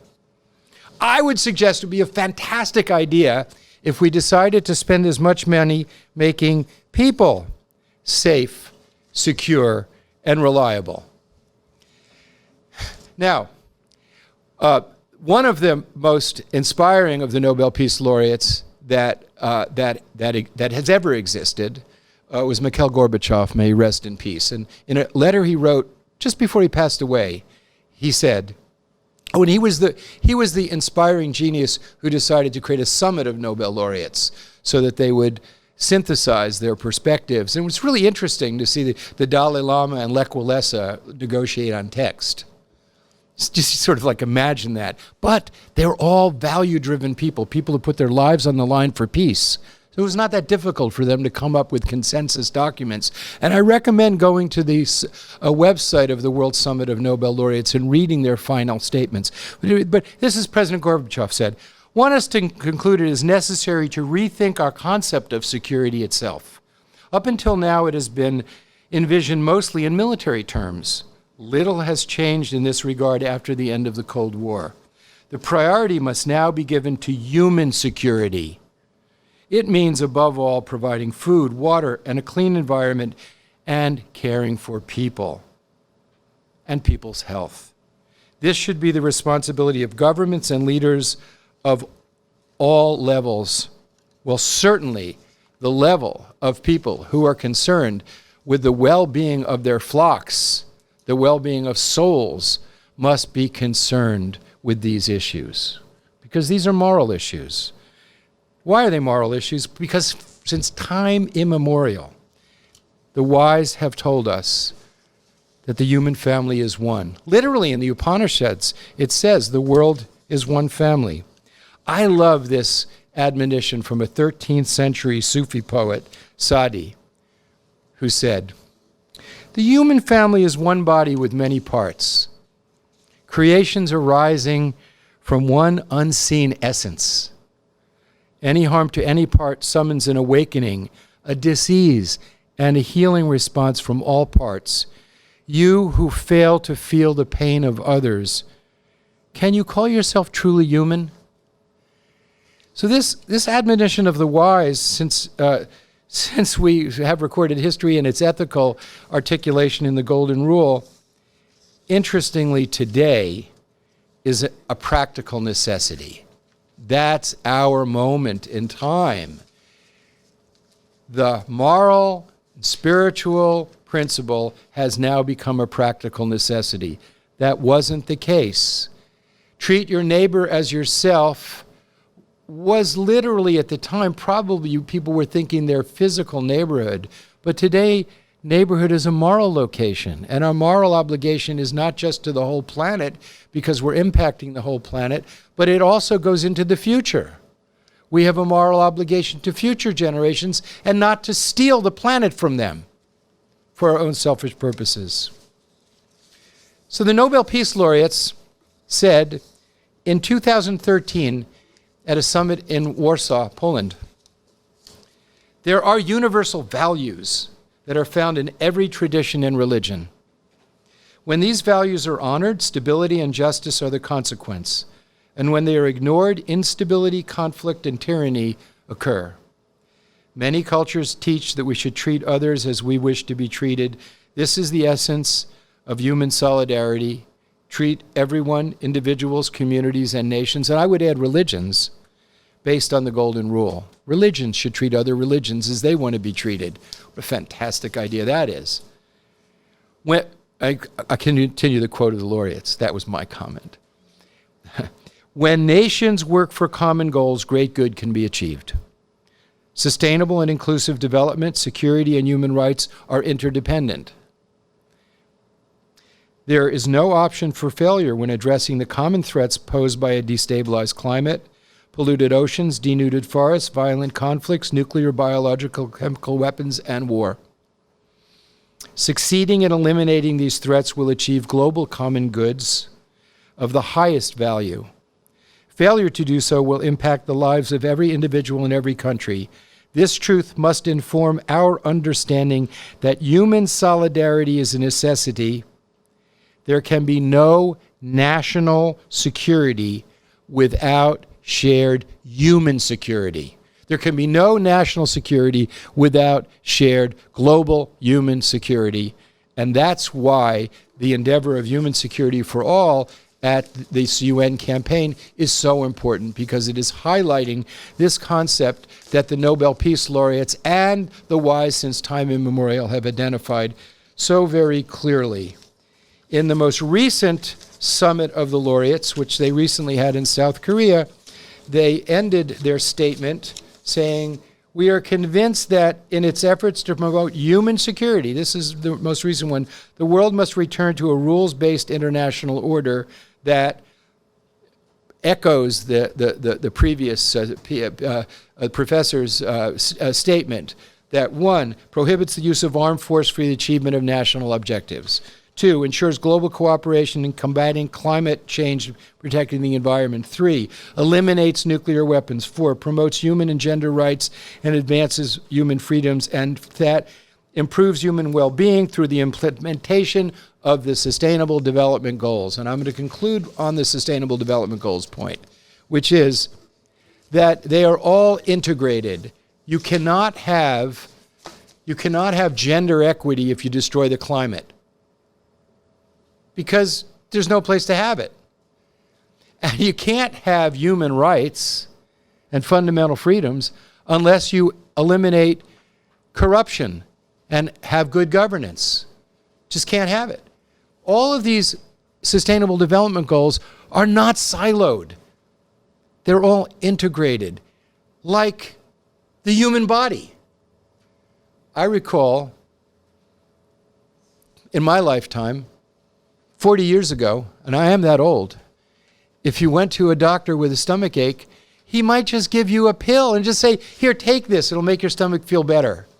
Today, any decent doctor is going to say, "What do you eat? How do you sleep? What's your job? Do you get exercise?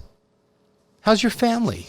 Because we as human beings are integral whole creatures.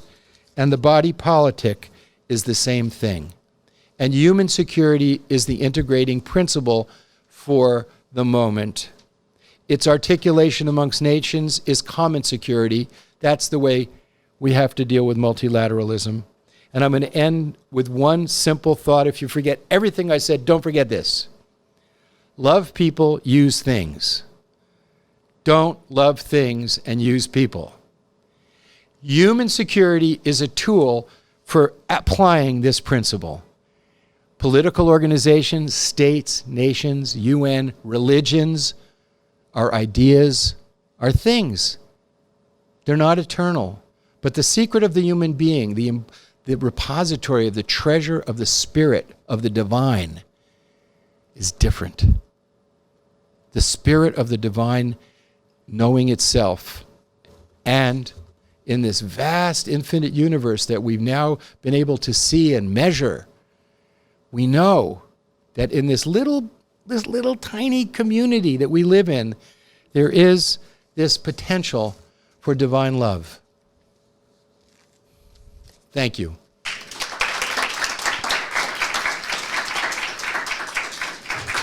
Thank you very much, Mr. Granoff. Thank you, Jonathan, for your concluding remarks by way of powerful, inspiring words.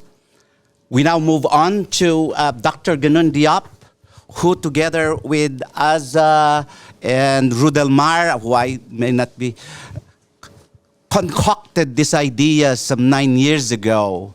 And it has now blossomed to what we have today, 9 years later. And so perhaps Ganun can gestalt a little bit of that history and then his own concluding remarks. Your own take, sir, please. Thank you much. I realize that this symposium will end at 1:30, right? So which means I have about 20 minutes for my speech? No. Well, thank you very much to everyone from the first speaker to now. Thank you for your inspiring words. These concluding remarks that I would like to share briefly, and I will respect the time allocated to me, I entitled it Key Findings Regarding a Comprehensive Human Security, Envisioning and Building a Better Future. Now, when it comes to the epoch-defining awareness of the urgency and imperative to address the overarching global issue of human security, the human family needs an unprecedented mobilization for a comprehensive approach and plans of multidimensional actions to secure our survival, well-being, comprehensive health, freedom, and peace. Even a cursory popular search on human security reveals the following. I quote, "Human security means protecting fundamental freedoms, freedoms that are essential to life. It means protecting people from critical, severe, and pervasive widespread threats and situations. Human security integrates three freedoms, and this has been said, and therefore appropriate to repeat in this concluding remark. Freedom from fear, freedom from want, and freedom from indignity." Now, closer to our context, one could add the following, and I quote the United Nations Trust Fund for Human Security. I quote, "As noted in the General Assembly Resolution 66-90, human security is an approach to assist member states in identifying and addressing widespread and cross-cutting challenges to the survival, livelihood, and dignity of their people. It calls for," I continue the quote now, "people-centered, comprehensive, context-specific, and prevention-oriented responses that strengthen the protection and empowerment of all people." Now, nearly every area of human experience is connected to the undergirding issue of human security. The list of areas related to human security is broad but specific. Levi mentioned several of them earlier, and you did not mean to be exhaustive. Therefore, you just quote some of them. Here I have food security, you mentioned, water security, economic security, health security, gender security, environmental security, ecological security, and digital and cyber security. Now, these are concrete domains of human existence and experience.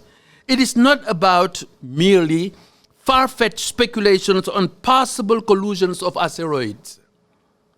We are talking about issues, events, beliefs, and practices that affect people's lives in a negative, harmful, and damaging way. From threat to personal security, to collective predicaments, to regional, national rifts in human solidarity, to needed global security, human security is in fact a lens through which to look at various aspects of human experience.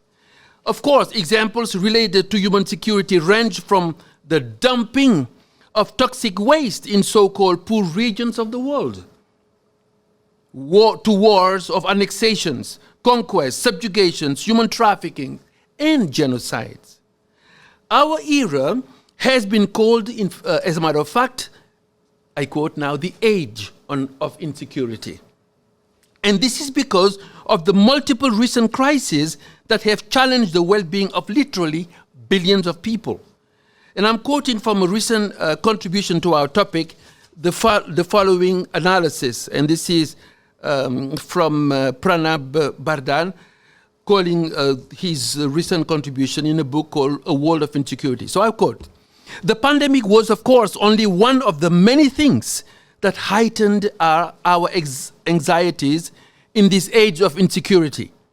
Over the last 2 decades, the world has been subject to many traumatic events. International terrorism, civil wars, with all their destruction and exodus of refugees, the financial crisis of 2007 to 2009, the debt and currency crisis, particularly in Europe and Latin America, stringent but wrenching austerity policies, deep slumps in many economies, large-scale job loss, technological disruptions, creeping authoritarianism, and ethno-nationalistic excesses, the increasing incidence of natural disaster, probably attributable to ongoing climate change." He continues, "agroecological distress, mass dislocations, and a series of epidemics, COVID-19 being the latest. All of this has dangerously exposed the fragility and insecurity of the lives and livelihoods of billions of ordinary people. This has been particularly acute in developing countries where numerous people live a hand-to-mouth existence, even in the best of times, with very little in the form of social insurance or feasible alternative ways to live. It may be perceived as a coincidence, but not for us, organizers of a symposium every year over the past 9 years. In fact, every thematic, the 8 previous symposiums since we partner with UN agencies, and I would like to recognize as a significant work to connect us here. With UN agencies, every thematic from the beginning has a connection with human security. I mean, think about this. Human dignity, we started, should be the foundation and justification for human security. We talked about peace, violence, migration, an economy of life, racism, slavery, and coloniality, gender equality, all the topics addressed in this partnership of faith-based organizations and UN agencies representing the global community, by the way, have to do with human security. Now, more broadly, the pillars of the UN begin with peace and security, first pillar, and then justice and development, second pillar, and then human rights, and this has been repeated, freedom from want, freedom from fear, and then freedom to live in dignity. Now, specific though to security, in 1994, the UNDP provided a meaningful list of, now notice, protections and metrics needed for human security to be achieved for all. And there are 7 types they list. Economic safety nets, food security, access to healthcare, environmental protection, personal security, community security, and political security. Now today, faith-based organizations represented in this 9 symposium highlight other needed dimensions of human security, and actually that are necessary to build a better world. In fact, from a purely aspirational perspective for now, every day, now think about this, there are billions of people praying for human security. How can I say that? Muslims pray for the protection from the accursed one. And if I did not want to be rebuked because of my poor Arabic, I will say, A'udhu billahi minal shaitani rajim. Christians pray in what is known as the Lord's Prayer, in which they say, deliver us from evil, right? Deliverance from evil. One of the designations, interesting, and attributes of God among Jews and Christians is Elohe Amen, the God of Amen, the God of security, interestingly. I don't have time to break here the word even Amen. It comes from a Bedouin language. And actually, when a Bedouin had to build a tent, they would dig the ground, right, and stake a tent peg on the ground. That fact of staking a tent peg on the ground, it is called aman. Why? Because then the tent is fixed, solidly attached. The same word, aman, is also what is used even for the term faith. He'emin, to believe. So what is secure? Interestingly, even the word mammon is connected. Ma, aman, ma is the place of security, of safety. Now, interestingly here, not just this, but Buddhists also pray the famous golden chain of prayer. We will be kind and gentle to every living thing and protect all who are weaker than ourselves. We will think pure and beautiful thoughts, say pure and beautiful things, and do pure and beautiful deeds.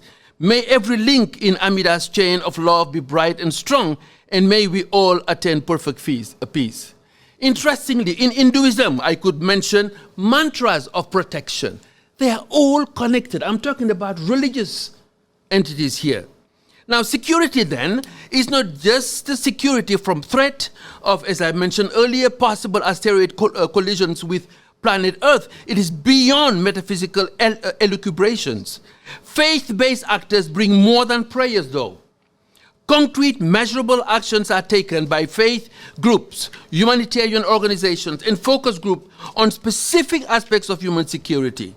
So security then is a daily need for every human being. No wonder all greetings echo the need for human security, right? Salam.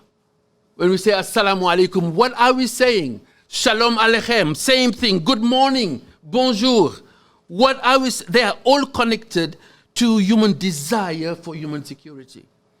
What can we do concretely to improve human security? Various comprehensive plans of actions are needed. To this end, the following questions are incontrovertible. At an individual level, what can be done?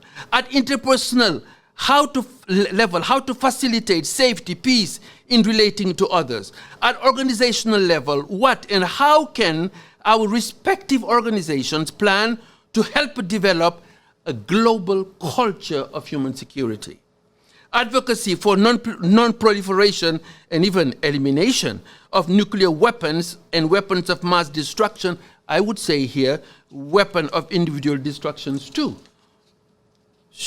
All these should be high on our advocacy agenda. Close to each one of us and within our reach. At a relational level, creating a space, a safe space, a space at every work environment is indeed contributing to human security. Human security includes giving people a space to feel that and to know that they are safe. No coercion, no bullying, no intimidation, no compulsion, no instrumentalization of people. Freedom of thought, conscience, religion, or belief is an imperative also of human security. This means no violation whatsoever of people's physical, emotional, intellectual, social, and spiritual integrity. No bending of people's conscience. So, human security has also dimensions related to health, healing, and wholeness, and this has been underlined. Without this component of human security, life is frustrated of its essence of flourishing human potentials. Notice, most concepts about human security are on a negative side, protecting us from. But the other side is more positive, to be empowered to do these two dimensions, protection, but also empowerment. So allow me to postulate that the permanent pillar of life, from birth to old age, is human security, which incontrovertibly is acted out through dignity, even of covering infants for comfort, affirmation and encouragement and sense of worth through all the stages of life. Again, the imperative of peace comes to the fore when speaking about human security. No wonder our partners from the UN insist on the fact that the framework the world must factor in all our endeavors is the imperative of human security. And one can add, yes, but human security for all. Really? There is an elephant in the country and in the whole of the Americas.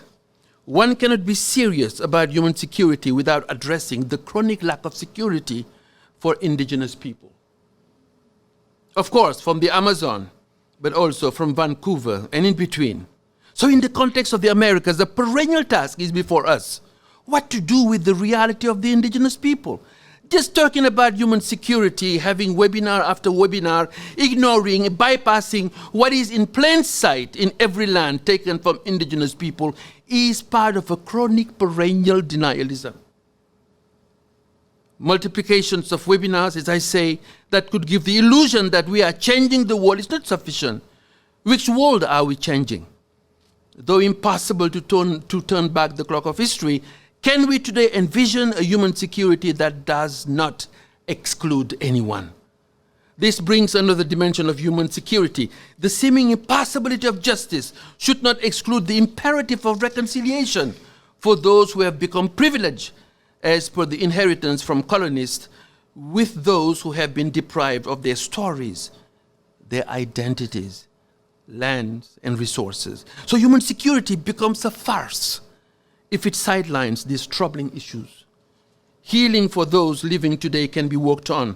The future depends on it. So a holistic understanding of human security is therefore ever needed if the human family is serious about peace, a comprehensive peace, peace building, peacemaking, peace sustaining, peace wishing, or peace giving, as I say earlier when we say Salaam alaikum, Shalom aleichem, or Salamat, one would face a socio-political, our world rather, faces a socio-political dimension of insecurity. And I want to just briefly mention this as I conclude.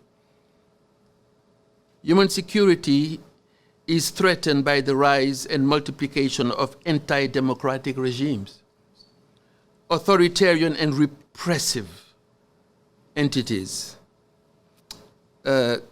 Just in 2021, the VDEM Institute at the University of Gothenburg, Sweden, produced the largest global data set on democracy, covering 200 countries, measuring democracies in desegregated multidimensional way, involving over 3,500 scholars and experts.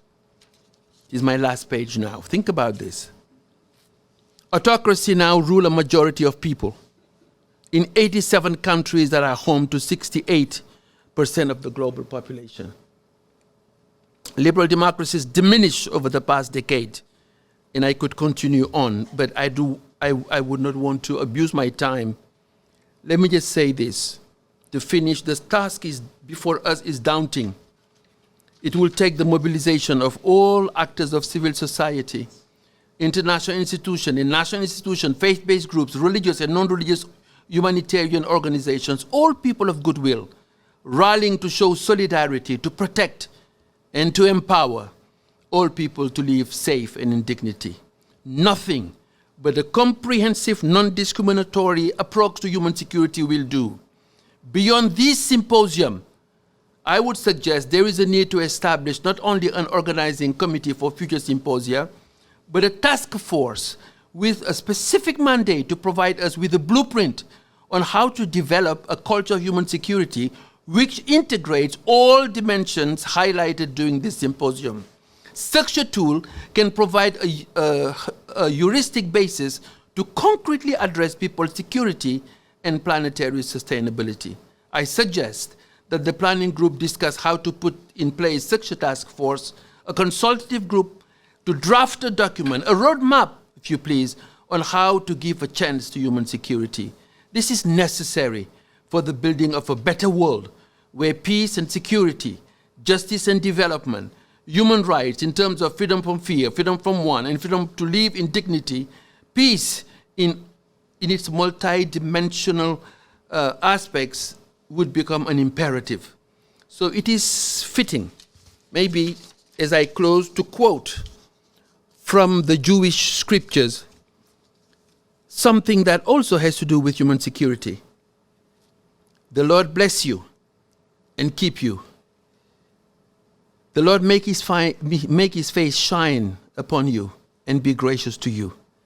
The Lord lift up his countenance and give you peace. Thank you very much.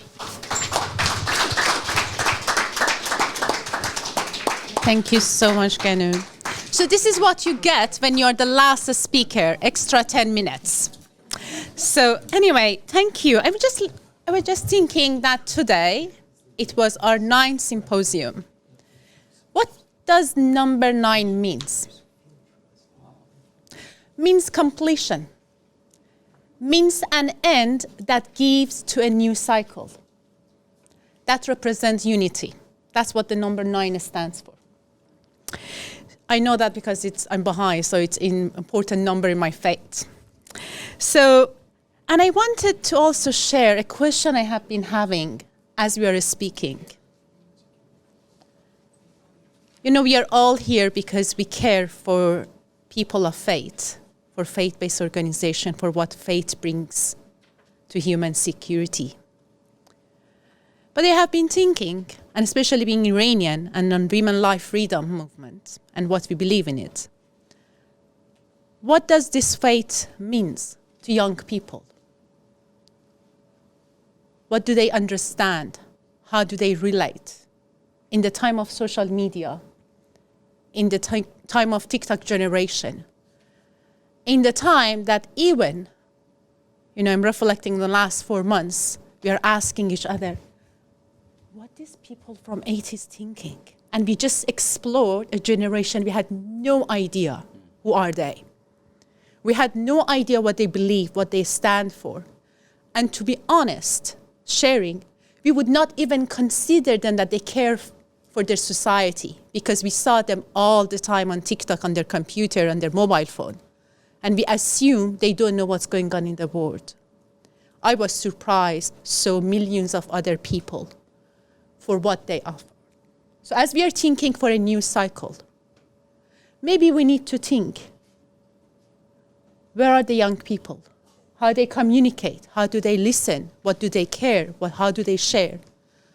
Honestly, I'm thinking we have to conceptualize. If we are talking about the human security, the generation that they have to carry the main burden and the ones to come. So with that, I thank you for being here, and I pass that to Levi, who has been very patient with me because I pass all the lines that he told me I should say, and I take it in my heart. So thank you so much as well. It's been a pleasure indeed to moderate the opening and the concluding session with you, Nika, and the collaboration between the faith-based bodies and the UN entities by way of the United Nations Development Program. It's been a blessing. Ganun's presentation made me insecure because the lines I would have said and videotaped, he already said.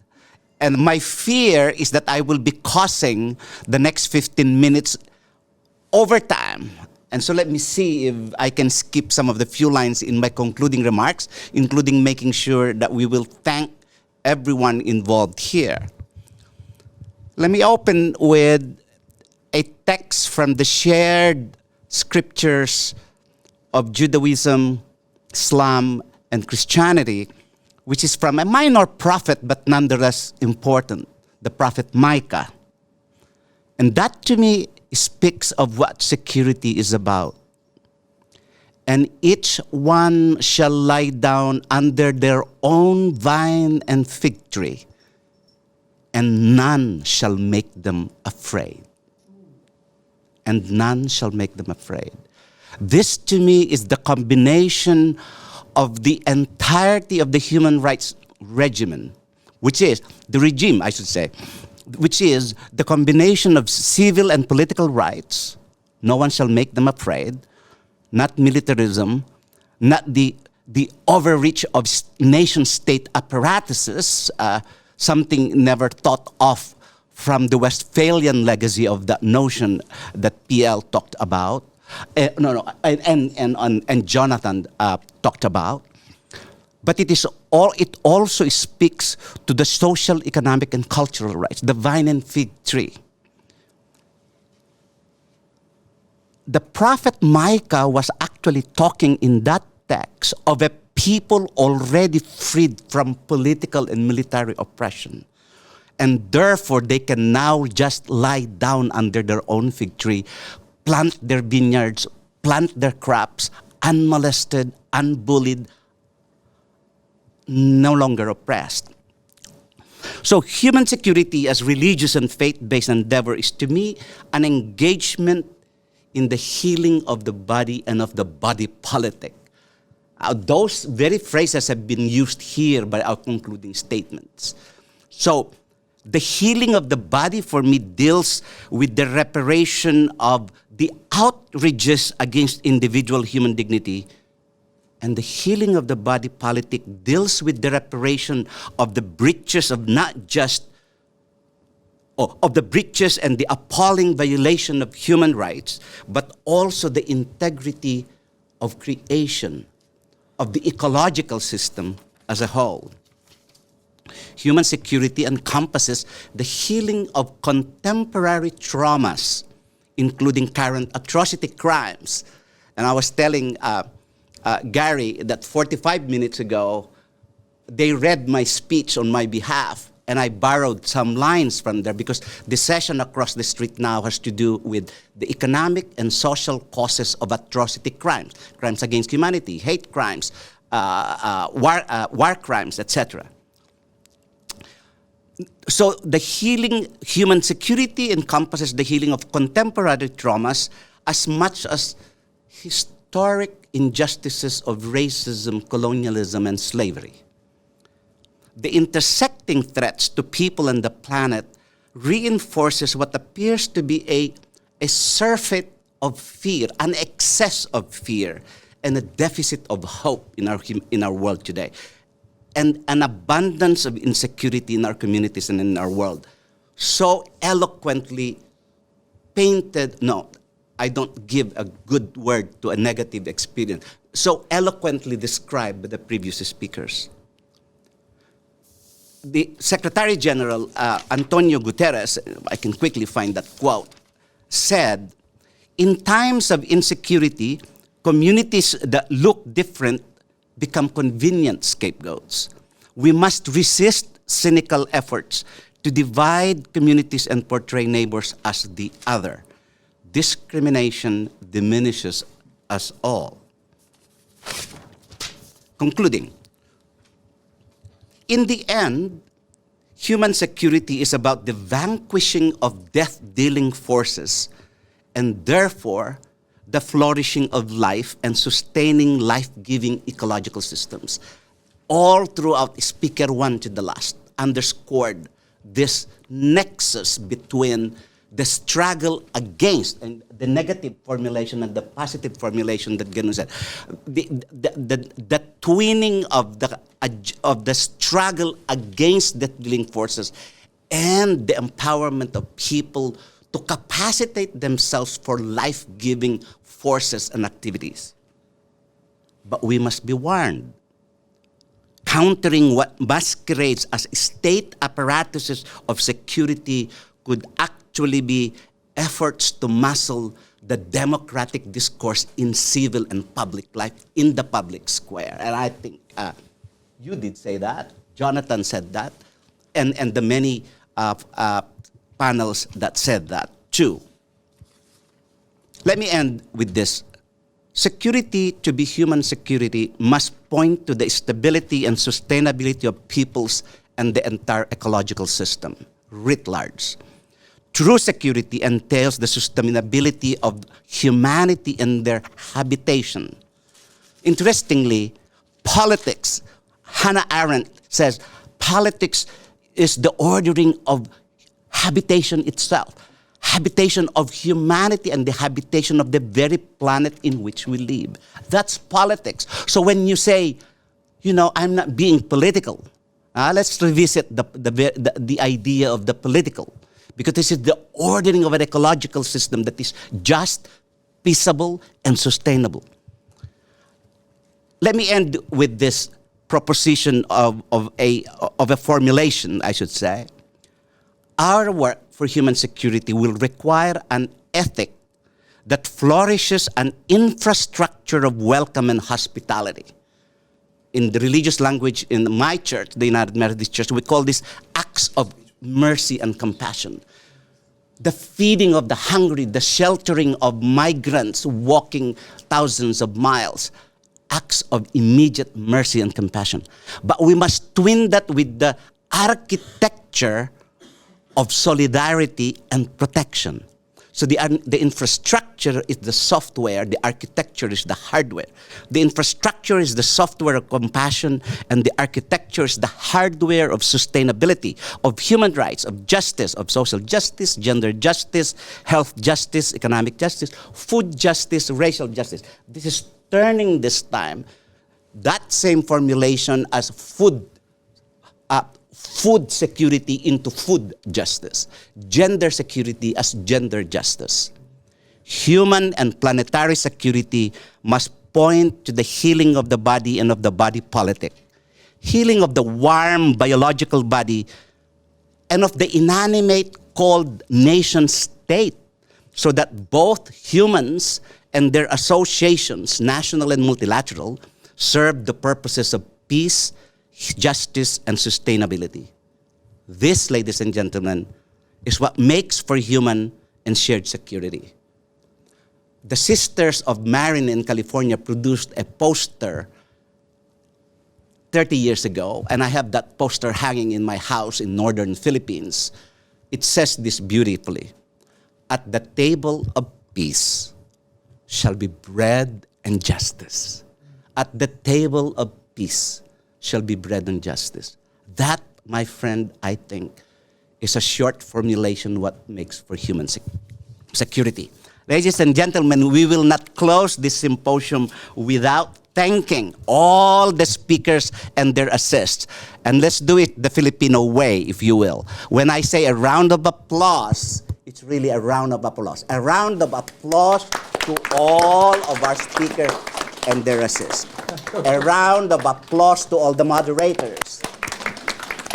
A round of applause to all the members of the organizing organizations, the United Nations as partners, and the World Academy of Art and Science, and the Human Security Campaign. A round of applause to them.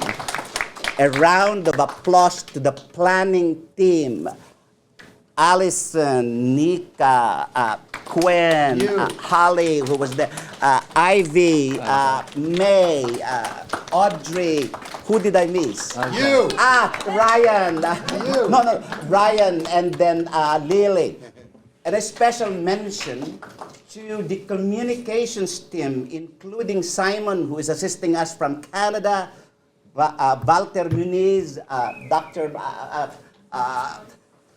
Marcelo Snyder, and his team from Geneva, and the 10 interpreters who are working on the background.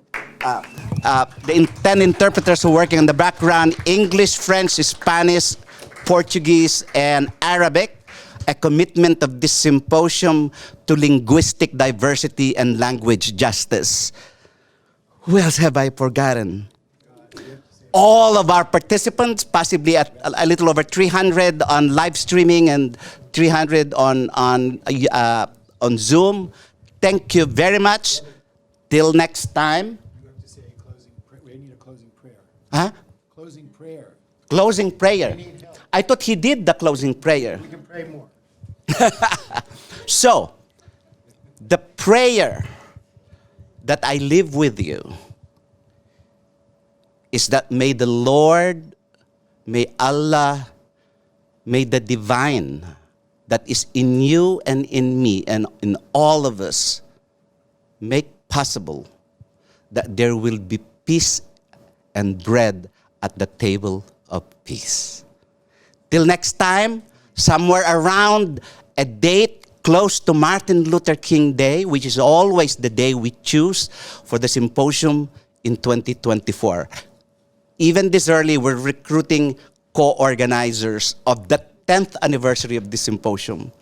Salamat po, as we say it in our language. Thank you very much.